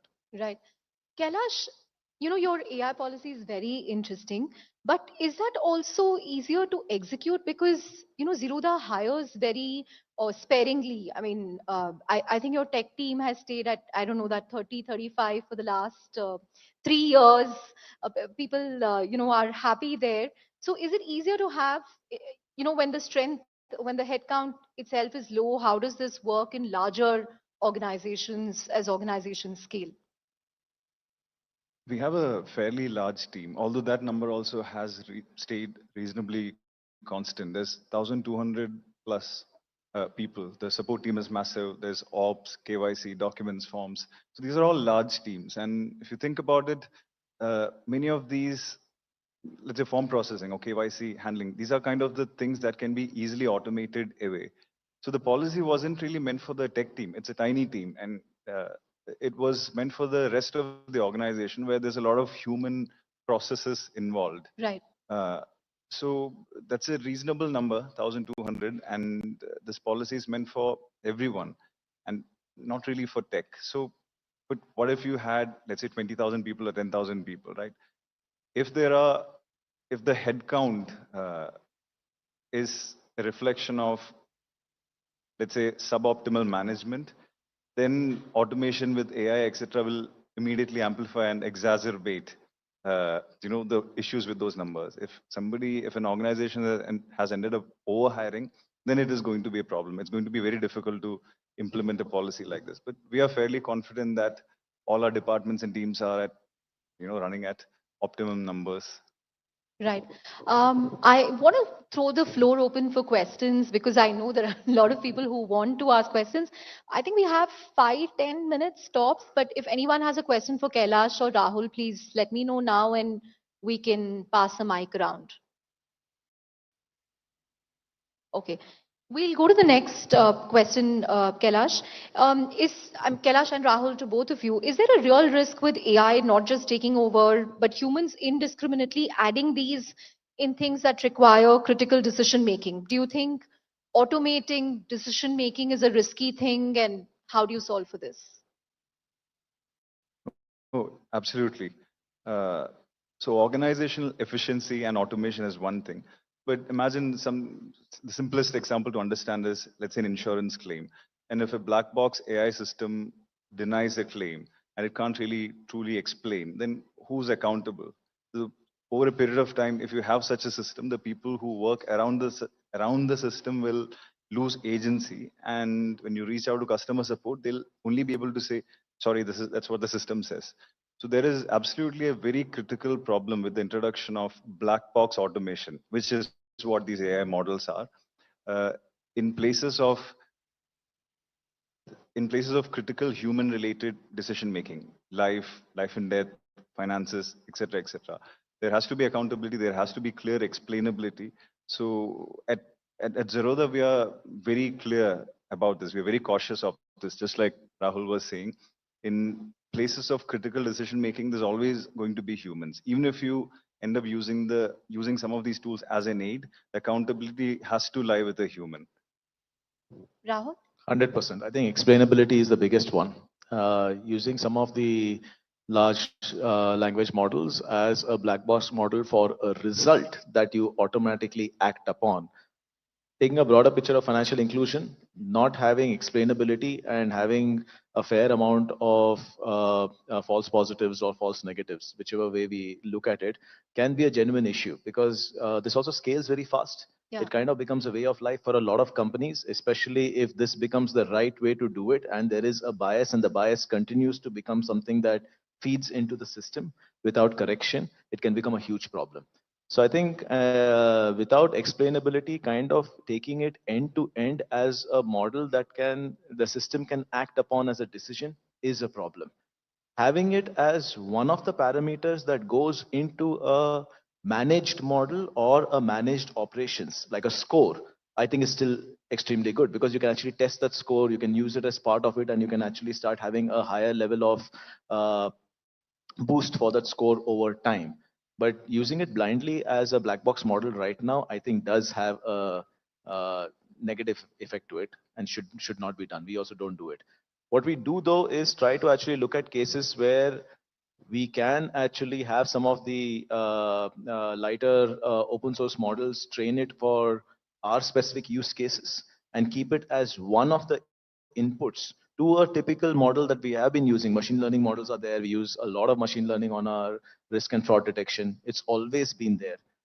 In terms of being able to actually create the right whitelist from a lending perspective in terms of both some sort of a score around potential abuse, the intent to pay, the ability to pay. We again use this as one of the scores. We use it in a shadow mode to look at it, but we never actually rely on it as a decision-making source. I think there's a long way to go before that. Right. In terms of the types of engineers you hire today, how has that changed? Do you look for AI skills? I mean, how has the recruitment process changed? Hasn't No, I don't changed. think there's any. Sorry. I think there's no AI engineer. That's a myth. I mean, there are good software engineers. In fact, you could have somebody out of school being significantly better than me or Kailash in AI right now. I mean, we are all learning. I tell people this has been probably the sharpest learning curve I've had in a long period of time, and it's great. It's challenging. So I think it's a myth that there are some sort of special AI engineers or talent out there that you need to hire and build a team for. I don't know what's Exactly the same. Nothing's changed. And most of these code, dev, tech related AI models and tools, they've all become commodity. It's available to everyone, everywhere. So if you have developers and engineers who are smart and curious, they'll just use these tools as an aid to improve their workflows. That's about it. So does this also mean a lot of things that programmers had to know before are now pretty much redundant? there's no black and white answer, but from my personal experience, the way I've been using these models for code generation, debugging, etc., I think certain kinds of programming work, a lot of boilerplate work now can be automated away very easily and simply. Like Rahul was saying, none of these models can produce well-engineered, future-proof systems, let's say distributed systems today, but they can do focused parts really well. 100 lines of code that you'd have to write yourself because it has to be written anyway, and there's no great innovation happening there. These things will generate in a second so that you can move on to the next 50 lines of code, which require a lot of thought. So a lot of entry-level work, boilerplate work, etc., are being automated away very easily. People don't have to write those lines anymore. Yeah, I think the smartest engineers are the laziest ones always. well before we had AI tools in our toolkit. They've been automating it. They've been writing scripts. They've been writing boilerplate code that actually spins up a entire service with clearly defined interfaces where you can just plug in code. So smart engineers always are trying to actually make their life easier. This basically becomes another tool that they can use to do the same thing. I think as long as from an org perspective, if what we think it should be used for and should not be used, what it should not be used for is not breached, I think every engineer should be actually using it to make their life easier, just that they've been doing it in the past, right? So I don't think things change. It makes life much easier, but it's a new tool, albeit a much more powerful one, but that's how it is, yeah. Right. I think we're out of time. So one last question to the two of you. Is there an AI tool that you think is very reliable, something that you keep going back to? Maybe Rahul can go first and Kailash can. Nothing. I've been exploring with a bunch of stuff, nothing specifically You're that reading white papers and all. I do read quite a bit. I'm just realizing that I'm not as smart as I thought I was when I read those papers. Yeah. Your commodity LLMs that are available out there for tech, for summarization, or your language models, they're exceptionally useful. Even services like Claude and GPT-4 are great. And I've been using, for instance, Claude for learning a new language, Rust. I'm trying to build a project, a reasonably complex project, while learning the language at the same time. And I've never learned or built a project in this manner before. So these are all amazing tools. Great. On that note, thank you very much, Kailash and Rahul. And we hope this is the first of many meetings that you have in person in Bangalore. Thank you very much. Thank you so much, Rahul and Kailash, and of course, Chandra, for that insightful session. Chandra requests you to kindly remain on stage. Ladies and gentlemen, once again, a huge round of applause for Rahul and Kailash. Now, after that power-packed conversation, brace yourself for another one. What's common between Canva, Hugging Face, Hippocratic, Poolside, Galileo, apart from the fact that they are among the hottest startups in Silicon Valley? They also have a common backer who is sitting right here in Bengaluru. Premji Invest has a world-beating AI portfolio. Please welcome on stage with a round of applause TK Kurian, Chief Executive Officer, Premji Invest, who will be in conversation with Chandra.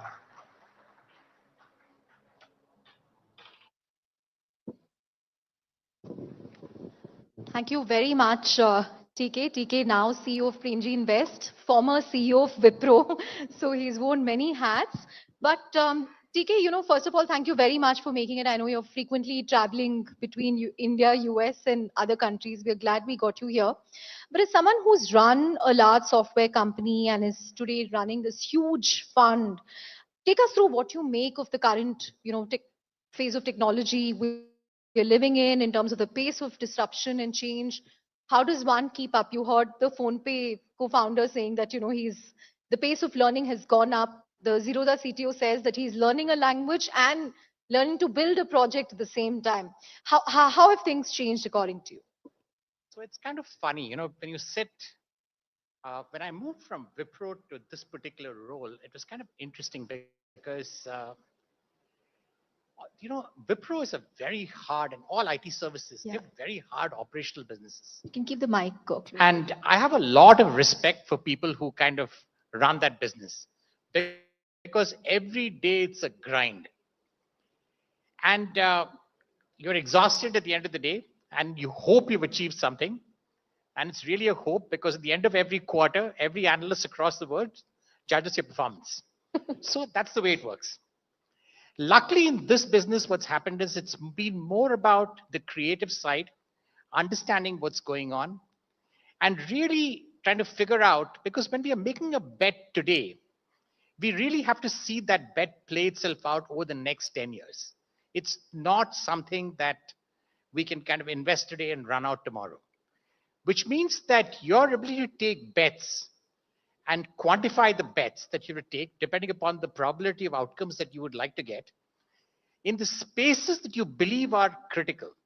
So a perception of what the world is going to look like in the future is very important for us. And it can't be, with things changing so much, it's very difficult to get a point of view which is kind of deterministic. Yeah. So you have to work on probabilistic outcomes right across. So that's been the beauty of this job. More than anything else, I think, it's and the fact that you don't have to take earnings calls every quarter. And meet the press 10 basis every quarter. points below estimates. And meet the press every quarter, because this is the first time I've done an event like this ever after I moved out of Wipro. Wow. Thank you so much for doing it with us. So if you go back and see right now, we've seen change across years. It's not something that we're sitting some unique period where we're seeing change.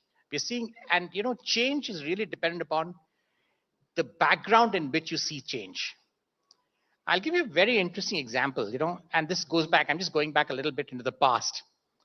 If you look at history, the GDP of the world from 180 to 1830, which is where the Industrial Revolution really started, moved from something like 105 billion to something like 1.2 trillion in 1990 terms.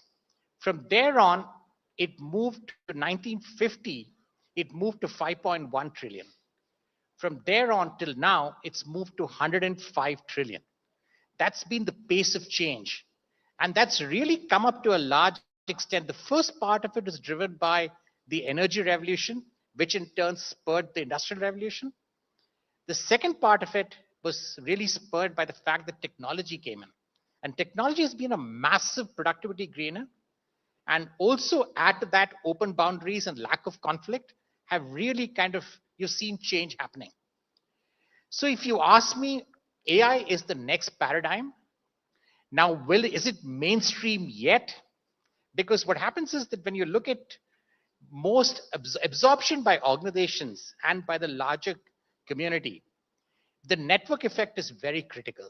Yeah. And right now, the network effect is not yet there across. There is impedance in that. It's only when that gets removed will we really get adoption at scale.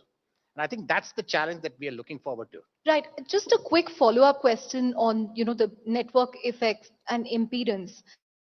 Is that specific to India? Because in a previous panel, someone said that, Indian enterprises seem to be more resistant to it. Even consumer-facing businesses. Is that different in the US? Is it easier to get people to adopt AI, or is it an industry-wide, country agnostic, geography agnostic issue that people haven't found critical use cases? It's actually quite surprising that we haven't seen more of it here. But having said that, let me just put that in context. Every natural system in the world, be it bureaucracy, be it people, be it society, they operate under the principle that they have to, number one, every natural system has got two objectives. How do I save myself from getting destroyed? And number two is, how do I propagate? That's why you'd find bureaucracy starts small and suddenly they become very big, because they keep propagating. And their sense of survival is very strong. In India, traditionally, we have had a lot of bureaucracy. And I don't mean government bureaucracy, that's one part of it, even in organizations. So there has been a little bit of impedance. But having said that, I think it's really a question of, should we focus on applications or should we focus on models? This is something we've been debating all day, and different people have different perspectives. And I have a different, and our view has been, as a firm, has been that as far as India is concerned, there is going to be a massive opportunity that's going to come up when it comes down to services. This is the place, India is really the global capital of services for the world. Most of the people who work in service industries, be it in BPOs, be it in industry specific areas, all of them have detailed knowledge of what's going on a day-to-day basis and how they work for customers in the West. What has surprised me is that very few people out of that particular industry have come out and taken the initiative to do something. And the reason behind that is very simple. There are people who understand domain very well, who understand the problem very well, but they really don't have the technical chops to solve the problem. And I think in India, if we can get these two groups together to work together, there's a massive opportunity which can kind of come down the pike at us. And I think we can really do well in that space. So that's the one piece that we've been focused on as a firm, on how do we get these two teams to kind of start talking to each other. I must say our success has not been very great in India till now, but I'm hopeful because this is an early motion. This is not going to go away in a hurry. And to that extent, if we start something now, we'll see the rewards of that in the next couple of years. In the US, we've been very successful with this. Because the great thing about US is that, every entrepreneur, once he sees a target or an objective, will just chase it. And that's been something that we've seen quite a bit. And they're fearless. Fear of failure doesn't exist. So to that extent, we've had more luck in the US than here. But I'm very hopeful given what I've seen till now. So more on the use case side, essentially India's opportunity. Talking about US, I mean, you have an amazing AI portfolio, right? From Canva to Hugging Face to Hippocratic to Poolside to Galileo, where you've invested with some of the top marquee Silicon Valley funds. How did you sort of, manage to build, this deal sourcing pipeline in terms of identifying these bets, getting a seat at the cap table? Has it been easier to do this where there are secondary transactions? How did you go about it, TK? Because it is something amazing, right? Fund based in Bangalore, that's on the cap table of pretty much every top AI firm in the world. So we are not, again, these are some names that we have. There are quite a few others which haven't you worked out. can tell me off stage once a session which is haven't done. worked out, Yeah. which we don't necessarily talk about. But the reality is this, that if you look at it, we have a team on the ground in the US. Today we have 17 people. 17. 17. 17. And 17 this is people. in San Francisco. That's in Palo Alto. Palo Alto. So we sit there. We are very connected to the ecosystem. Each one of our guys are technically very strong. To the extent that we have people who have written, initial white papers in specific areas. And so it's a technically very, very strong team. So we built it with that in mind. We said we'll first get people in the firm who are respected by the larger community. Because once they're respected by the larger community, the ability for the community to call them and get their opinion on deals is much better. So it's been a really hard work over the past few years. I mean, we've been at it from over the past 8 years intensely. And it's now that we are seeing signs of success.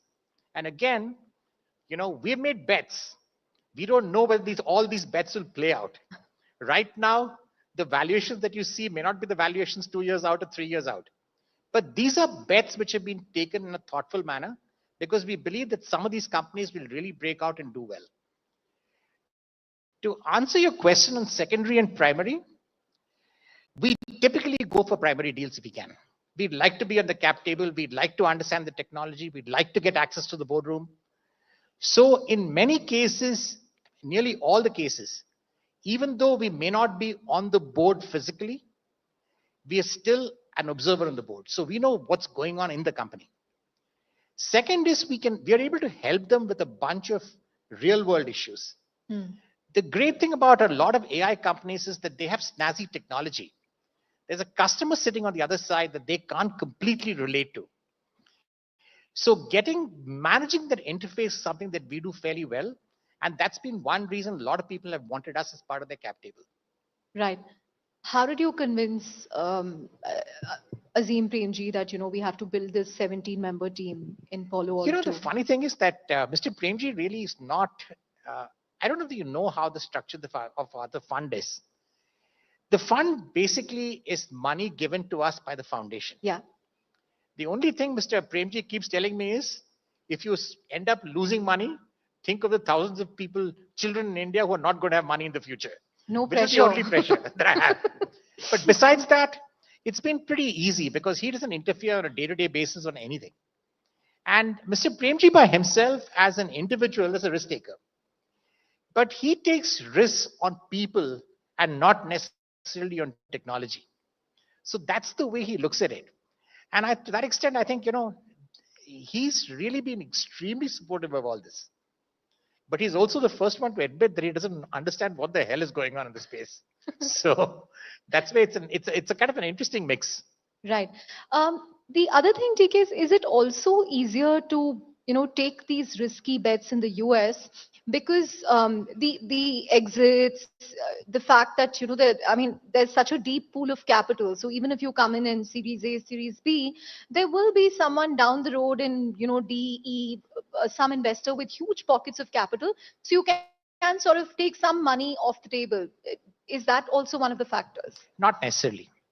Not necessarily, because I think, as investors, we are risk takers. And I don't like investors who typically come in and say, give me a structured note so that I can have my downside risk protected. That's not investment in this game. Investment is having a view, a thesis, a prepared mind, and taking a bet. The only thing is that in India, we don't have the muscle today to do it. We haven't developed that yet, but that's work in progress right now, because we have right now recruited a team on the ground to do exactly that. So I think it will take us a year or two to kind of get it to scale. The good thing is we don't have to establish a reputation here. We have a reputation here already. And to that extent, inbound is far better for us to handle. In the US, we had that problem in the initial stages. So with that in place, I think I'm pretty confident in the next 2 years, we'll be in the same position here as we were in the US. Right. In fact, that brings me to my next question. If I look at Premji Invest, you've been really active in the public market space, in the private market space in India. You're an investor in some of India's biggest unicorns. Why are we not seeing that appetite when it comes to AI startups? Are you not seeing because there aren't those startups in India? I wish I could say, because I think what happens is that if you look at the companies that are coming out of India, there are very, very few who've got. We have a couple of startups that are trying to build LLMs. Yeah. Now, would I invest in something that's a company that's building an LLM? I don't know. I don't think so. The reason behind this is pretty simple. See, if you look at most of the large models that are out there, they've pretty much taken all the data on the internet and absorbed it into the model. So the training part is all over. And, it's Jan LeCun has got this wonderful statistic, which is that if you look at the amount of data on the internet, and if you equalize that to tokens, it's 10 to the power of 13 tokens. So theoretically, it's 2 into 10 to the power of 13. If you look at a baby that's born, after 4 years, and assuming that the baby's optic nerve works at roughly about 20 megabits, then the baby has at the end of 4 years, 10 to the power of 15 tokens. So the LLM models have absorbed everything. I think the biggest change that's going to come now is that post-training is going to become an area of focus, and inference is going to become an area of focus. And that particular trend we have not yet seen at scale, and that's going to happen. So to that extent, I think if you ask me, inference has already opened up a whole bunch of areas, and we have done a lot of work in that area right now, and including investments that are not yet announced, which are basically in the semiconductor side. So we are actually building it semiconductor up, because we don't think that the current GPU architecture given the amount of power that consumes, can actually work and scale for inference. So it needs a completely different architecture. And the architecture exists. Companies are able to tape this out and bring out effective chips into the market is the key here. Right. So when will you sort of have conviction to invest in AI startups in India? I mean, what are the one or two things that will convince you? I think we already have conviction. There's no doubt about it. We believe that, like I said, India is the services capital of the world. I think it's really finding those one or two founders who can build scale businesses behind it, who come from the services side. And that, I think, is something that we have not yet found. We have found one or two, but scaling them is the problem that we are right now kind of contending with. Right. In the last week, one other major talking point, at least in the US, has been about whether LLMs, AI scaling laws have hit a wall. And there were multiple reports that it's led to a slowdown in I think OpenAI's model, and then there were subsequent reports about Google and Anthropic facing similar issues as well. Are we in a phase where AI investments will perhaps slow down to some extent because of this? Because the gold rush in the valley has been huge, right, in the last few years. So any process, any model evolution will never be exponential, right? And unfortunately, what happens is a lot of our colleagues in the investing game have believed that all outcomes are going to be exponential. It's never going to be exponential. It's always going to be an S-curve. So for those of you who are interested in mathematics, if you can look at natural system, there's something called inverse Gaussian distribution. Fundamentally, there will be decay after some time. And that's something that we have to plan into all these models. I think there'll be a change in the way models work. The large language models in the way they're working today, I think that with chain of thought coming in, and I think, really, if you look at what OpenAI has come with, the O1 piece, that's a completely different model because that leads you to reasoning. Yeah. And I think there is going to be reasoning and inference is going to be the next big thing. My own prediction is that in the next 5 to 10 years, maybe not 10 years, 5 years, you would have workloads that are probably going to be about 80% are built around reasoning and not necessarily around core LLMs.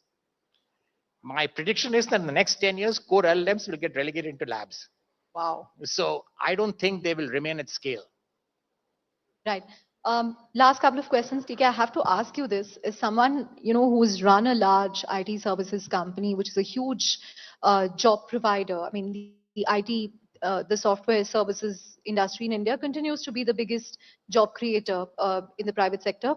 What impact is this going to have on engineering jobs going forward? We heard, the Zerodha person saying that 100 people, they're trying to kind of transform their roles because the work that they were earlier doing, they're able to do with AI, which is analyzing customer calls and, getting it in a neat transcript and so on.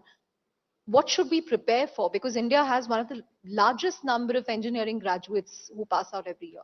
So I think there are 2-3 things there. There's no easy answer to that. But things like, call centers and anything to do with customer support will get disrupted over a period of time.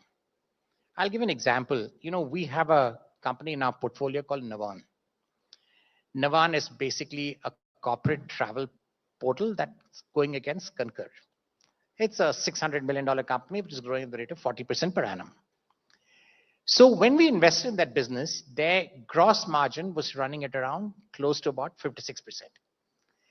And our plan was that we will take it to about 65, 68, and then take the company IPO.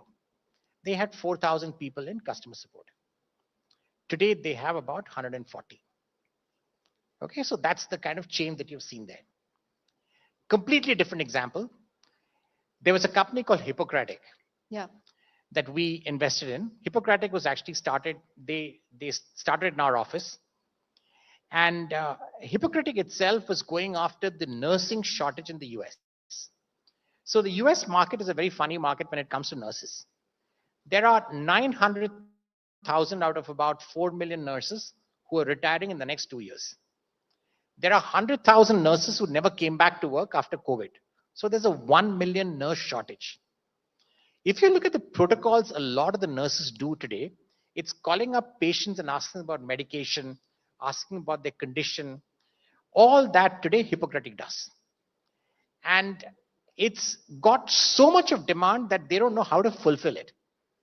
They build their own models grounds up, and they've been scaling like crazy. So if you look at that model, there's a need. The fact that there was shortage of healthcare professionals, these guys went and fulfilled it.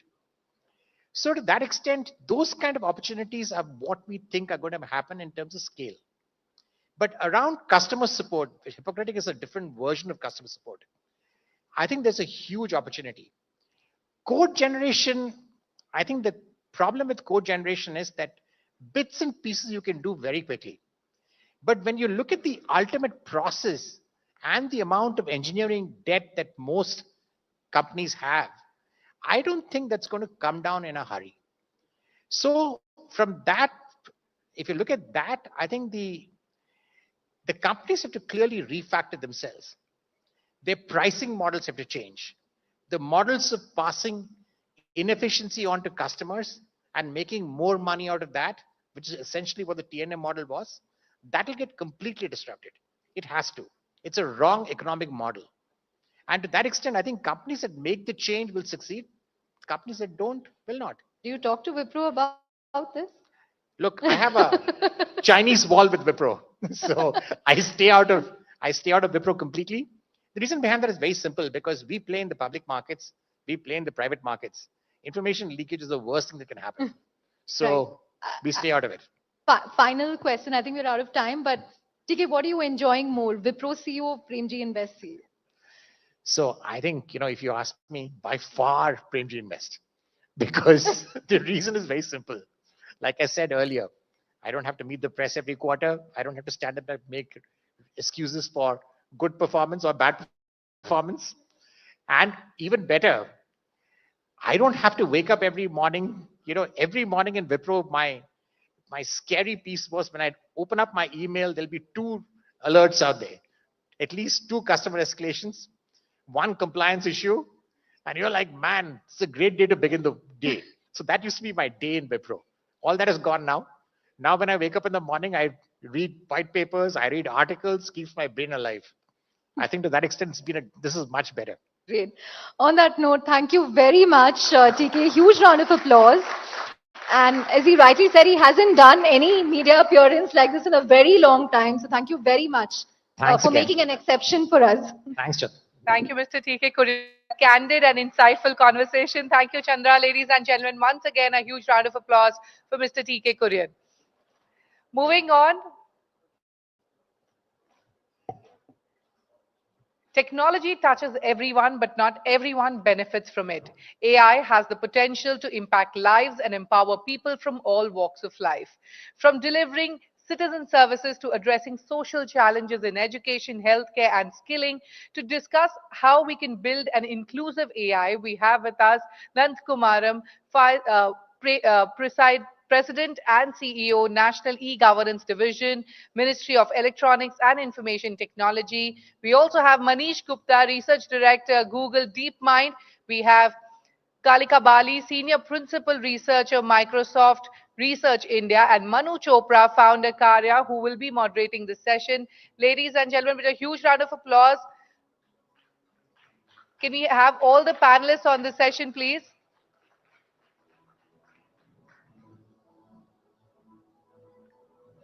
Request all the panelists to kindly come on stage. Manu, it's over to you.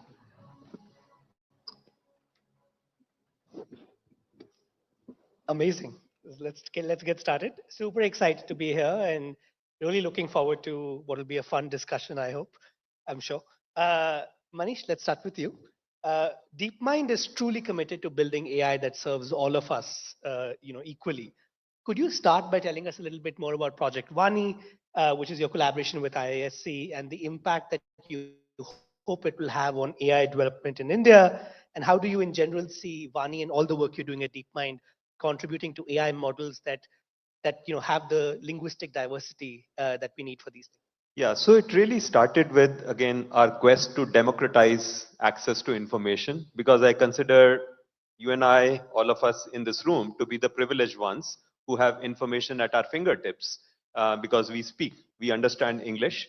I wanted to see, look, I mean, what about that laborer's daughter in Chhattisgarh? How do we empower her with access to that same level of information that you and I have? And ultimately the same power of AI, as you get all of these very powerful LLMs, how do you make sure they handle all of these languages of the world, not just those like English, right, which are spoken by the more advanced sections.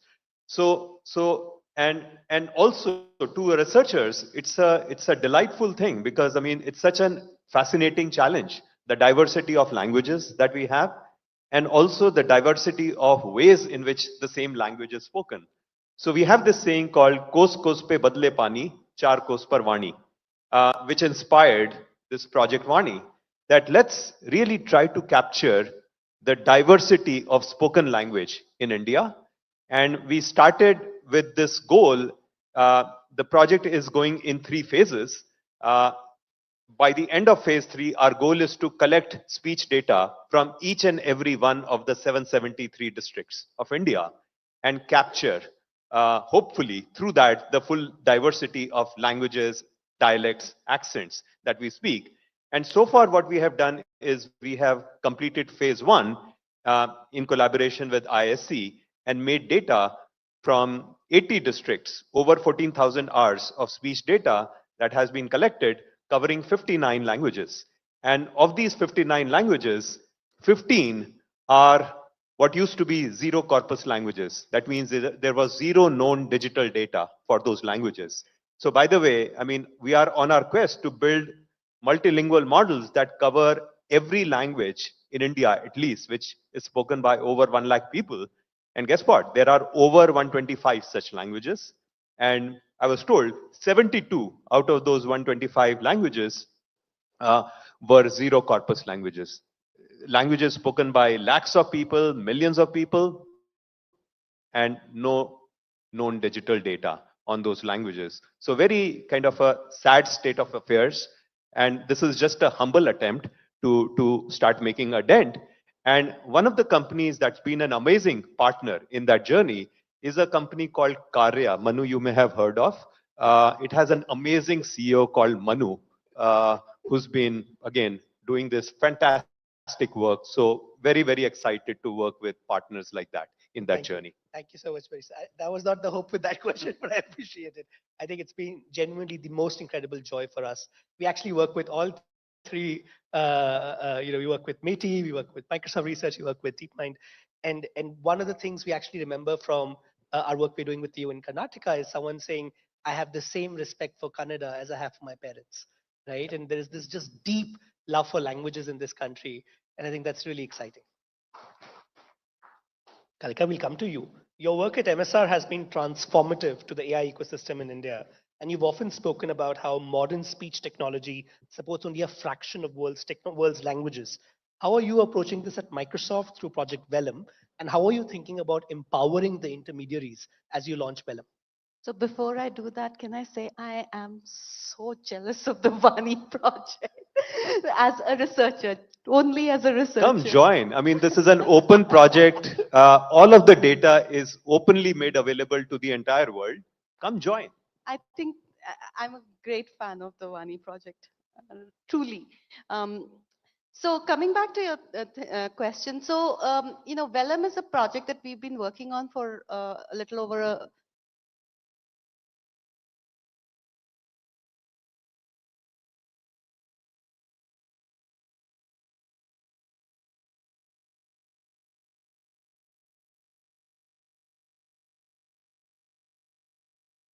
when we looked at Vellum, why would it be different from, say, the technology that's available to everybody in this room to do that? And we kind of narrowed it down to some of the things that are very well known to people who are working in this area. Language, We do not have robust language technology in all the languages of this country that we might want to address. The second was the kind of resource constraints that might, stop us from building applications in certain ways. Another thing was the user interfaces. We cannot have, out of cultural context, out of context kind of interfaces, etc. What kind of cultural knowledge is required by the application developers and deployers to make this speak to the people on the ground. And then we kind of looked at the fact that this is such a diverse country and such a huge population, to how is it possible to go and touch as many, if not all, people in the country. People have no access right now. And then we looked at the ecosystem around it, and what we thought was that here are so many intermediaries who have access to some technology, right? And if we enable those intermediaries, then they in turn can enable all the people that they touch. The outreach of these intermediaries is immense. We still have to solve all those problems for language, resource, etc., but we don't have to solve it at an individual level. So what do I mean by intermediaries? If we are enabling teachers, we already enable students, right? If we are enabling frontline health workers, we are enabling all the people that they are serving, right? If we are enabling farmer entrepreneurs, hopefully that will go out to all the farmers that they are in touch with. So that has been our model with Vellum. There's just one thing that I will say only half in jest. A lot of the AI thinking, like, AI application thinking is around empowering an individual. Our culture in this country is not individualistic. Whatever we might think in this room, right? It is very community based, right? And it is not a culture of DIY, do it yourself. And I'm borrowing this from my colleague Saikat Guha. He says we are a DIFM, do it for me culture, right? Because in a community, I'm not going to do my taxes as well as like go and do my shopping as well as do my banking. I'm not an individual. I will have someone in my community, oh, this cousin is very good at doing taxes, that cousin is going to do everybody's taxes. This person is very good at doing, he has knowledge of investment, this person is going to be everybody's investment consultant. So we have to, think what works in our culture, and therefore this whole intermediary approach is what we felt would be much better. That's amazing. Thank you so much for that, Kalika. Nandkumaram, sir, the India AI mission, of course, represents a significant commitment to building AI infrastructure in the country. Could you please tell us your vision about the India AI datasets platform, and how do you think that will reshape AI development in India for so many startups and researchers who may be in the audience today? Yeah, thank you. So the India AI dataset platform, there are many components in India AI mission. And the dataset platform is largely, it is carrying 3-4 things with itself. One is we are trying to bring data of government, private, and otherwise available data sets. So when we say, take example of voice. Now, as you know, most of the states have helplines. So helplines can be for an ambulance, it can be for a police vehicle, or it can be a, say, citizen grievance helpline. So there is a annotated data set for various districts that originate from there and lands in the server of that helpline ecosystem. Now that data set can be brought in after due diligence and PI protection, DPDP compliance into this system and made available to larger startup ecosystem or academia so that they can try something. The conversation around AI, I'm not a technical person, but what I see is when you say 2 to the power something, 10 to the power something, you know, the problems that people face or they want to be solved is not so many. If say, for example, maybe my problem is just traffic maybe today, how I return to the place and I meet my friend. I don't have 1,000 problems in my mind today, hardly 10 or 100. So is life of an individual. So if you try to zero in on a problem and solve that, and with that intent, if you start thinking and solving the problem, say somebody is applying for a service or say a problem set. So then there are finite set of problem sets. So finite set of data sets may be able to solve the problem. The academically and research wise and futuristic approach, this generalist and general AI and that kind of GPT kind of approach or say LLM is very good. Please pursue that, and we're very happy to have something great coming from this ecosystem. But as far as day-to-day life of a person is concerned, it is very small, finite problem sets. So the way I see is that we run two products. One is DigiLocker. I mean, a few of you might have seen it. And another is API Setu. So what we see is that this API economy, so API economy is something which we want to catalyze through our this data set platform. So suppose there are 36 states and union territories, and there is a congregation of APIs at different states and union territories. And federated system, there is a API Setu, which has said today 6,000 plus APIs. So this N by N is happening in a state UT, and then at a bigger subset at union level. And this is available for the market to perform or say build some application. Say, let me give you an example. Scholarship application. If I want to build a scholarship application, so you have 4 inputs, say 10th mark sheet or 12th mark sheet from CBSE, 12th from some another board, college, another board, and like this you will have 3-4 certificates coming in. Somebody will say attendance, somebody will say merit performance. So there are so many documents coming in, and then you have an algorithm. Purely speaking, even SQL can handle it. You don't need AI, but this is a problem for people, right? And there is a premium, there is a market which can be served. So the previous speaker, I was just listening that if the reasoning part, reasoning might not be necessarily in LLM route. Reasoning can be, if you can reason it beforehand, maybe you can structure the problem set and solve the problem and get paid in return, and that money gives you an opportunity to expand your R&D envelope. So what I will think is it's a bit of an incremental approach, not very, I will say, very futuristic thinking. But if somebody is trying to place a product at this place, it will give them some cash. So in AI mission, what we are trying to do is we are trying to put some models in place, put some data sets in place, put some researchers in place. We want some to catalyze the writing, report writing, and it is not always case study or a 50 top journal paper, but the problem statements, use case solutions, some good papers. So we will incentivize those people who want to build on top of that. So these 4 or 5 components we'll try to build, and we are hopeful that in 2025, by March, it will be up and running. The first MVP will be up and running, and it will be available for people to use. Fantastic. Thank you for that. Manish, I've been dreaming about Project Extra since I saw the demo, and this idea of a universal agent that can solve all the information asymmetry problems we see in our day-to-day. Would you tell me a little bit more about what you're doing there and the larger vision that DeepMind has on how we will use AI in our day-to-day lives? Yeah, so Astra is part of this, is a great research technology that's been built. Because, I mean, if you look at the natural evolution of these conversational agents, right? I mean, typing is not right now, right? When we are communicating, you're not typing your question, messaging your question to me. You're directly giving it to me. And I'm not like closing my eyes and simply hearing what you're saying.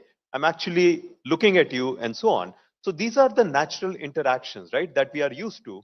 So if you truly want an AI agent to help, it has to support that natural form of communication through all modalities, and where this agent is also able to understand the context that you are in, where am I sitting, and so on. So Astra is such an agent, right, that the Google DeepMind team has built. There have been various demos. I would encourage you to check out some of those demos.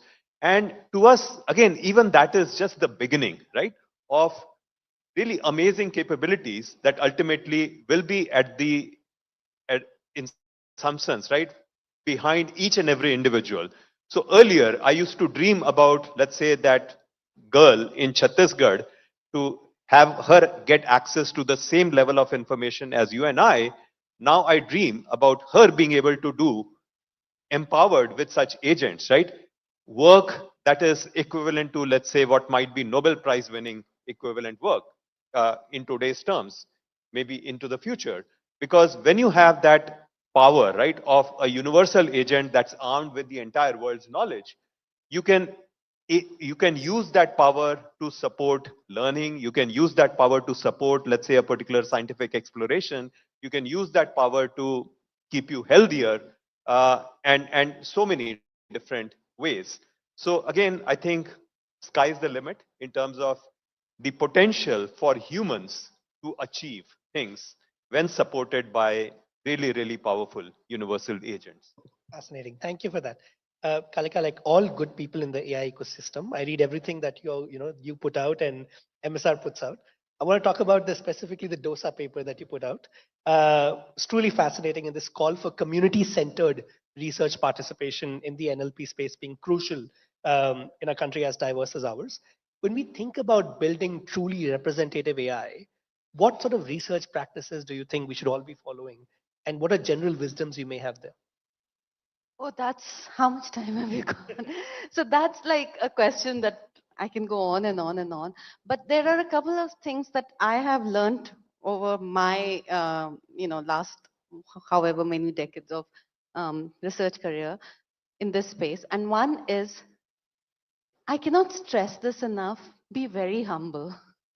Humility goes a long way. If you go out there and say, I am this AI scientist, big shot, I am a technologist, I know everything. I will build this amazing technology for you, which will solve everything for you. I'm going to change your life. I'm God. You're not going to get. You have to get to the level where you are willing and actually looking forward to the people who are who are your users, potential users, customers, are telling you, this is what I need, this is my problem, yeah, this is what I need to solve, need you to solve. And sometimes it can be like really something really non-exciting as a technologist. And I have said this example before, working with low resource language communities, we tend to put them all in a single bag. And this is like, I have a little bit of a problem with even population scale, because when you say population scale, you assume a very homogeneous population, right? Whereas it's a very diverse population. We say low resource language communities as if they are all the same, right? If you're talking about Gondi, which is a low resource language community, right? The needs of the people of that community are very different from one of the northeastern languages that from Arunachal that we worked on, which is Idumishimi, right? The people there actually at the end of it wanted a dictionary, a digital dictionary. That's what they wanted help with. As an NLP researcher, as a technologist, why should I make a dictionary? This is not like worth my time, right? I am this big shot person. Why will I do a dictionary? But that's what they need. So, think about what is it that you're trying to solve for. So that's one of my, utmost learnings from here, that you have to solve for a problem that is really there, that pinches the people, not some imagined problem of your own. And we were having this discussion in the room earlier. I was in Bihar talking to some women farmers, and there was this whole bunch of developers who were developing apps for them, right? And the women farmers, they were very astute. They all have smartphones and everything, and they were sitting there. And this one particular person was saying, he's gamified the app, right? Gamification is such a cool thing to do. Let's make everything a game. And he's telling these women, wouldn't you like to play this amazing game, and then you'll win this star and something which will lead you to win, some nugget of information that will be useful to them. I cannot even replicate the expression on those women's faces. They were like, we are so, we are hardworking people. One of them finally said, do you think we have time to play these games? Really? So listen to the people. That's the most important thing. I really appreciate that. And I think that's just amazing. Absolutely. Nandakumar, sir, the last question for you. NEGD has, of course, done a phenomenal job with initiatives like Umang, My Scheme, DigiLocker. And you briefly touched on this, but how do you see AI accelerating the delivery of these customer-centric, like government services to our people? And how do you think AI can help just improve that experience further? So what we are seeing is that the agents that people are building, or any model, say voice or something that is coming, that will start becoming part of our applications by and by. For example, simple bot. Say today, if somebody wants to know the rule position or a law related to some item held on, say, in an airport, that where should I go to? Very simple problem. I was coming and this was not duty paid or something happened on the airport. You need somebody to go to and some action, something. So these applications will start featuring all this. For example, on My Scheme and this, we have put some bot. And this starts getting converted into actions. So as you are seeing, say, for example, SAP will have its own bot, or Oracle ERP will have its own bot. And these bots will start getting more and more powerful. So what we see is that the conventional applications that we have, they will start going to background, and these bots will start coming to forefront, as we have in case of UPI. Nobody goes to a bank application for payment or utility payment. So we see that in government applications, though they will continue to exist, but gradually these interfaces will be replaced by these smart bots, multilingual and all action oriented, and they will start delivering services to people, and people will be largely pulling documents in these ecosystem and getting services. Love that. I'll take one final question for everyone on the panel, which is, what is one thing you hope to see in the Indian AI ecosystem in the coming year? And maybe we can take 15 seconds each or something like that. Manish, we'll start with you. To me, acceleration of science. I think what holds back India often is not lack of talent, nor lack of money. It's really lack of ambition. And again, last month's Nobel Prizes, right, ought to be like that signal that today AI can accelerate scientific discovery at a scale, right, that you could not even imagine. Take any large problem today, right, be it clean energy, material design, drug discovery, and so on.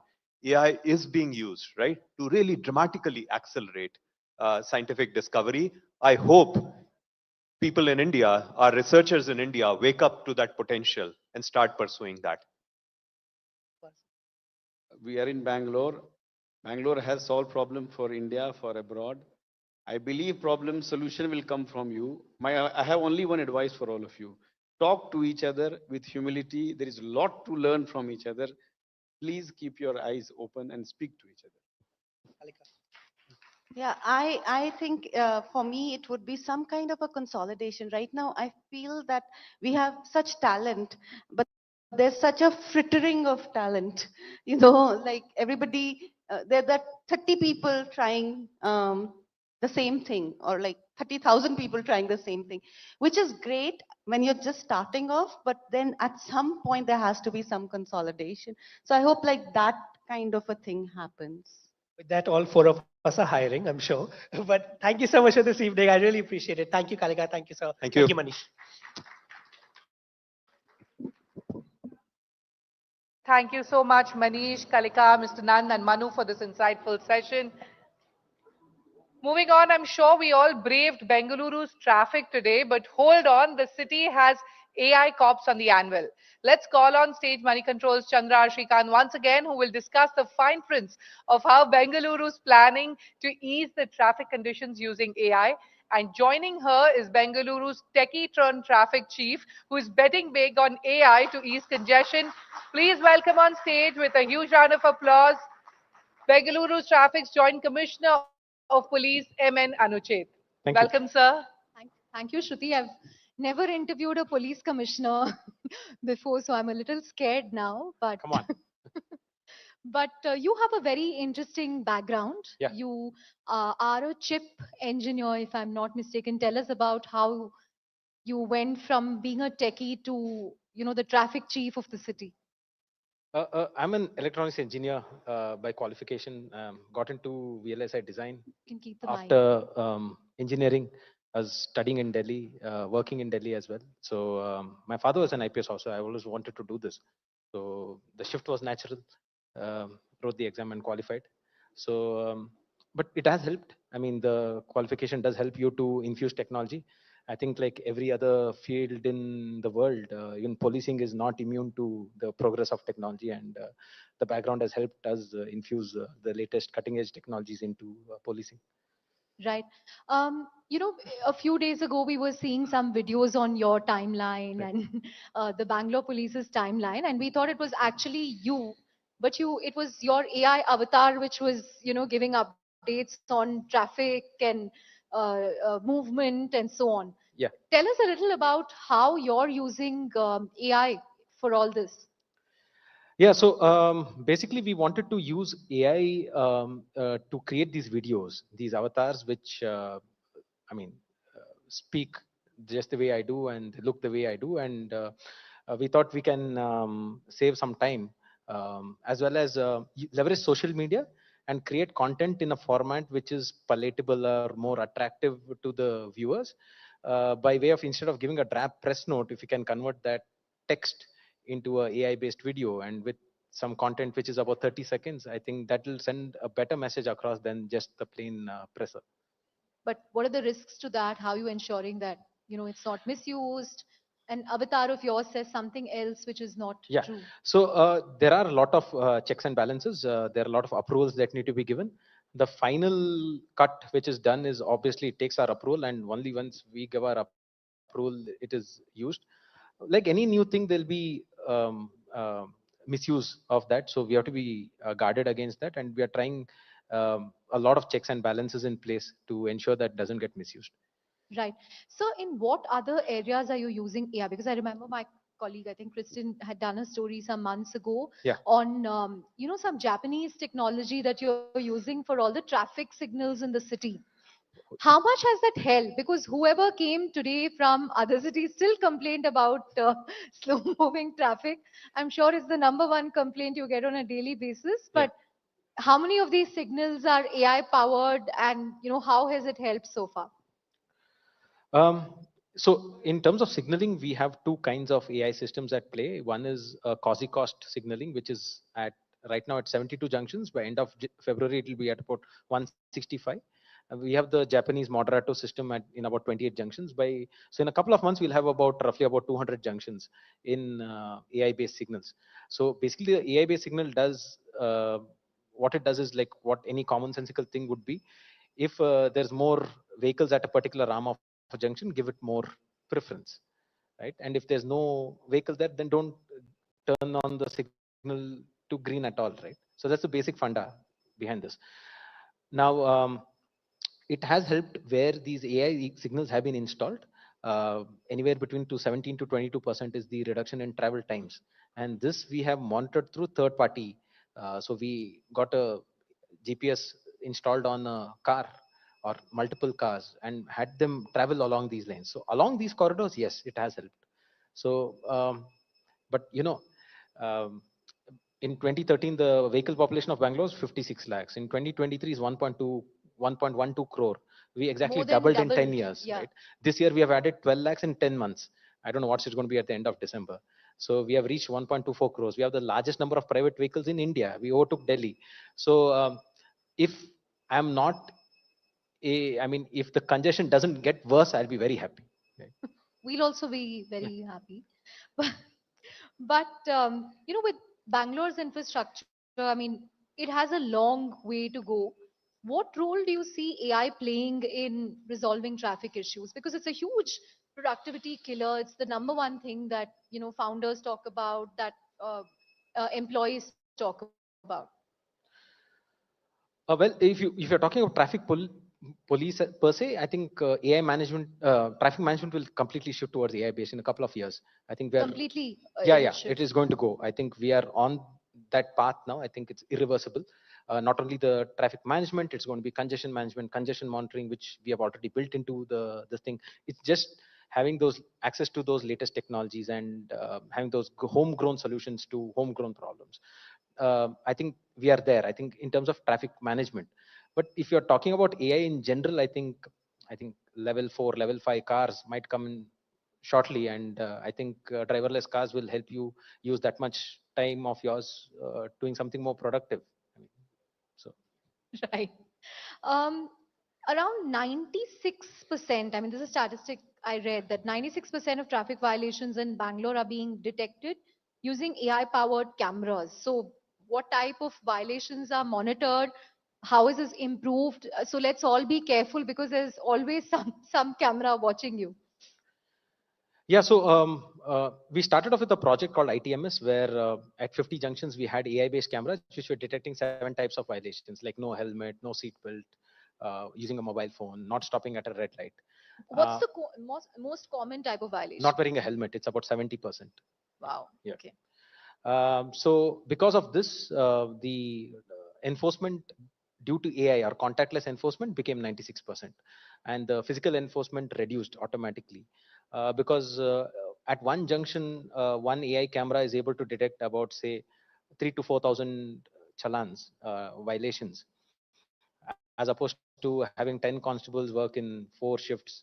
They are also not able to catch or detect that many. But now we have gone to a system where all the 9,000 safe city cameras also are being used now. So we are building a AI platform at the back end which uses existing infrastructure and detects 19 types of violation, not just 7. So the beta testing is going on. Probably, I think Jan 1st we'll be able to release that as well. So that will be at initially at phase is 250 more junctions, and probably we'll go to about 1,000 junctions in a year or so. Right. Also, the traffic police uses multiple data sets, right? Yeah. I mean, you get data from Google Maps, cab aggregators, Yeah. delivery platforms, and so on for real-time congestion management. How is this data used in other ways? Are there plans to perhaps open this up to the public? Oh, so we have a platform called Astram. Astram stands for Actionable Intelligence for Sustainable Traffic Management. It is a internal tool that we're using to monitor congestion real time by using all these multiple data sources. We have our own CCTV cameras. We are taking from map-based services, from aggregators, from travel aggregators, school buses. All that data is being fed, and we are able to understand what is the congestion, and we are able to do congestion prediction also. To the extent that a couple of months back, we started getting data from the case NMDC, the rainfall data. So we're able to predict where waterlogging will happen also in the next 24 hours. So that's where we are giving out advisories also regarding certain travel movements which might happen in the next 24 hours. Shortly, we'll be launching an app called Astram app also for citizens also, which will help them plan or their routes for the next, say, 6 to 12 hours to 24 hours, depending on how accurate data we are able to ingest, right? For example, sometimes it says it's going to rain and doesn't rain, and sometimes you are not even aware that it's going to rain and we have a terrible downpour, right? So it might help plan that travel. That's what we are hoping. It's not a replacement to all these Google, TomTom, Mapples. We don't expect it to be. But certainly we are going to open up, and one thing we're able to give is live road conditions, which we are already sharing to these map-based services, these aggregators, like vehicle off-road, accident, and other things. In real time, we're able to share to them. So their routing algorithms are already incorporating that and first giving advisories to those users, as well as rerouting in certain places where road closures are required, which is already happening. So that we can give it to the public through this app. Right. Do you share learnings with the traffic police in other cities? The fact that you've deployed tech in so many areas. Yeah. How is it different from what a Mumbai does? Pune, I hear, is also very infamous for its traffic. Yeah. Delhi and so on. Yeah, so I'm lucky because the Joint Commissioner of Traffic for Mumbai, Delhi, and Chennai all are my batchmates.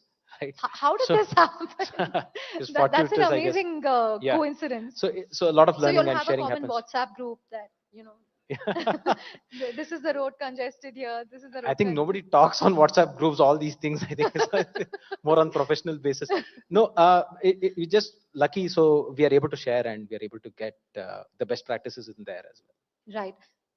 If I look at, one incident that kind of put Bangalore traffic on the global map, it would have been the Trevor Noah concert the Trevor Noah show that did Yeah. not happen, right? Yeah.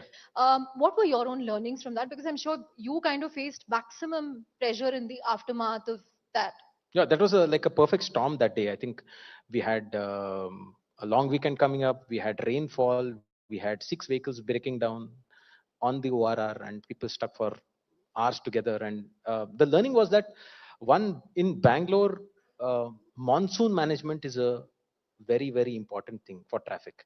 I think otherwise, if there's no rains, there is congestion, but vehicles move. Right, even if they crawl, but they move. The problem is there's no gridlock as such. So that day we faced a gridlock on the ORR. So which led to the development of Astram. So we monitor congestion to the extent that we monitor at the tech park level what is the vehicle at a particular instant in that particular tech park. We are able to monitor today and take decisions based on if the vehicle go beyond a baseline, what is going to be if it's a long weekend coming up. There'll be huge outflow of vehicles. We're able to stagger buses, like we are able to get data from private bus aggregators. We're able to stagger their timings, stagger the pickup and drop-offs. So we're able to do that now. So that was the learning from that. But most important learning was it's a monsoon management thing. What happens if a particular road is blocked otherwise? If a vehicle is off-road, till the vehicle gets off-road, we can divert, right? But what happens with monsoon in Bangalore? All the road get flooded, even your alternate roads. So there's nowhere we can send anybody. So AI doesn't help much there. But otherwise, the learnings has been really good. So we are able to monitor at a very micro level what is going to be the congestion for the next couple of hours. Right. Your background in engineering, has that kind of made you more determined in how to leverage tech in traffic management? Does it have to do with your academic background, the fact that you are an engineer turned IPS officer? I don't think so. I think what happens is like any other field, especially policing, we'll be left behind if we don't adopt technology. I think anybody in my place would have adopted technology. Maybe I've adopted it faster because of my background, but it's inevitable. I think like how motor cars replaced horse-driven this thing, I think AI is going to replace a lot of things, including the way we police and do traffic management. Have you ever been stuck in a traffic jam, and where? Since joining this, yeah, of course. I mean, it happens, right? Any junction? Hebbal. No, people say Silkboard Junction, by the time it clears, you can or create a delivery app and also deliver groceries. Yeah, there is one nice 10-minute movie on YouTube on Hebbal. He starts at Silkboard. He starts from Silkboard. He falls in love, marries, and divorces also by the time he gets out of Silkboard. They also have a child by the time they reach. Yeah, but but I think it's Bangalore gets a very unfair and disproportionate backlash for the traffic. I think it's been unfair. I feel we are not that bad, right? We can do far better, no doubt about it. I think all of us are working hard towards that, but I think it's very unfair that Bangalore gets such kind of backlash. Right. Final couple of minutes, sir. Which is the busiest day of the week in Bangalore and why? Wednesday. Don't ask me why. I don't know. I mean, if we monitor travel times, congestion lengths, these are the two parameters to monitor how congested a city is. Or is it because people generally work from office on Wednesday? I think so. Chill on Monday, chill on Friday, go. I think business as usual is on Tuesday, Wednesday, Thursday, and you get Friday to Monday off. So generally, the thing that we can rush on a Monday morning, I think it's totally, I mean, disproved in Bangalore city. I think, for some particular reason, Wednesday it's very high, to the extent that I would say it is at between 6:30 to 7:30 in the evening. I think we have the maximum congestion on Wednesday. Right. One or two tricks or tips that you would like to give us towards the end to avoid being stuck in traffic? Use public transport. No, See, I'm a Bangalorean, born and brought up here. Been here 40 years, and it's been an honor to serve in Bangalore. But the point is, if you want a nice, livable, resilient city, we need to adopt public transport. Otherwise, it's not going to work out. See, I mean, no amount of AI, no amount of infrastructure, no amount of widening of roads, no amount of additional roads is going to help unless we adopt public transport in our daily lives. Yeah. Great. On that note, thank you very much. Please give it up for the Police Commissioner Thank you. Traffic of Bangalore. Thank you, sir. Thank you so much, Commissioner, for that candid and insightful conversation. Now we know that AI has the potential to solve Bangaluru's traffic woes and perhaps Mumbai and Delhi as well. Moving on, I'm sure we all have seen those sci-fi movies where robots are doing all the mundane and the advanced tasks. Our next set of guests do something similar by experimenting with industrial and agro robots as well as autonomous vehicles. Art Park is one such facility under the aegis of Indian Institute of Science, which is at the forefront of innovation in AI and robotics. And to find out what's inside Art Park, let's call on stage first Moneycontrol's Debangana Ghosh and Ohik Sur to moderate this session. Ladies and gentlemen, a huge round of applause. Joining them on stage are Professor Bhardwaj Amrutur, the Executive Director of Art Park and Professor at IISc, Umakant Soni, Chairman of AI Foundry and co-founder of Art Park. Ladies and gentlemen, continue with the applause. Thank you so much, gentlemen, for joining us here.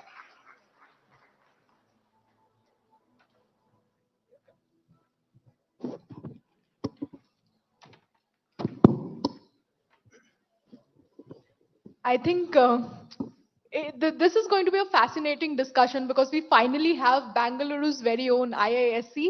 And just to give a quick brief on what Art Park is, so this was a hub where research meets entrepreneurship. It started in 2020, and they also have a startup incubator called Art Garage, and they have been incubating some really interesting robotics as well as autonomous systems and AI startups.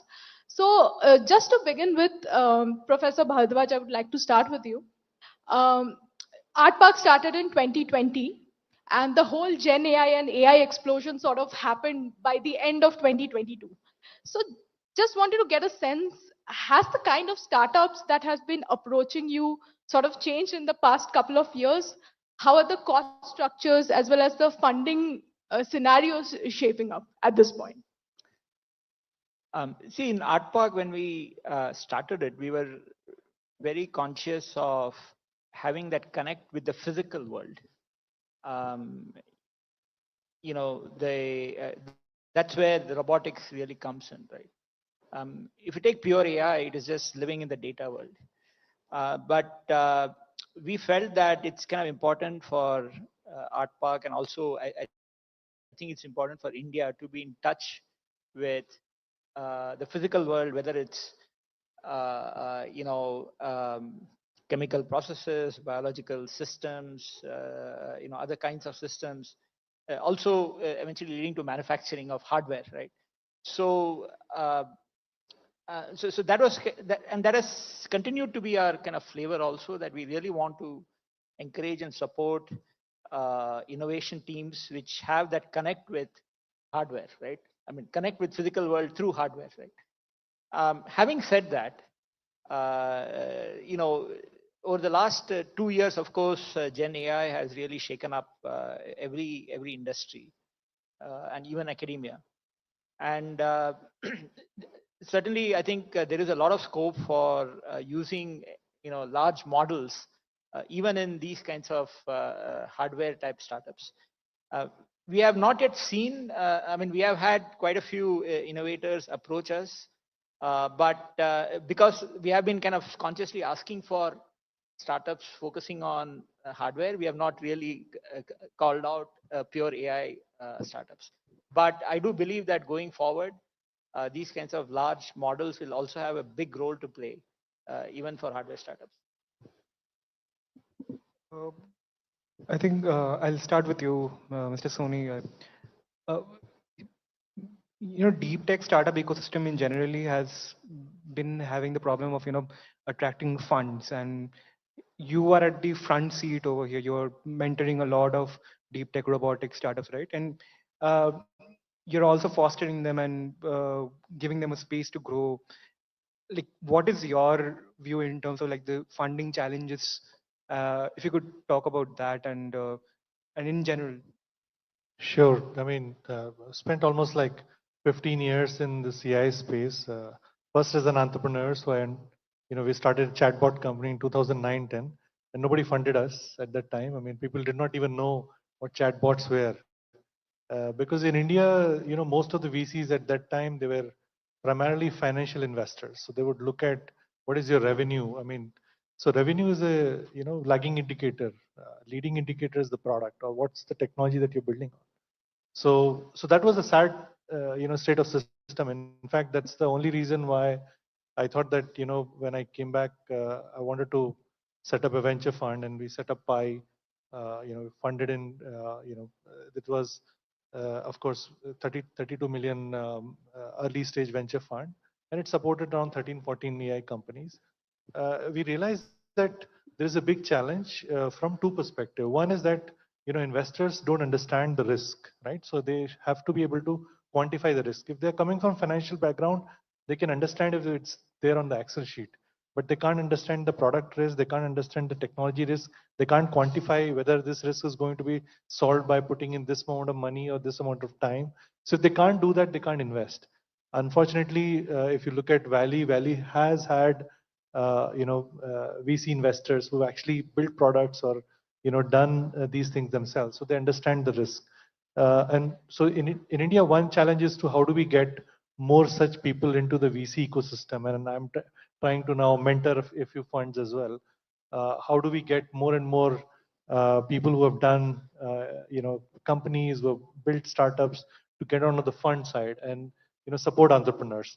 The second big challenge is that, as you said, deep tech, right? So deep tech implies that you're actually making some kind of a deep technology leap. Now, that means that you are spending, it might be starting in science, and then you are, creating or converting it into some kind of a, technology, and then you are proofing the technology within the realm of a product, right? So that whole journey takes 3 to 4 years. And unfortunately, it is too risky for any investor who is not able to understand that risk to come in and invest, right? So what would used to happen was that all of those companies would typically, either the founders have to go to Valley and do that company there, because there they might get people who would understand them. And of course, in US, they have invested in this ecosystem, right? So this post World War II, they built SRI and all of that, right? So they built that ecosystem. In India, we have to build that ecosystem. And in fact, the other day we were just discussing that before coming in, that we have not really understood this strategic autonomy part of critical technologies like AI and robotics, right? And of course, there was this popular discussion going around that should we be only doing use cases and all, right? Not build the foundation things underneath it.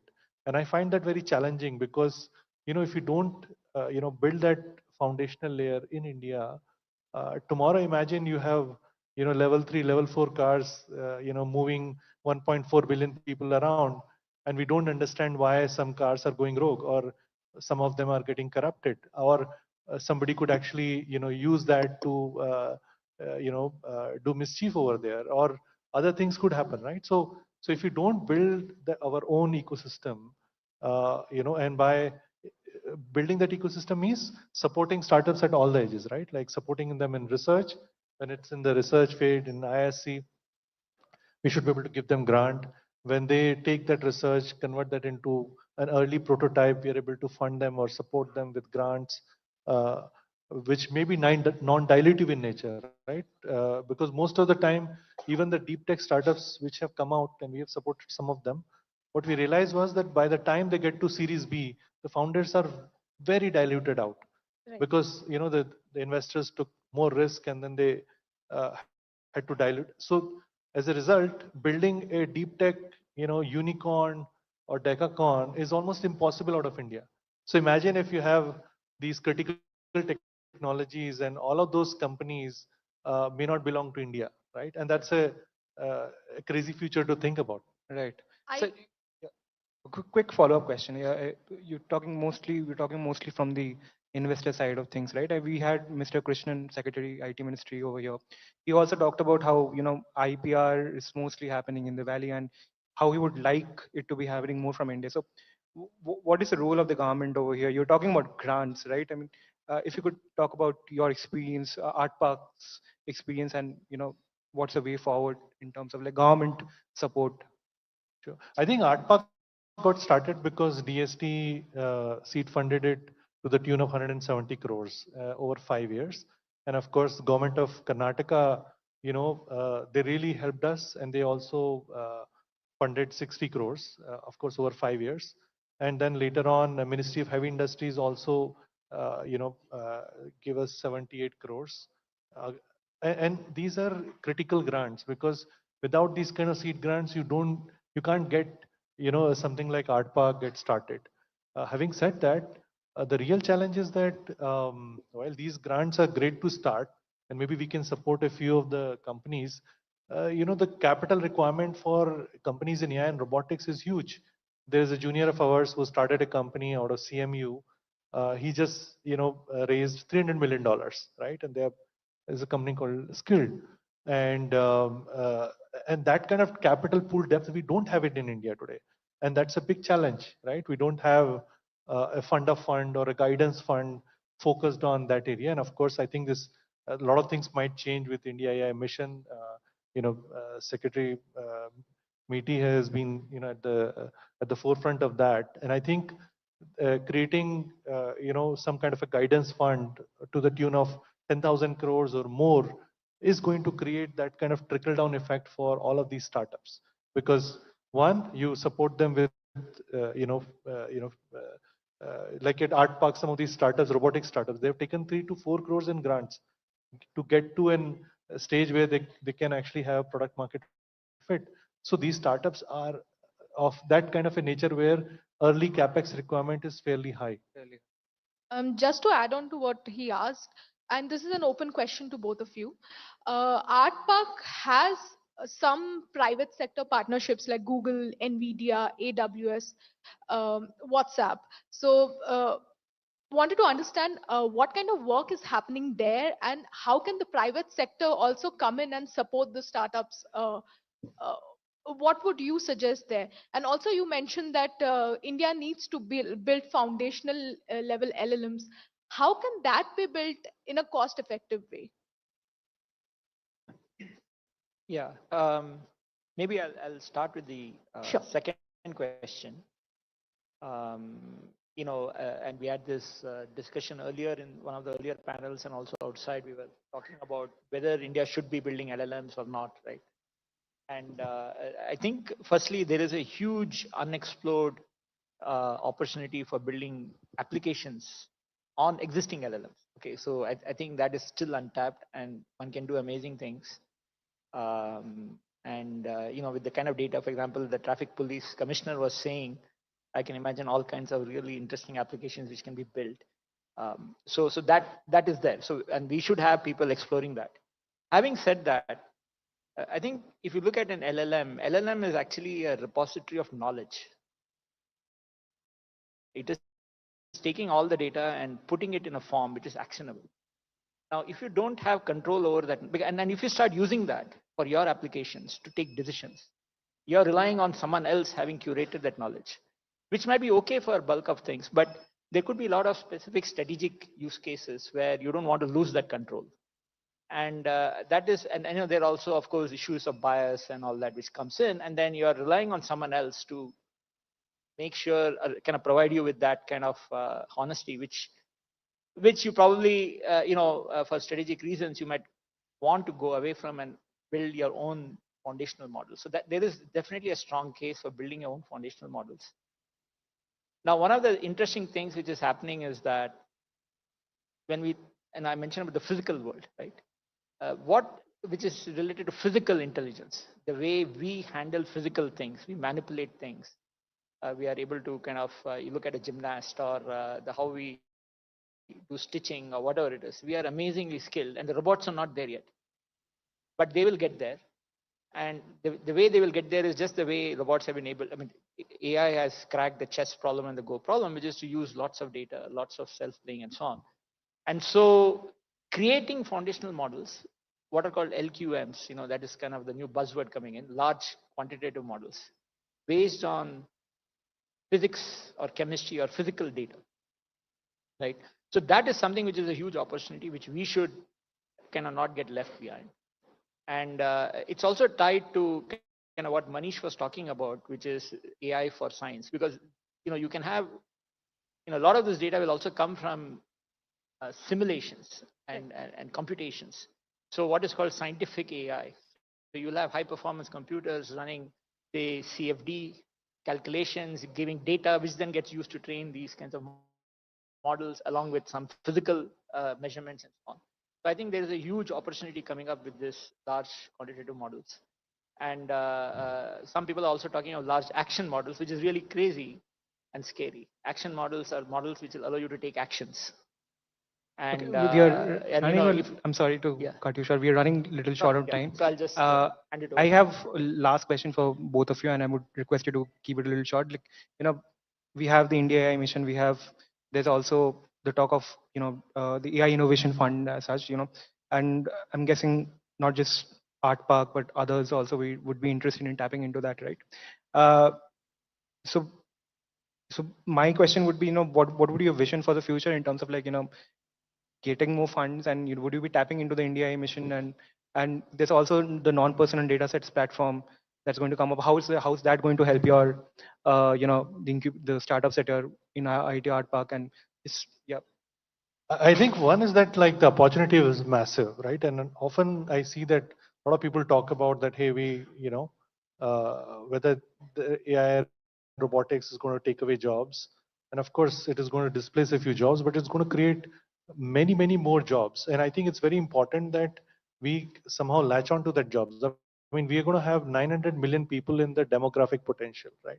15 to 64, right? I mean, we are graduating 1.5 million engineers each year, right? And it's a massive number.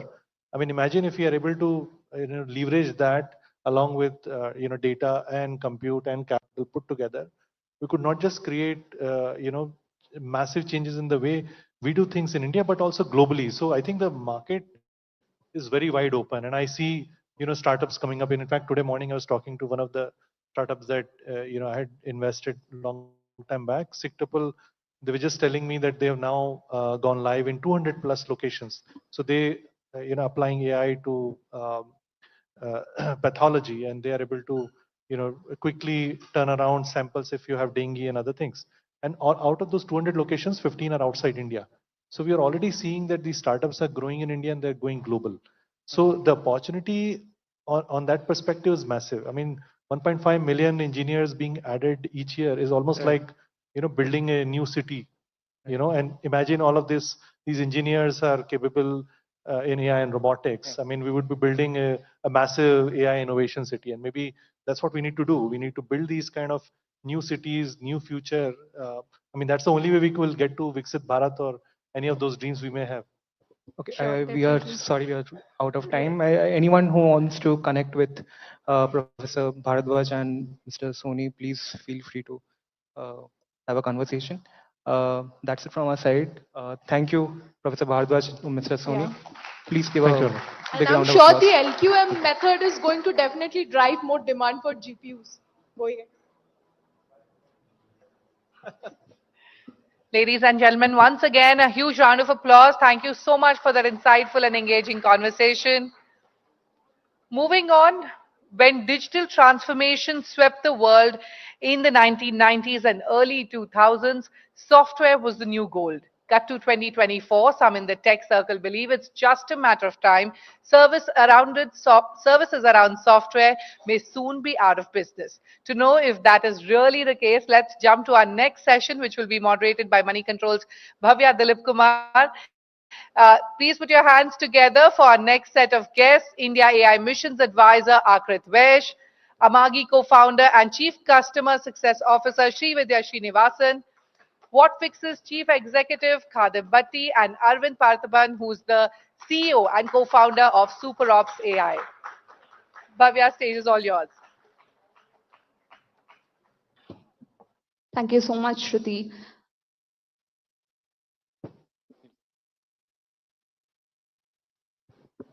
So this looks like a beautiful mini reunion, right? Arvind from Chennai, Kadim from Bangalore, Akrit from Mumbai, and Vidya stays so far away from the chaos in Bangalore. So I'm going to say that's also like away from Bangalore. But who's who of SAS is here? I'm going to jump right in, right?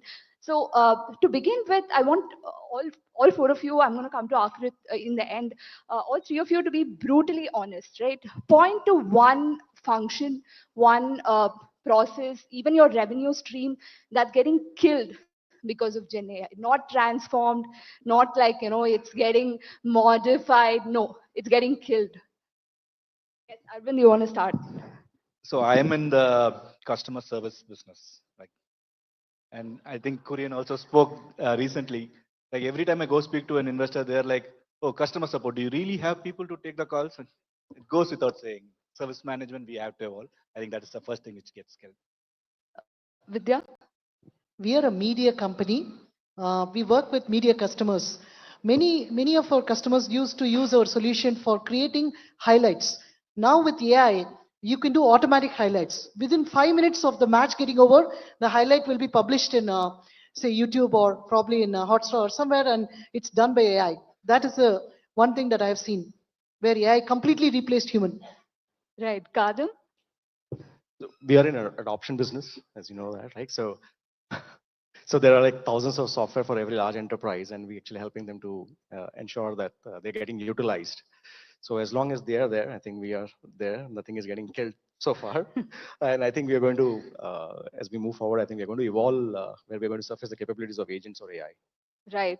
So maybe the title is right, should be like concluded, but Akrit, you have a very good outside inside view as well, right? So which function do you think is getting killed?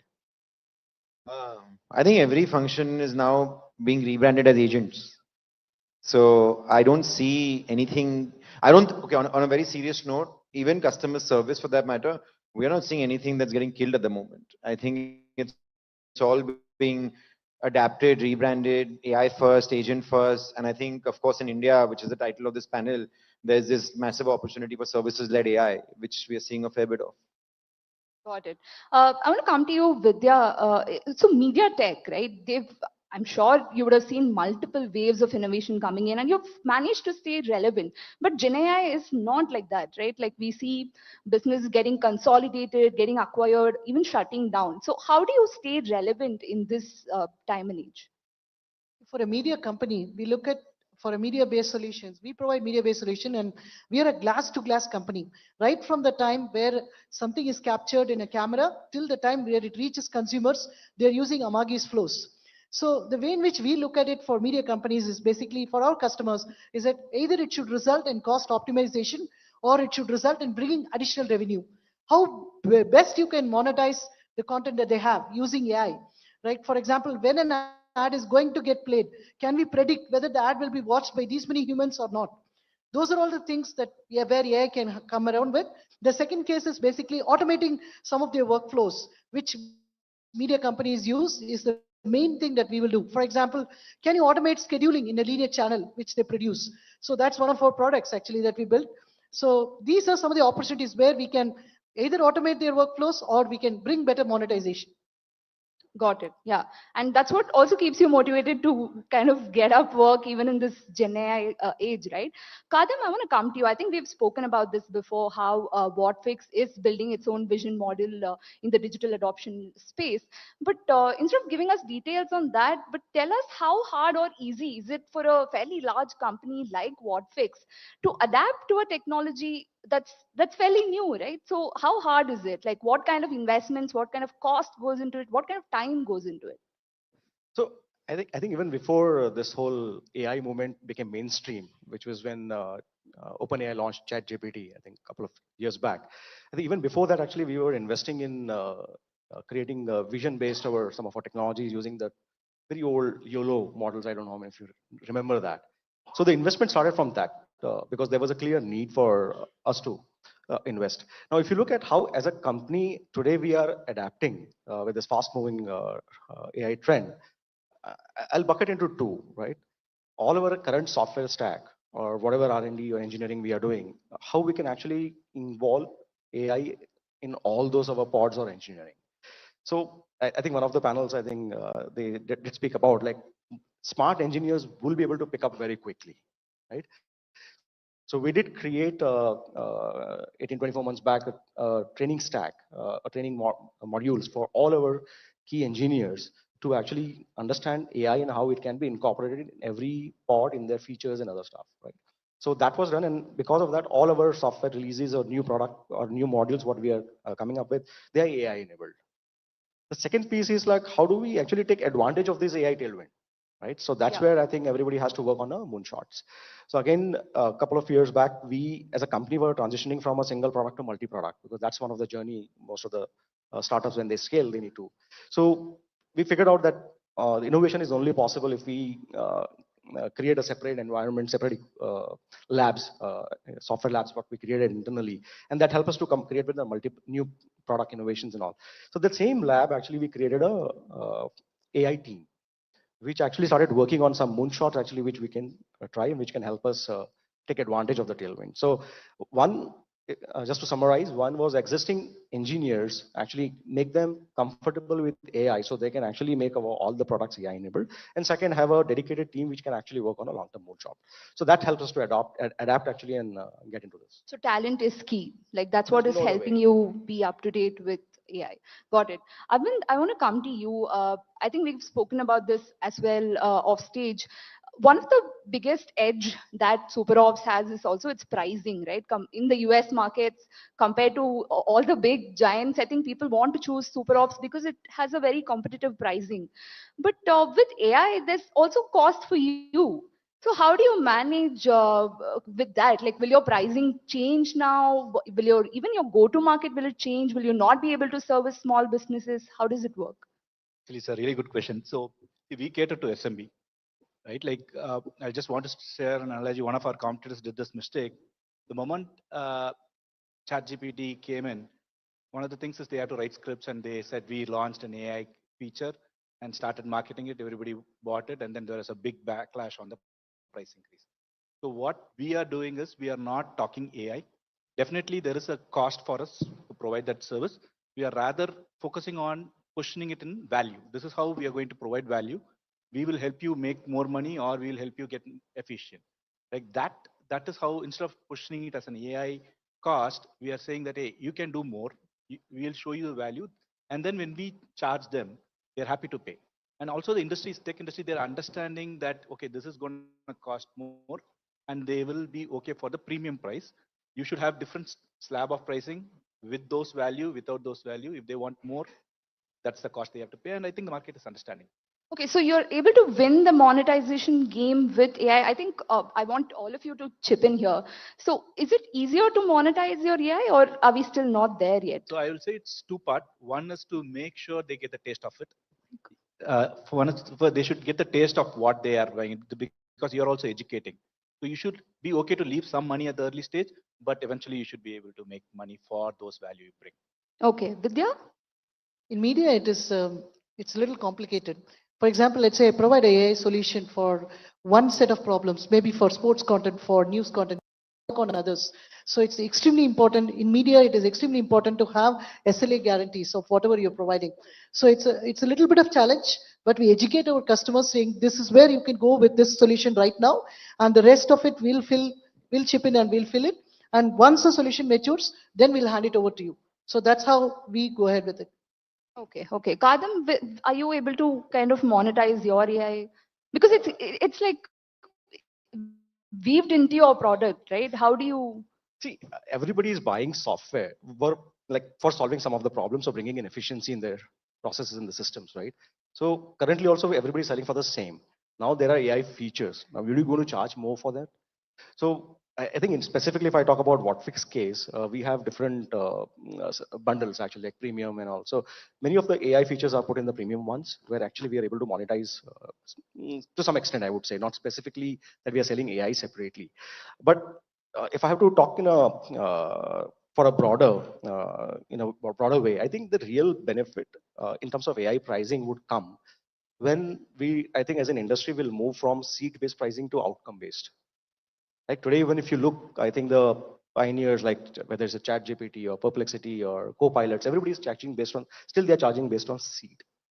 I think there is going to be a transition in next few years where outcome would be guaranteed, and actually the better the outcome you show, and I think there will be a lot of leverage in terms of price. But won't it affect your recurring customers? Like, will they, if it's outcome based, if they don't like it in a year, they're going to move, right? That's the competition, right? Like Okay. if whoever actually moves to that faster, I think they would win. But there will definitely some players would emerge. Right.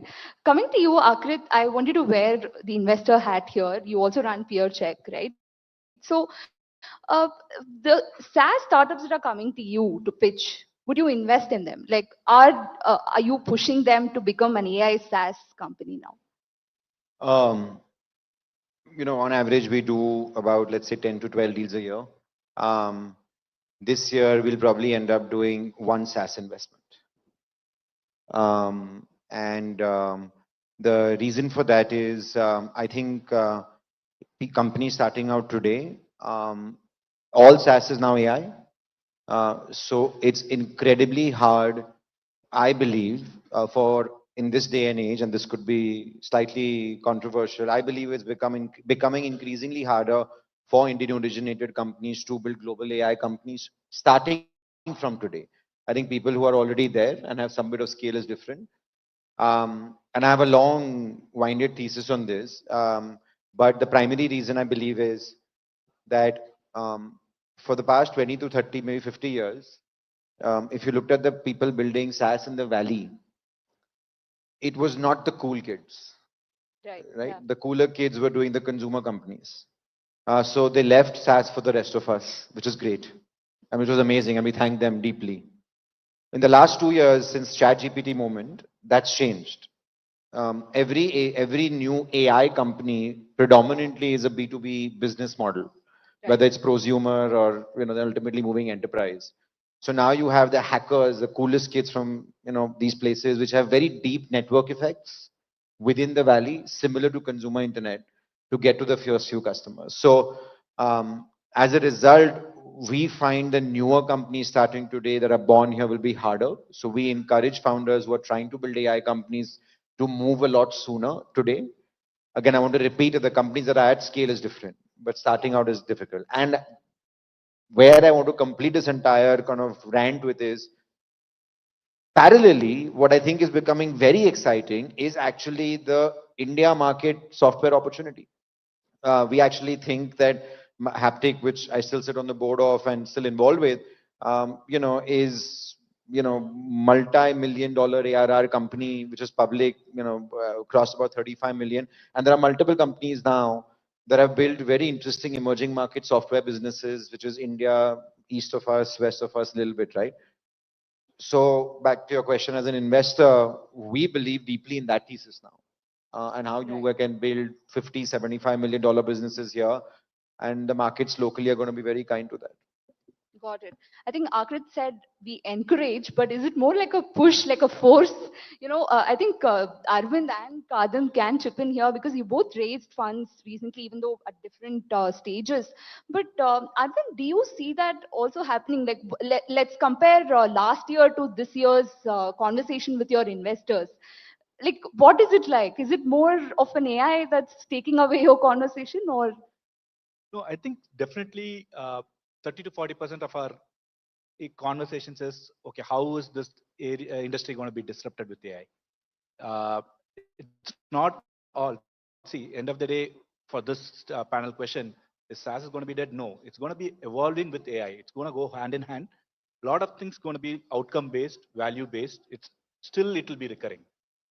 So our discussion with investors or new investors when you're pitching, AI is definitely a topic that is center of the topic, but it's not feature or how this industry is going to evolve, and is there an opportunity for a new player to take the market share? That's how it is. Yeah, That's short valid. answer I is mean, yes. they're Yeah. putting money, they want to know about it. But Kadam, was it the same for you? See, I'll take an analogy, right? Like 20 years prior, when things were moving from on-premise to cloud or desktop to cloud, right? Whatever. I think we were I think it was implicit that every company which is going to pitch will be actually will be cloud company. So I think AI is similar. It's a technology stack, right? Like it doesn't matter whether it's a new startup or a legacy company. I think AI is now a table stake. Everybody has to have it part of the roadmap. Now, how investors are looking at it, actually, if I put myself in their shoes or whatever discussions we had, I would say three typical questions actually, right? First, I think when ChatGPT also was launched, we thought, okay, how many jobs will go or what will happen to search and so on, right? So first thing is like whether, I think what Arvind mentioned or Akrit also mentioned, like, is this company going to get disrupted? Or is this industry going to get disrupted or category going to get disrupted? So that's number one. The number two, okay, what are you doing with AI today? Right? And number three, everybody believes there's going to be tailwind because of AI. Yeah. How are you going to take advantage of that in the future? So I think these are the broad level buckets, I would say, how these VCs are looking at it and how they evaluate it. Got it. Sir, Got it. I need to leave. Okay, one last question to you. Okay, like so you're an If I miss my advisor. flight, I'm going to send an official complaint. So you're part of India AI mission, right? Yes. So in terms of regulations, right, you also deal with a lot of startups through India AI mission as well. Of course. But how do you tell newer startups that are coming in to be ethical, to build, ethically even in the very beginning, so that it won't stifle innovation when they grow? I think what I have been hugely impressed by being on the other side and now being a part of, let's say, the government's think tank of building AI is how pro innovation this current set of people are. And I'll give you the best way to quantify is this the following, right?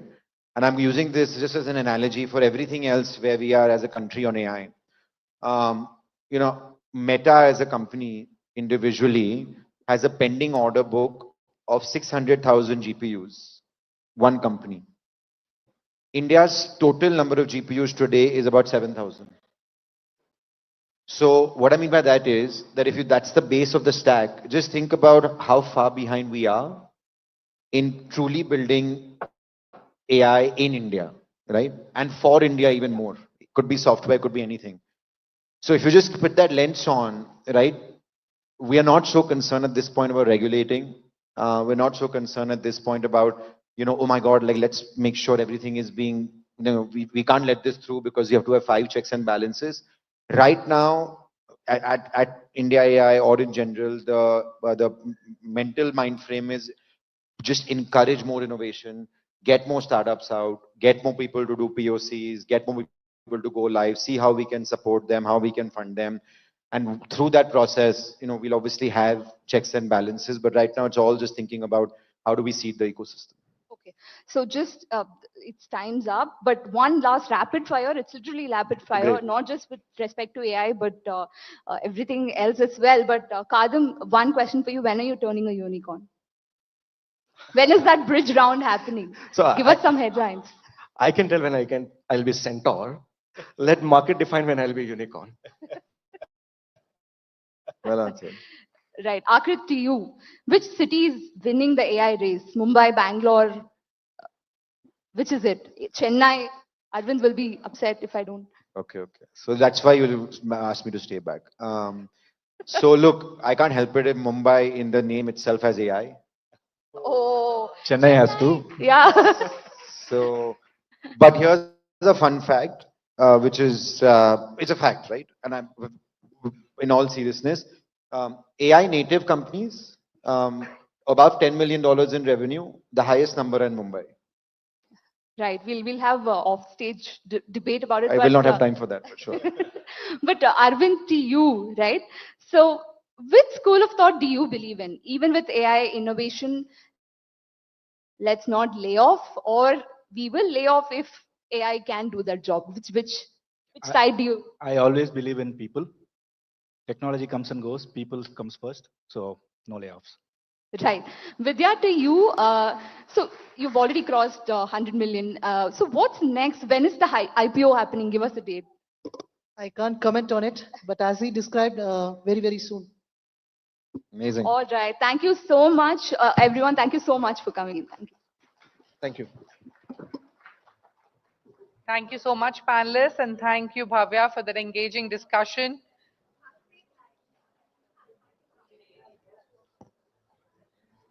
Ladies and gentlemen, after all the high-powered sessions so far, let's take a pause and witness an impactful demo of a personal AI server. I would like to invite on stage Sasank Chilamkurti, founder and CEO of Von Neumann AI. Ladies and gentlemen, a huge round of applause for him. Read the mic.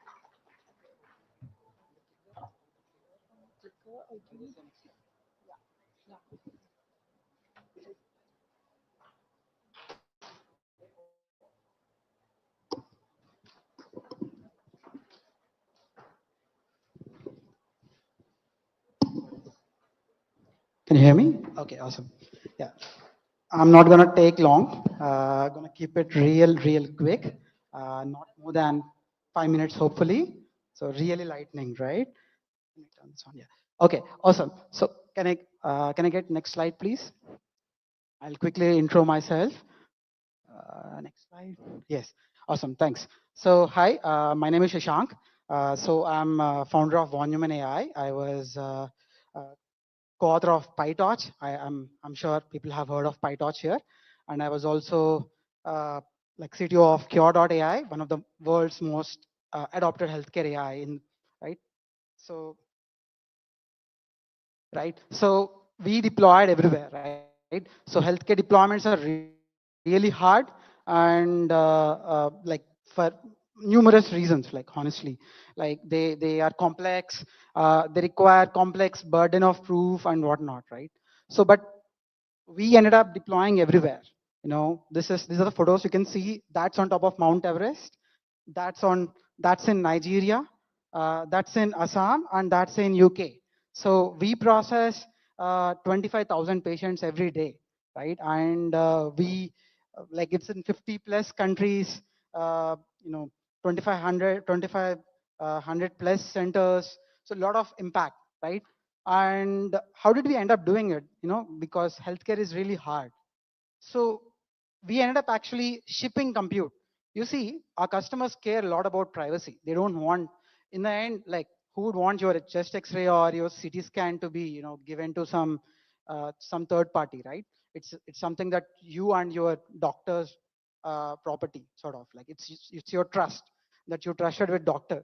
You don't want your doctor to give your data to some third party. God knows what he will do with it, right? So that's why we ended up, you know, bringing cloud to the customers as opposed to, you know, what most SaaS companies do, which is bringing customers to the cloud. You know, their data bringing to the cloud. In a sense, you know, the last panel was about RIP SaaS.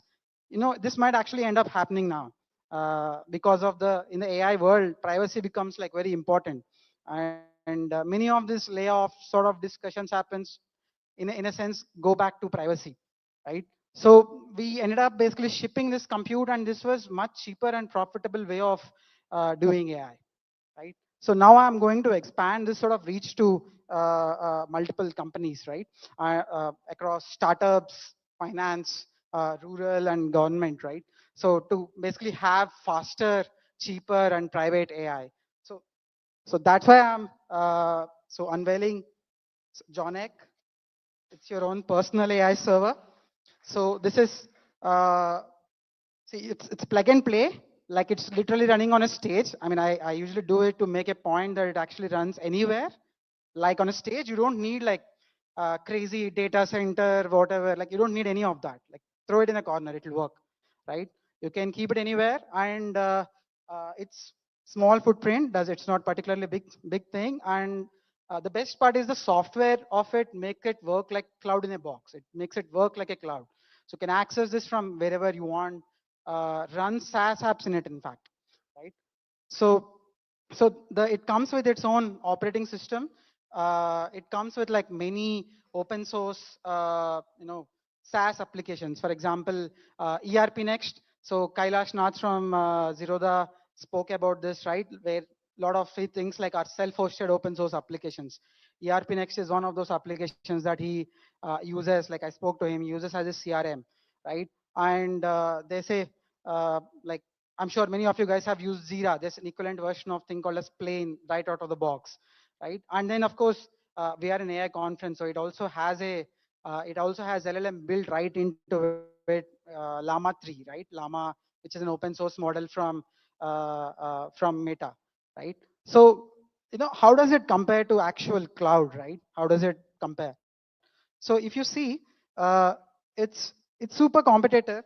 The reasons being, number one, like the AI speed is much faster because you're not sending your data anywhere, right? It sits right there, and your data is and your AI is also running right there, and it's far more secure because no third party is seeing your data. Right? Although you are using third-party applications and third-party employees are not seeing your data, which is a big win for many of the organizations. It's easy to use. I mean, well, like people, as much as I used to love cloud, like people find it complex. You need to hire like heck ton of DevOps engineers to do the job, right? And Kubernetes cluster crashing, whatever, like downtime because of that. There's no such thing. Like you just have to ensure it's powered on, right? That's all you need to do, right? And it's going to cost like a fraction, like real fraction compared to cloud, right? So how is that? So here's cost dynamics versus public cloud. I have taken a instance from very favorite, some everyone's favorite public cloud, like very similar spec as what I have here, right? And here, like what happens in public cloud is that your cost goes up in a linear fashion, like over the time, as like because you pay per hour, right? As opposed to what you're normally used to paying for hardware, which is like paying one time, right? So this is an on-prem hardware, so you pay it for one time. So you pay it 2.5 lakhs one time. Where in cloud you keep on paying every month about 80,000 for the same instance, which means that in 3 months you are break even, right? So that's how costly cloud is, and that's how costly SaaS is, right? So so of course, like compute is useless without applications, right? What are those applications that my computer is going to run? That's what matters, whether they are in AWS, Amazon cloud, or whether they are on-prem, right?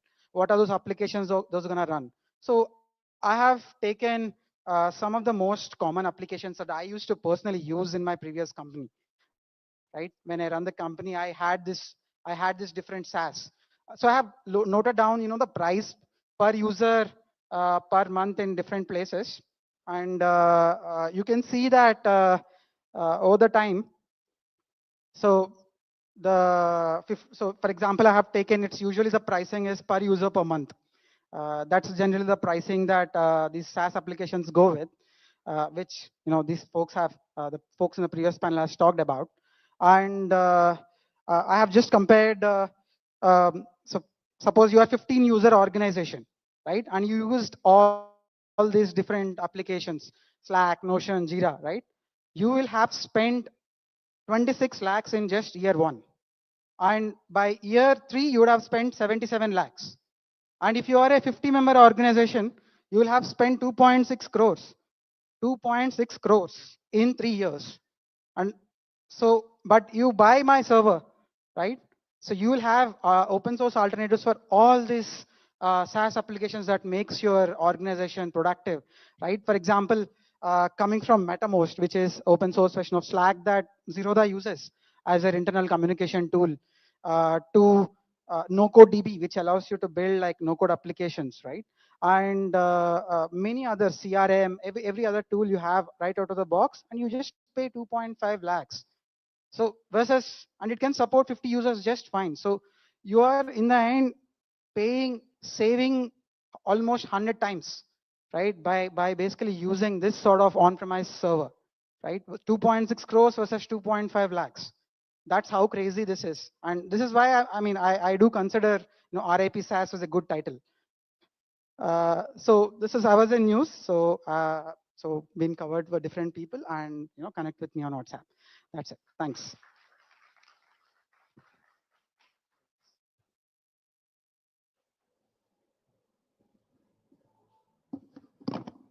Thank you so much, Ashank, for that insightful demo. It's time now to find out whether the Silicon Valley of India, which is already the IT hub of the country, has what it takes to be an AI powerhouse. To welcome our next set of guests, I request Moneycontrol's Bodhisattva Ganguly to kindly come on stage. Ladies and gentlemen, a huge round of applause for him. Let's also put our hands together for our esteemed guest, Minister of Industries and Commerce, M.B. Patil, and Commissioner for Industrial Development and Director of Industries and Commerce, Gunjan Krishna, IS. Ladies and gentlemen, a huge round of applause for our esteemed panelists this evening. Sir, over to you.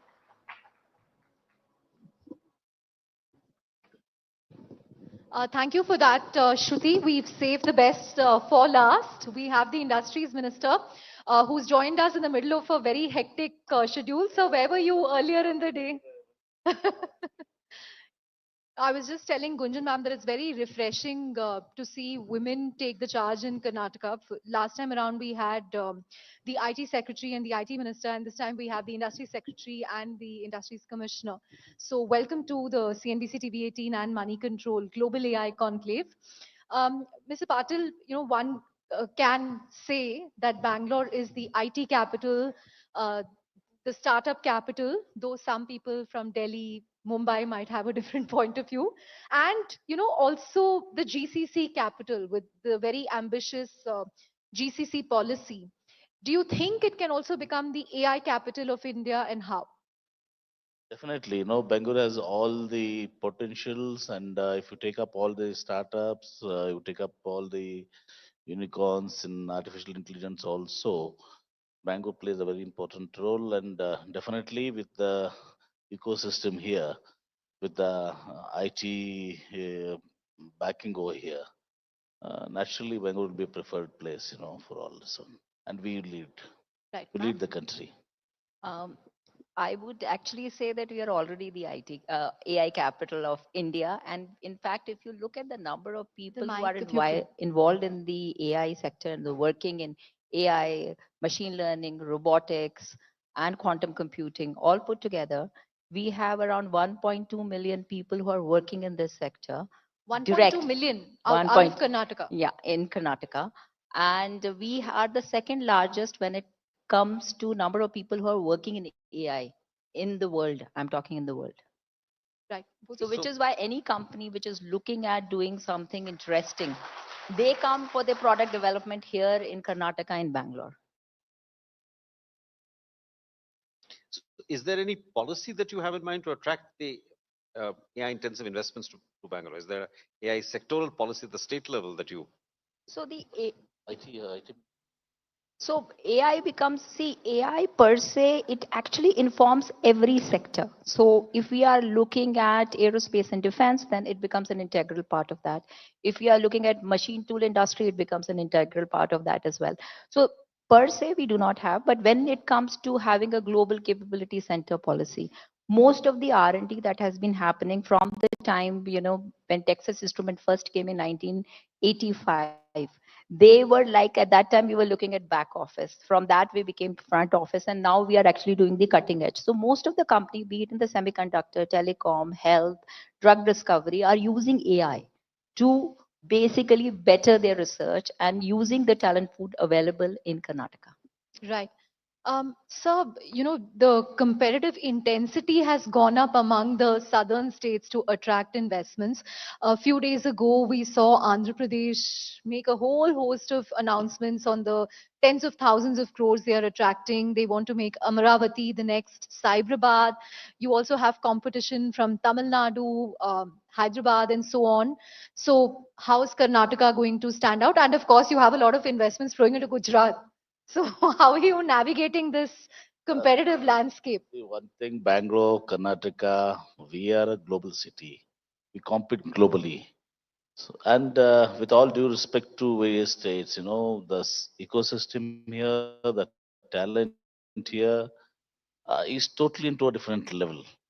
So I agree when I see a competition in manufacturing, particularly in Tamil Nadu and some part of Maharashtra, Pune, particularly in automotive. But when it comes to IT, biotechnology, aerospace and defense, if you take 60% of the share is from Karnataka, the national share. Yeah, ESTM, then you have machine tools. So we are in a total different, so we compete with the world. Right. So, I think just taking off from Chandra's question, so she asked about some investments going to other states.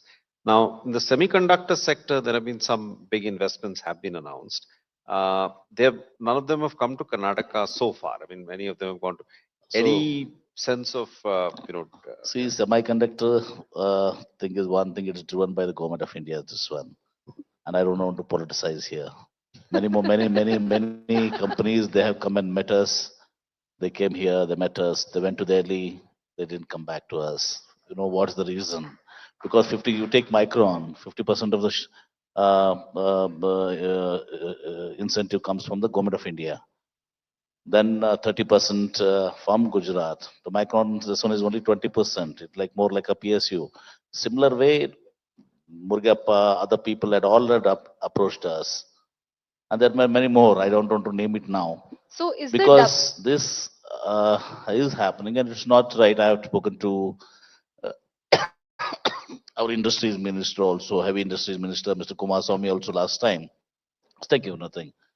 So that, now you have to see that semiconductor industry, you have to promote, you cannot say when they go to Delhi cannot direct them to the state they want. It should not happen. It's ultimately the country has to develop and merit wherever whose interest is into their state, they have to promote that. So the double engine is affecting you? Definitely. But can I add something? Lack of double engine. The lack of a double engine is affecting you, Radha. Can I add something? Yes. When you talk about semiconductor, if you're just talking about if you look at ATMP, the packaging, Tatas have done their first POC for the ATMP here in Karnataka. And if you look at again, either applied material, Lam Research, or you look at AMD, they're all working in the semiconductor sector and they have actually put a large sum of money in Karnataka. So you cannot say that investments have not been coming in this area in Karnataka. I would differ. Right. So one can also look at a couple of other companies like, if the minister can perhaps, like Ather and Ola, which are based in Bengaluru, but they chose to set up their factories in Tamil Nadu. There may have been considerations like cost of land, etc. But ultimately, it is some kind of a loss to the state because Ola is now a very large electric two-wheel manufacturer, quite a it's become quite a famous this thing. See, in this competitive world, what is happening, there's a cutthroat competition with various states and all this. When I say this, there are certain reasons. The other day, one of the company, they approached us and they're asking us too much. And Bangalore is not that desperate to offer that one. We have other companies. Like we have River, we have other people who have in this one, River, both of them have the set up their ultraviolet, manufacturing. the people are there, but something we have lost. Okay, I agree.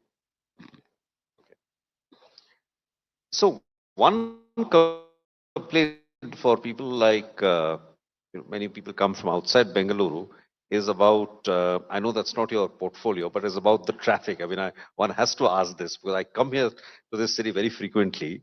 And there is always this tension when you, especially when you go to the airport. So we should understand Bangalore, it's not only Bangalore people staying here. The entire country comes here. Right. Whether it's UP, Northern India, whether it's Tamil Nadu, whether it's Andhra Pradesh, Telangana, all the youngsters, they come to Bangalore either for studies or for work. Right. And of course, expats now from various countries. So when this is happening, the reverse is hardly minimal. When 100 people come to us, the people who go out is almost 5 people.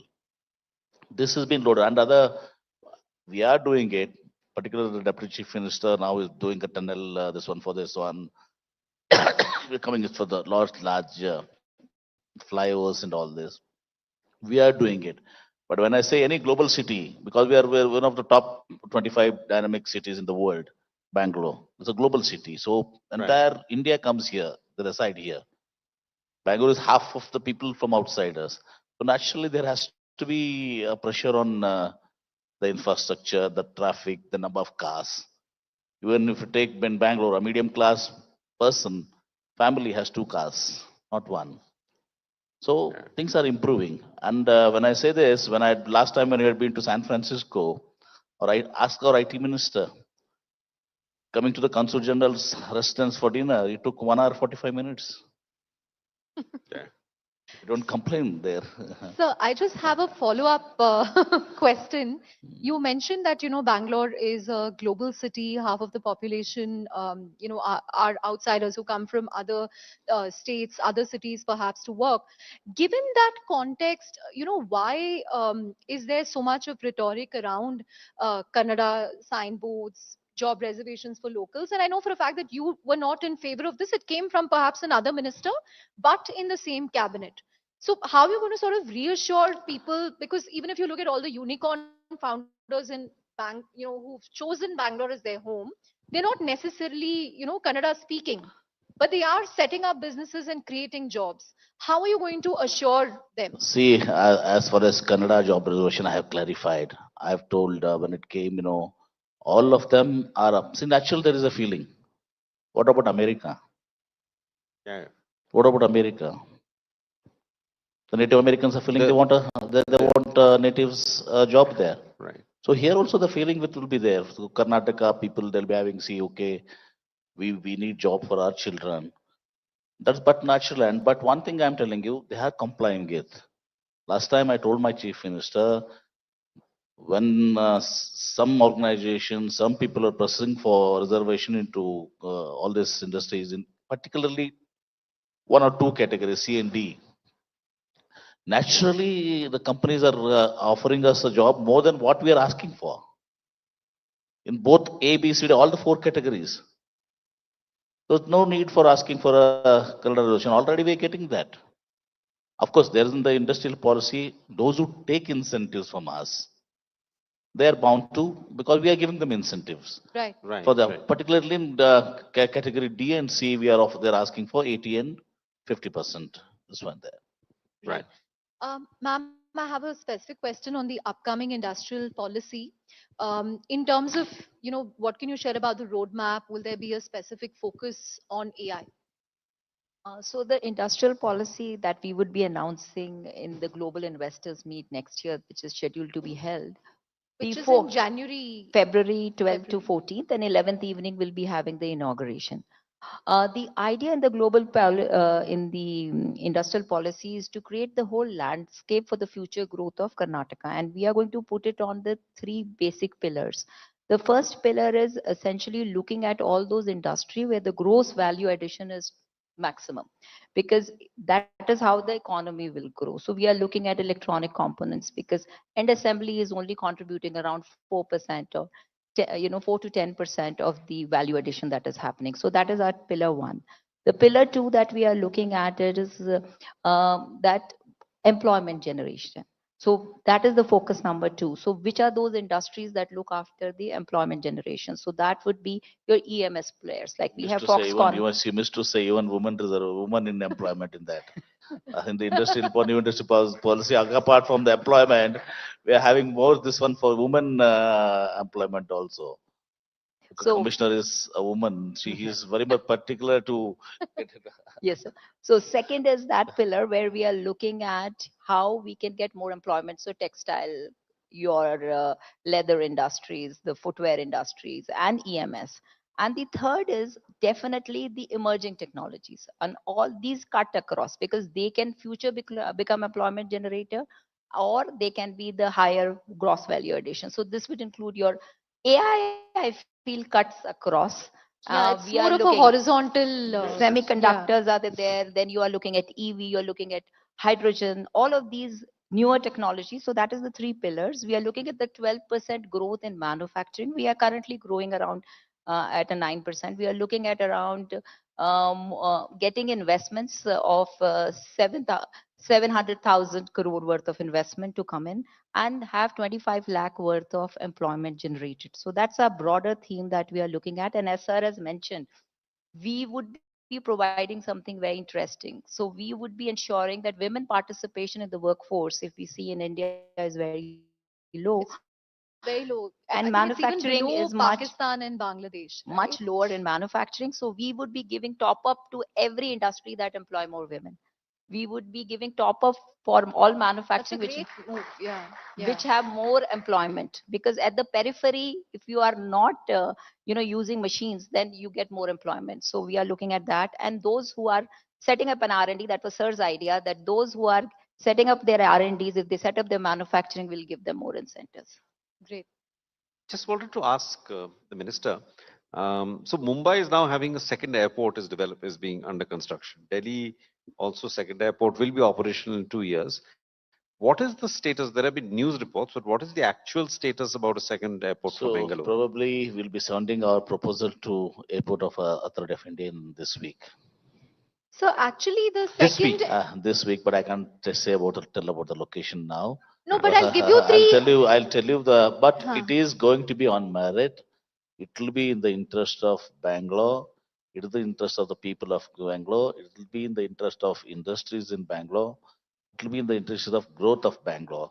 A well calculated airport which benefits, it has a holistic development of Bangalore is being planned, and probably this week we'll be sending the proposal.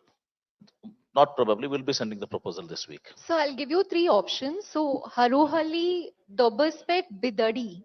Bidari. See, I said I can't No, talk you about can the say location. either of these. See, there are demands. Huh. See, there are demands from north.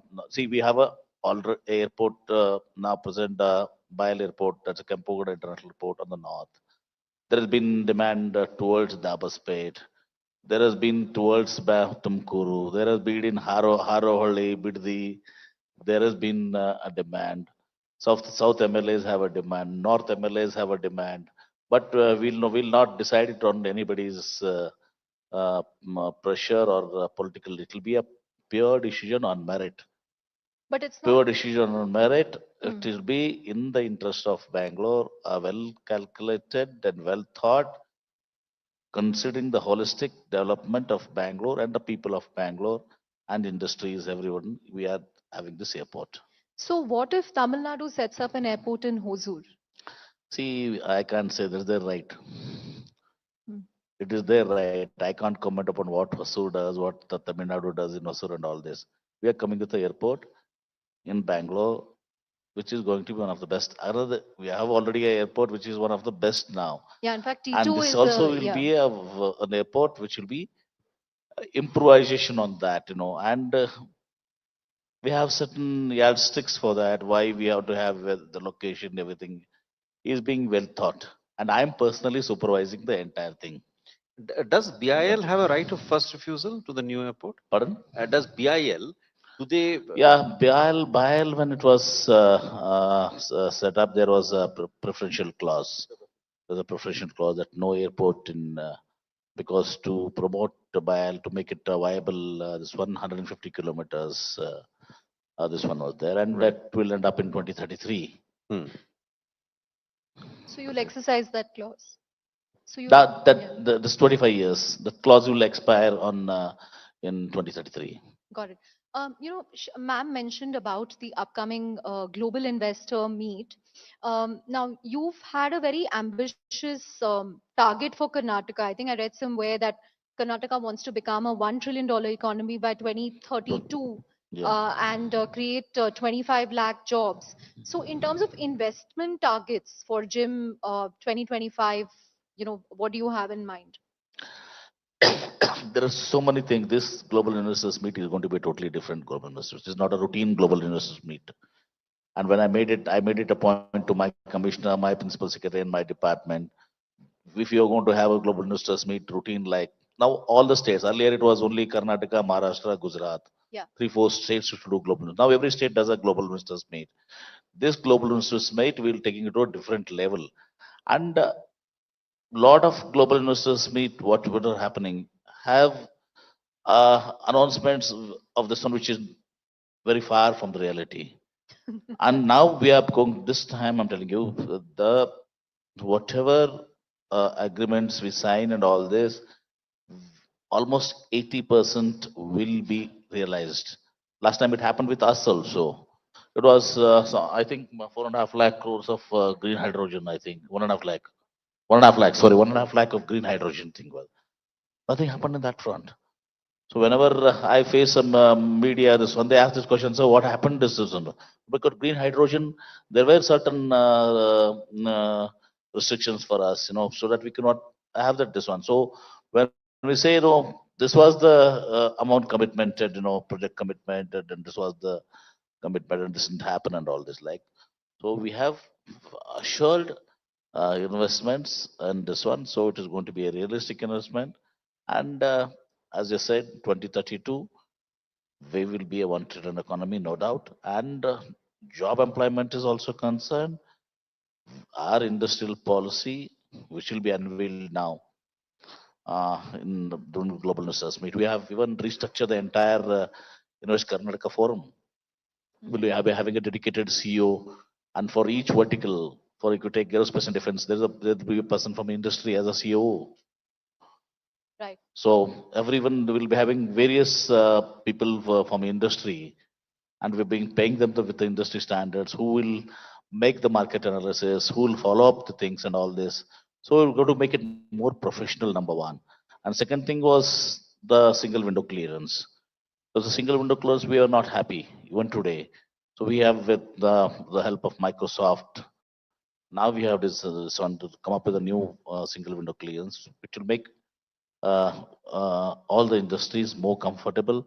We'll be cutting short half the period of what it is taking now. Maybe by 100 days, things should be cleared. And we'll be having a deemed provision we do have now also. And we're bringing all the approvals in one roof and one, so that we're going to make it the best of the things in the country. So, if I can ask a minister a slightly political question, these five, the five guarantees which were given when the Congress came to power, there is a strong perception which is sought to be created, whether it is correct or not, that because of the spending on the guarantees, spending on infrastructure is going down. How would you respond or comment on that? So it is not so. My chief minister has presented 15 budgets. So he knows how the finance honest tips. So we are going to see that guarantees also are carried. The guarantee money also comes back to the system. It empowers people. So this, and there will be no, there will be funds which will for infrastructure and other things will be provided. Maybe first year we had a little problem. When I say guarantees, you all talk about Karnataka guarantees. Our Prime Minister himself is announcing guarantees everywhere. Rajasthan, Madhya Pradesh, Maharashtra. You take Maharashtra, that Ladli Behna scheme was our copy of our scheme here in Karnataka, Gೃಹ Lakshmi. We are providing 2,000 diagnosis for 550 crores. When we do a guarantee, and we stood by the guarantee, in the first cabinet only, my chief minister saw to that all the guarantees are announced, and within 6 months we started, we delivered whatever we have promised, and we will see that there won't be any shortfall for any developmental this one because of the guarantees. Right. Ma'am, I also wanted to ask you, I remember, I think 2-3 years ago, there was a lot of buzz that, Tesla is going to set up. I don't know if it's R&D, some marketing office, but something in Bangalore. What happened after that? So now that Trump has won, I think it's more relevant to ask this question. See, Tesla will come on its time own whenever the time comes. We cannot talk about Tesla in an open forum like that. But we have our own. See, the electric vehicle ecosystem in India is growing. And Karnataka has been a pioneer in this area. In fact, we were the first one to come out with the EV policy. And now we'll be the first one to come with the clean mobility policy, which is agnostic to the technology that you're using, be it electric, be it hydrogen, be it, this mixed blended fuels that we are looking at it. So what we are interested in creating these ecosystem where the industry thrives. And we have our own, see, Mahindra is doing very well. We are having Tata's doing very well. In the two-wheeler space, so many companies are coming. So the the the ecosystem is growing, and I'm sure Tesla one day will definitely come when they see the market. And you know what happened, he was supposed to be coming to India for a visit, and that was called off, and he went to China. So let's hope next time he comes to India. And this time the clean mobility policy, we were the first in EV we bought in EV policy in the country. Now we are coming up with a clean mobility policy where the entire supply chain, including batteries and all this will be addressed in that, including the strong hybrids. Right. Bodhi asked you about the second airport. I also have to ask you about an update on Bangalore suburban rail project. We believe it's lagging behind schedule, and this is also because K-Ride lacks a full-time MD. No, What are you doing no, to see, speed it up? suburban railway now, when I took over, we have now bringing brought everything under control. We are now, except this one which is not going to be almost doable probably. All the four, this one R and 2 7, we had a meeting with the railway minister Somana, also the state minister from Karnataka, is a member of parliament of Karnataka. So suburban rail is on track. Okay. I just have one political question, and then I'm done. So you've been campaigning, for the Maharashtra elections, specifically in the border areas, which has, I believe, a large Lingayat population. In the morning, we had Rajiv Chandrasekhar from the BJP at the event, and he said Karnataka is now a beacon of chaos, and the Maharashtra voters have seen that, and they will, vote for his party. What is your prediction for Maharashtra? If you have to tell us what the results will be tomorrow or day after. With respect to Rajiv Chandrasekhar, see, nothing to do with the Karnataka, this one in Maharashtra. I come from Bijapur district, which was part of old Mumbai state, Belgaum, Dharwar, Karwar, and Bijapur. Of course, now they have been divided into two again, Bagalkot, Haveri, Gadag, like this. So we are in the border. I am in the border. One side is Sholapur, the other side is Jatan Sangli. So Western Maharashtra. I was a senior observer for Western Maharashtra also. Right. So the politics in Maharashtra is totally different, Now we have Mahavikas Agadi and Mahayukti there. So that election has nothing. Only thing, this is not a political forum, BJP stooped to the lowest level to put an advertisement that Karnataka is not guarantees are not being this one. I said, you come to the neighboring. Belgaum is also bordering district. Bijapur is a bordering district. And of course, Bidar is also there, the other side. You please come this side and you see whether the guarantees are being delivered or not. They went to an extent of putting an ad in the newspaper. So this type of, this one was done there, but this is not a forum to discuss that. So Maharashtra, I'm confident that, of course, we do not have the resources to match the BJP, but still we are hopeful that with Rahul Gandhi, Khargeji, and Sharad Pawar's experience, Uddhav Thackeray, we are hopeful that we come to power in Maharashtra. So one last question, just to go back to some of the non-political questions of this thing. So any specific thoughts, at a countrywide level also, India is benefiting from China +1, but at the statewide level, you have any thoughts on how Karnataka can become part of a non-China supply chain, this thing? There's a strong feeling when we went to Japan, when we went to Korea. Now again, we're going to Europe. There's a strong feeling and strong this one that a lot of industry they want to have the setup, the China +1, this one. But we brought it to the notice of the finance minister also. We had some discussion when we went into US. So there are certain things which has to be done by government of India. And I think the finance minister was very this one. She asked some of the details, some of the details when you said, this no, because China plus one, we are not getting greatly benefited.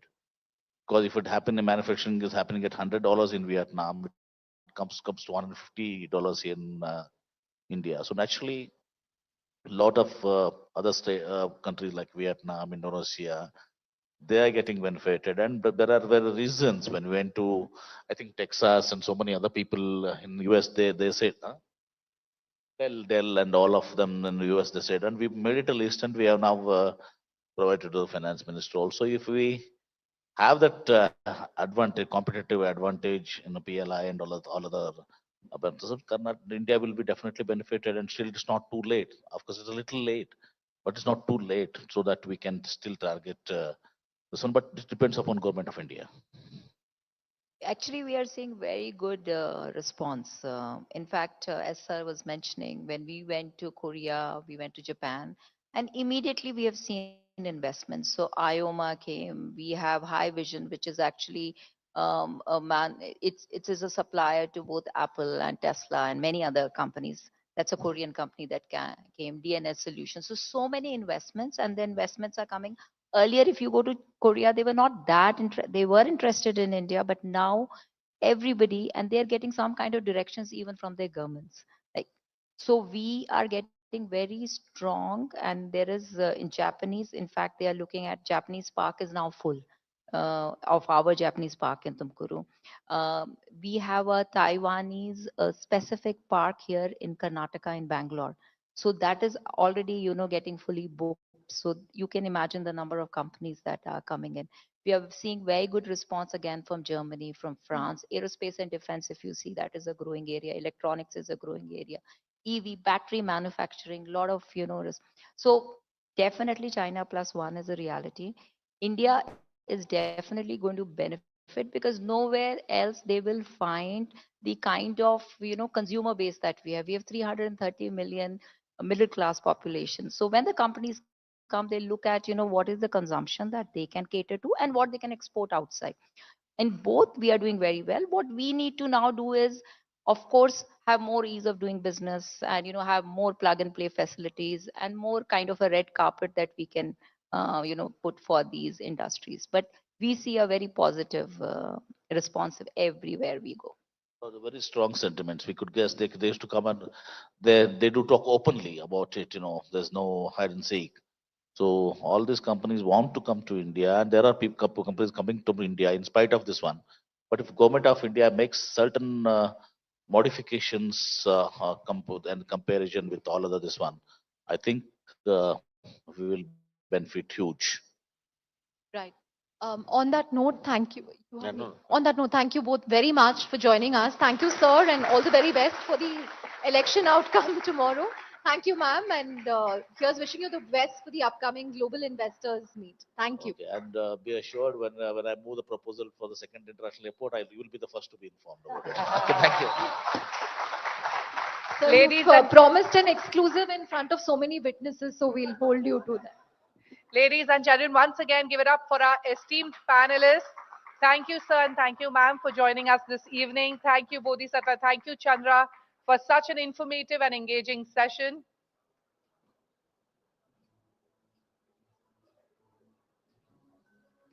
With that, ladies and gentlemen, we come to the end of the second edition of the CNBC TV18 and Money Control Global AI Conclave.